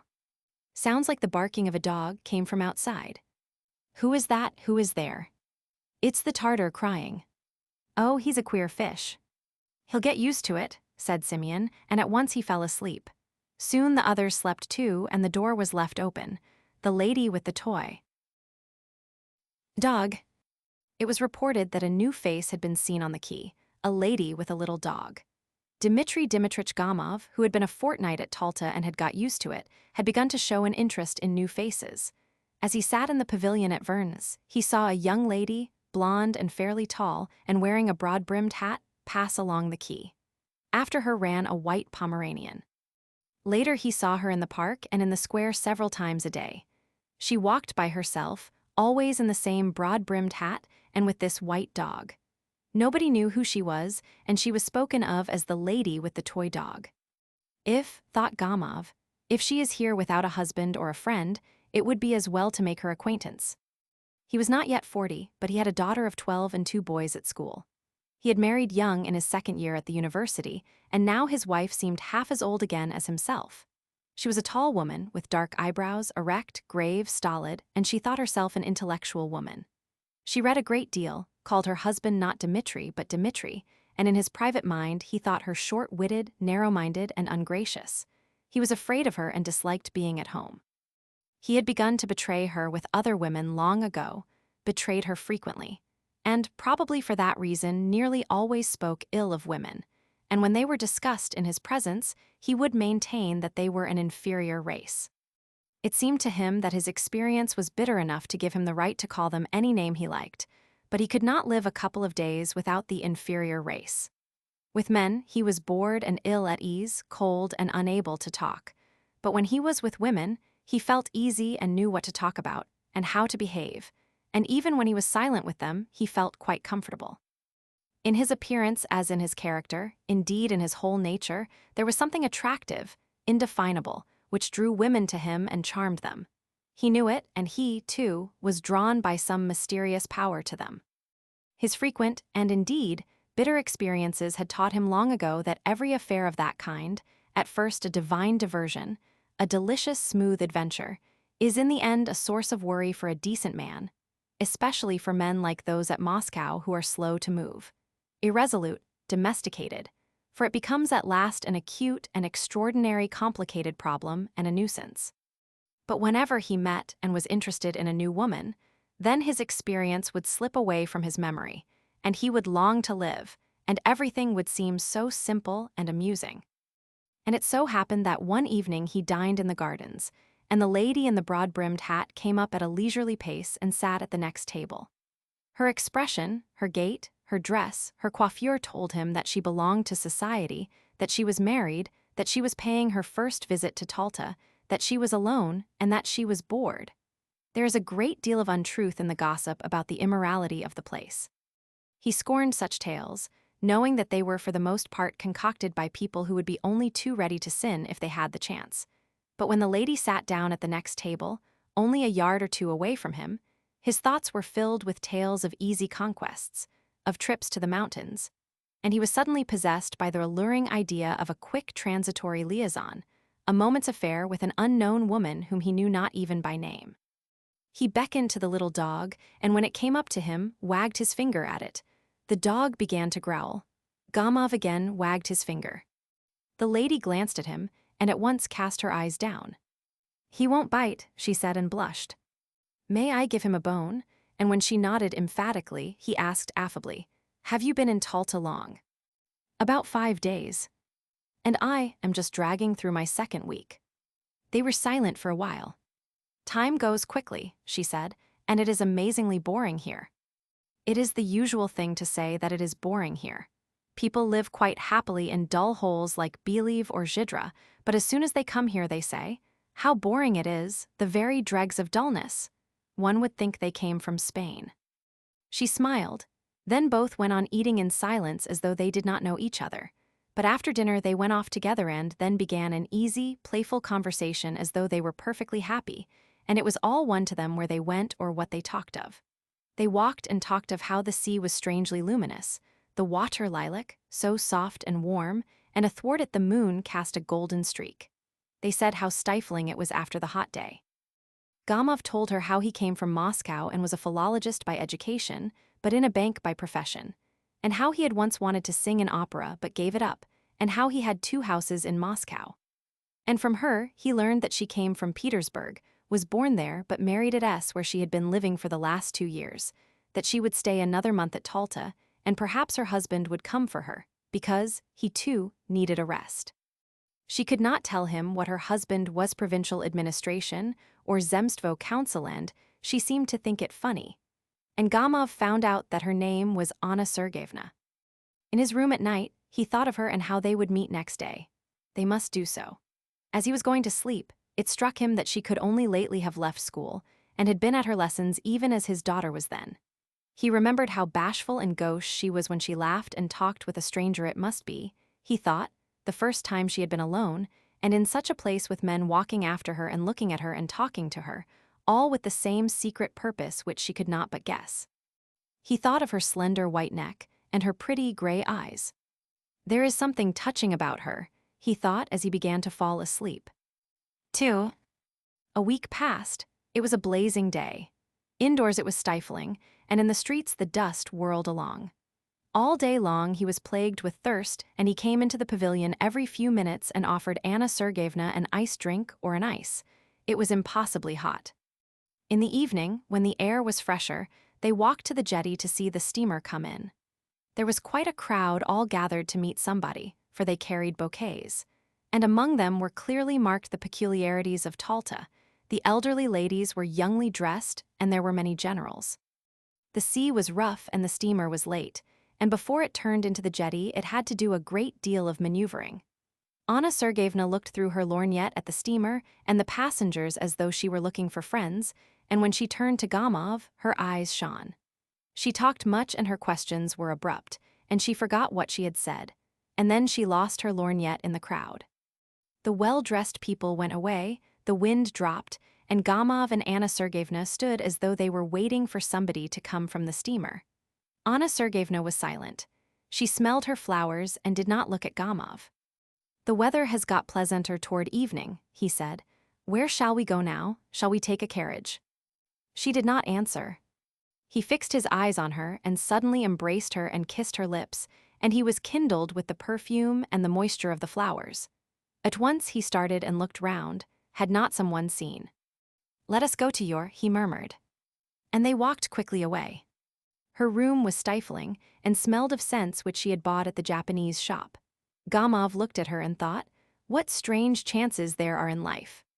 From the past there came the memory of earlier good-natured women, gay in their love, grateful to him for their happiness, short though it might be.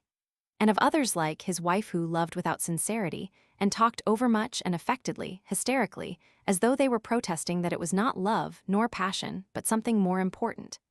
And of the few beautiful cold women into whose eyes there would flash suddenly a fierce expression, a stubborn desire to snatch from life more than it can give.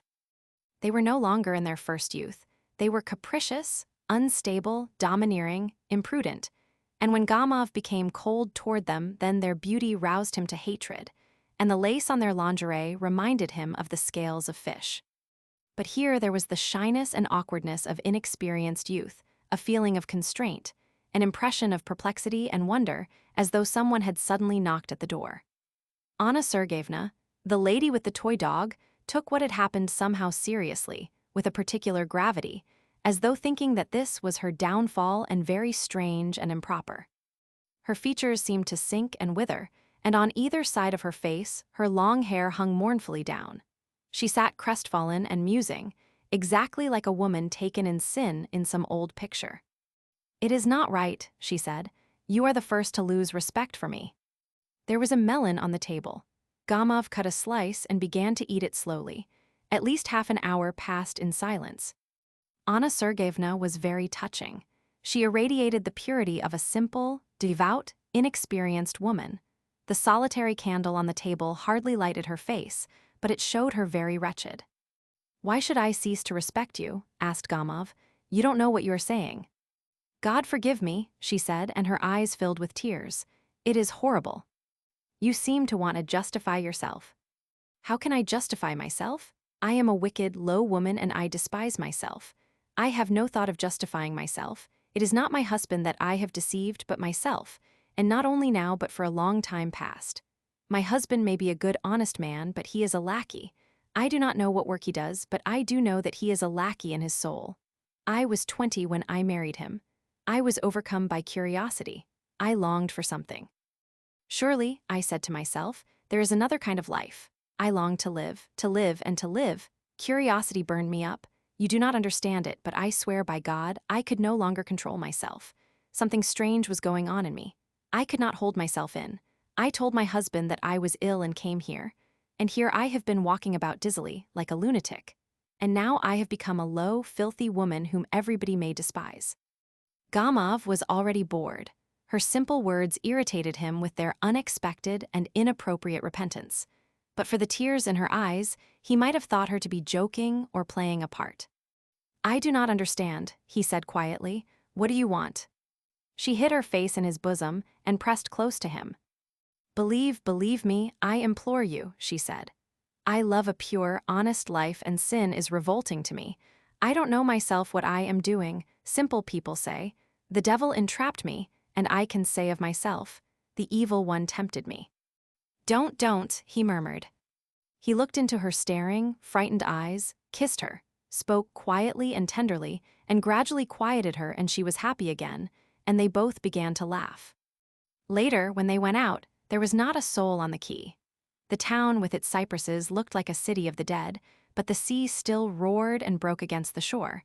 A boat swung on the waves, and in it sleepily twinkled the light of a lantern. They found a cab and drove out to the Orinda.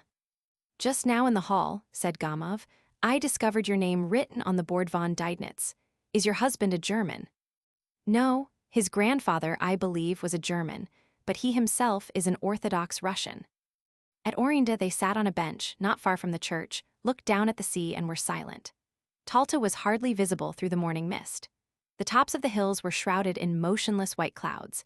The leaves of the trees never stirred, the cicadas trilled, and the monotonous dull sound of the sea, coming up from below, spoke of the rest, the eternal sleep awaiting us. So the sea roared when there was neither Talta nor Orinda, and so it roars and will roar dully, indifferently when we shall be no more. And in this continual indifference to the life and death of each of us, lives pent up, the pledge of our eternal salvation, of the uninterrupted movement of life on earth and its unceasing perfection. Sitting side by side with a young woman, who in the dawn seemed so beautiful, Gamov, appeased and enchanted by the sight of the fairy scene. The sea, The mountains, the clouds, the wide sky, thought how at bottom, if it were thoroughly explored, everything on earth was beautiful, everything, except what we ourselves think and do when we forget the higher purposes of life and our own human dignity. A man came up, a coast guard gave a look at them, then went away. He, too, seemed mysterious and enchanted. A steamer came over from Fedasha, by the light of the morning star, its own lights already put out. "There is dew on the grass," said Anna Sergeyevna after a silence. "Yes, it is time to go home." They returned to the town. Then every afternoon they met on the quay and lunched together, dined, walked, enjoyed the sea. She complained that she slept badly, that her heart beat alarmingly. She would ask the same question over and over again and was troubled now by jealousy, now by fear that he did not sufficiently respect her. And often in the square or the gardens, when there was no one near, he would draw her close and kiss her passionately. Their complete idleness, these kisses in the full daylight, given timidly and fearfully lest anyone should see, the heat, the smell of the sea and the continual brilliant parade of leisured, well-dressed, well-fed people almost regenerated him. He would tell Anna Sergeyevna how delightful she was, how tempting. He was impatiently passionate, never left her side, and she would often brood and even asked him to confess that he did not respect her, did not love her at all, and only saw in her a loose woman. Almost every evening, rather late, they would drive out of the town, to Orinda or to the waterfall, and these drives were always delightful, and the impressions won during them were always beautiful and sublime. They expected her husband to come, but he sent a letter in which he said that his eyes were bad and implored his wife to come home. Anna Sergeyevna began to worry. "It is a good thing I am going away," she would say to Gamov. "It is fate." She went in a carriage and he accompanied her. They drove for a whole day. When she took her seat in the car of an express train and when the second bell sounded, she said, "Let me have another look at you, just one more look, just as you are." She did not cry, but was sad and low-spirited, and her lips trembled. "I will think of you often," she said. "Goodbye, goodbye, don't think ill of me, we part forever, we must, because we ought not to have met at all. Now, goodbye." The train moved off rapidly. Its lights disappeared, and in a minute or two the sound of it was lost, as though everything were agreed to put an end to this sweet, oblivious madness. Left alone on the platform, looking into the darkness, Gamov heard the trilling of the grasshoppers and the humming of the telegraph wires, and felt as though he had just woke up. And he thought that it had been one more adventure, one more affair, and it also was finished and had left only a memory. He was moved, sad, and filled with a faint remorse. Surely the young woman, whom he would never see again, had not been happy with him. He had been kind to her, friendly and sincere, but still in his attitude toward her, in his tone and caresses, there had always been a thin shadow of raillery, the rather rough arrogance of the successful male aggravated by the fact that he was twice as old as she. And all the time she had called him kind, remarkable, noble, so that he was never really himself to her, and had involuntarily deceived her. Here at the station, the smell of autumn was in the air, and the evening was cool. "It is time for me to go north," thought Gamov as he left the platform. "It is time." 3. At home in Moscow, it was already like winter. The stoves were heated, and in the mornings, when the children were getting ready to go to school and had their tea, it was dark and their nurse lighted the lamp for a short while. The frost had already begun.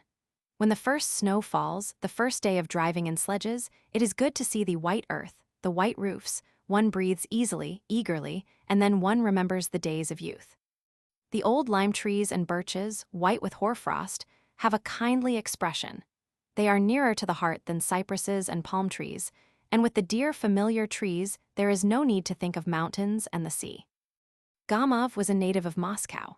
He returned to Moscow on a fine frosty day, and when he donned his fur coat and warm gloves and took a stroll through Petrovka, and when on Saturday evening he heard the church bells ringing, then his recent travels and the places he had visited lost all their charm. Little by little he sank back into Moscow life, read eagerly 3 newspapers a day, and said that he did not read Moscow papers as a matter of principle. He was drawn into a round of restaurants, clubs, dinner parties, and he was flattered to have his house frequented by famous lawyers and actors, and to play cards with a professor at the university club. He could eat a whole plateful of hot selienka. So a month would pass, and Anna Sergeyevna, he thought, would be lost in the mists of memory, and only rarely would she visit his dreams with her touching smile, just as other women had done. But more than a month passed, full winter came, and in his memory everything was clear, as though he had parted from Anna Sergeyevna only yesterday. And his memory was lit by a light that grew ever stronger. No matter how, through the voices of his children saying their lessons, penetrating to the evening stillness of his study, through hearing a song, or the music in a restaurant, or the snowstorm howling in the chimney, suddenly the whole thing would come to life again in his memory. The meeting on the jetty, the early morning with the mists on the mountains, the steamer from Fedosha and their kisses. He would pace up and down his room and remember it all and smile, and then his memories would drift into dreams, and the past was confused in his imagination with the future. He did not dream at night of Anna Sergeyevna, but she followed him everywhere, like a shadow, watching him. As he shut his eyes, he could see her vividly, and she seemed handsomer, tenderer, younger than in reality, and he seemed to himself better than he had been at Talta. In the evenings, she would look at him from the bookcase, from the fireplace, from the corner. He could hear her breathing and the soft rustle of her dress. In the street, he would gaze at women's faces to see if there were not one like her. He was filled with a great longing to share his memories with someone, but at home it was impossible to speak of his love, and away from home there was no one. Impossible to talk of her to the other people in the house and the men at the bank. And talk of what? Had he loved then? Was there anything fine, romantic, or elevating, or even interesting in his relations with Anna Sergeyevna? And he would speak vaguely of love, of women, and nobody guessed what was the matter, and only his wife would raise her dark eyebrows and say, "Dmitri, the R.E. of coxcomb does not suit you at all." One night, as he was coming out of the club with his partner, an official, he could not help saying, "If only I could tell what a fascinating woman I met at Talta." The official seated himself in his sledge and drove off, but suddenly called, "Dmitri Dimitrich." "Yes." "You were right, the sturgeon was tainted." These banal words suddenly roused Gamov's indignation. They seemed to him degrading and impure. What barbarous customs and people! What preposterous nights! What dull, empty days! Furious card-playing, gourmandizing, drinking, endless conversations about the same things, futile activities and conversations taking up the best part of the day and all the best of a man's forces, leaving only a stunted, wingless life, just rubbish. And to go away and escape was impossible. One might as well be in a lunatic asylum or in prison with hard labor. Gamov did not sleep that night, but lay burning with indignation, and then all next day he had a headache. And the following night he slept badly, sitting up in bed and thinking, or pacing from corner to corner of his room. His children bored him, the bank bored him, and he had no desire to go out or to speak to anyone. In December, when the holidays came, he prepared to go on a journey and told his wife he was going to Petersburg to present a petition for a young friend of his and went to SY. He did not know. He wanted to see Anna Sergeyevna, to talk to her, and if possible to arrange an assignation. He arrived at S in the morning and occupied the best room in the hotel, where the whole floor was covered with a gray canvas, and on the table there stood an inkstand gray with dust, adorned with a horseman on a headless horse holding a net in his raised hand. The porter gave him the necessary information. Von Deidnitz, Old Gaucharno Street, his own house not far from the hotel, lives well, has his own horses, everyone knows him. Gamov walked slowly to Old Gaucharno Street and found the house. In front of it was a long, gray fence spiked with nails. No getting over a fence like that, thought Gamov, glancing from the windows to the fence. He thought, today is a holiday and her husband is probably at home, besides it would be tactless to call and upset her. If he sent a note then it might fall into her husband's hands and spoil everything. It would be better to wait for an opportunity. And he kept on walking up and down the street and round the fence, waiting for his opportunity. He saw a beggar go in at the gate and the dogs attack him. He heard a piano and the sounds came faintly to his ears. It must be Anna Sergeyevna playing. The door suddenly opened and out of it came an old woman, and after her ran the familiar white Pomeranian. Gamov wanted to call the dog, but his heart suddenly began to thump, and in his agitation he could not remember the dog's name. He walked on, and more he hated the gray fence and thought with a gust of irritation that Anna Sergeyevna had already forgotten him, and was perhaps already amusing herself with someone else, as would be only natural in a young woman forced from morning to night to behold the accursed fence. He returned to his room and sat for a long time on the sofa, not knowing what to do. Then he dined, and afterwards slept for a long while. How idiotic and tiresome it all is, he thought as he awoke and saw the dark windows, for it was evening. I've had sleep enough, and what shall I do tonight? He sat on his bed, which was covered with a cheap, gray blanket, exactly like those used in a hospital, and tormented himself. So much for the lady with the toy dog, so much for the great adventure. Here you sit. However, in the morning, at the station, his eye had been caught by a poster with large letters, "First performance of the geisha." He remembered that and went to the theater. It is quite possible she will go to the first performance, he thought. The theater was full, and, as usual in all provincial theaters, there was a thick mist above the lights. The gallery was noisily restless. In the first row before the opening of the performance stood the local dandies with their hands behind their backs, and there, in the governor's box, in front, sat the governor's daughter, and the governor himself sat modestly behind the curtain, and only his hands were visible. The curtain quivered, the orchestra tuned up for a long time, and while the audience were coming in and taking their seats, Gamov gazed eagerly round. At last Anna Sergeyevna came in. She took her seat in the third row, and when Gamov glanced at her, his heart ached, and he knew that for him there was no one in the whole world nearer, dearer, and more important than she. She was lost in this provincial rabble, the little undistinguished woman with a common lorgnette in her hands, yet she filled his whole life. She was his grief, his joy, his only happiness, and he longed for her. And through the noise of the bad orchestra with its 10th-rate fiddles, he thought how dear she was to him. He thought and dreamed. With Anna Sergeyevna there came in a young man with short side whiskers, very tall, stooping. With every movement he shook and bowed continually. Probably he was the husband whom in a bitter mood at Talta she had called a lackey. And indeed, in his long figure, his side whiskers, the little bald patch on the top of his head, there was something of the lackey. He had a modest, sugary smile, and in his buttonhole he wore a university badge exactly like a lackey's number. In the first entr'acte the husband went out to smoke, and she was left alone. Gamov, who was also in the pit, came up to her and said in a trembling voice with a forced smile, "How do you do?" She looked up at him and went pale. Then she glanced at him again in terror, not believing her eyes, clasped her fan and lorgnette tightly together, apparently struggling to keep herself from fainting. Both were silent. She sat, he stood, frightened by her emotion, not daring to sit down beside her. The fiddles and flutes began to play, and suddenly it seemed to them as though all the people in the boxes were looking at them. She got up and walked quickly to the exit. He followed, and both walked absently along the corridors, down the stairs, up the stairs with the crowd shifting and shimmering before their eyes. All kinds of uniforms, judges, teachers, crown estates, and all with badges.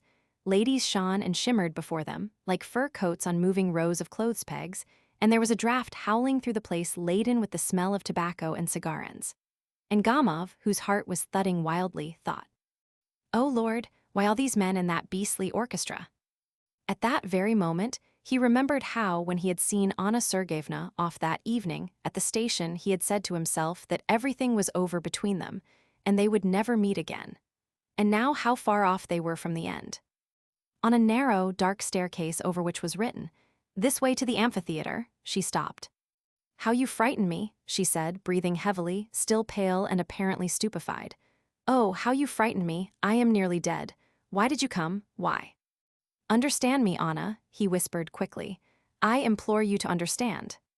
She looked at him fearfully, in entreaty, with love in her eyes, gazing fixedly to gather up in her memory every one of his features. "I suffer so," she went on, not listening to him. "All the time I thought only of you, I lived with thoughts of you, and I wanted to forget, but why did you come?" A little above them, on the landing, 2 schoolboys stood and smoked and looked down at them, but Gamov did not care. He drew her to him and began to kiss her cheeks, her hands. "What are you doing? What are you doing?" she said in terror, thrusting him away. "We were both mad. Go away tonight, you must go away at once. I implore you, by everything you hold sacred, I implore you, the people are coming." Someone passed them on the stairs. "You must go away," Anna Sergeyevna went on in a whisper. "Do you hear, Dmitri Dmitrich? I'll come to you in Moscow. I never was happy.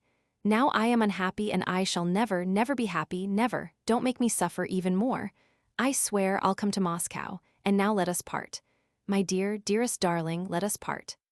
She pressed his hand and began to go quickly downstairs, all the while looking back at him, and in her eyes plainly showed that she was most unhappy. Gamov stood for a while, listened, then, when all was quiet, he found his coat and left the theater. 4. And Anna Sergeyevna began to come to him in Moscow. Once every 2 or 3 months she would leave S, telling her husband that she was going to consult a specialist in women's diseases. Her husband half believed and half disbelieved her. At Moscow, she would stay at the Slaviansky Bazaar and send a message at once to Gamov. He would come to her, and nobody in Moscow knew. Once, as he was going to her, as usual one winter morning, he had not received her message the night before he had his daughter with him, for he was taking her to school, which was on the way. Great wet flakes of snow were falling. 3 degrees above freezing, he said, and still the snow is falling, but the warmth is only on the surface of the earth. In the upper strata of the atmosphere, there is quite a different temperature. Yes, Papa, why is there no thunder in winter? He explained this too, and as he spoke he thought of his assignation, and that not a living soul knew of it or ever would know. He had 2 lives, one obvious, which everyone could see and know if they were sufficiently interested, a life full of conventional truth and conventional fraud, exactly like the lives of his friends and acquaintances, and another which moved underground. And by a strange conspiracy of circumstances, everything that was to him important, interesting, vital, everything that enabled him to be sincere and denied self-deception and was the very core of his being, must dwell hidden away from others, and everything that made him false, a mere shape in which he hid himself in order to conceal the truth, as for instance his work in the bank, arguments at the club, his favorite jibe about women, going to parties with his wife, all this was open. And, judging others by himself, he did not believe the things he saw, and assumed that everybody else also had his real vital life passing under a veil of mystery as under the cover of the night. Every man's intimate existence is kept mysterious, and perhaps, in part, because of that civilized people are so nervously anxious that a personal secret should be respected. When he had left his daughter at school, Gamov went to the Slaviansky Bazaar. He took off his fur coat downstairs, went up and knocked quietly at the door. Anna Sergeyevna, wearing his favorite gray dress, tired by the journey, had been expecting him to come all night. She was pale and looked at him without a smile and flung herself on his breast as soon as he entered. Their kiss was long and lingering as though they had not seen each other for a couple of years. "Well, how are you getting on down there?" he asked. "What is your news?" "Wait, I'll tell you presently. I cannot." She could not speak, for she was weeping. She turned her face from him and dried her eyes. Well, let her cry a bit. I'll wait, he thought, and sat down. Then he rang and ordered tea, and then, as he drank it, she stood and gazed out of the window. She was weeping in distress, in the bitter knowledge that their life had fallen out so sadly, only seeing each other in secret, hiding themselves away like thieves. Was not their life crushed? Don't cry, he said. It was clear to him that their love was yet far from its end, which there was no seeing. Anna Sergeyevna was more and more passionately attached to him. She adored him, and it was inconceivable that he should tell her that their love must some day end. She would not believe it. He came up to her and patted her shoulder fondly, and at that moment he saw himself in the mirror.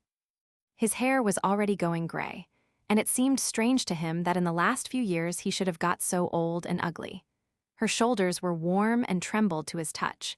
He was suddenly filled with pity for her life, still so warm and beautiful, but probably beginning to fade and wither, like his own. Why should she love him so much? He always seemed to women not what he really was, and they loved in him, not himself, but the creature of their imagination, the thing they hankered for in life, and when they had discovered their mistake, still they loved him.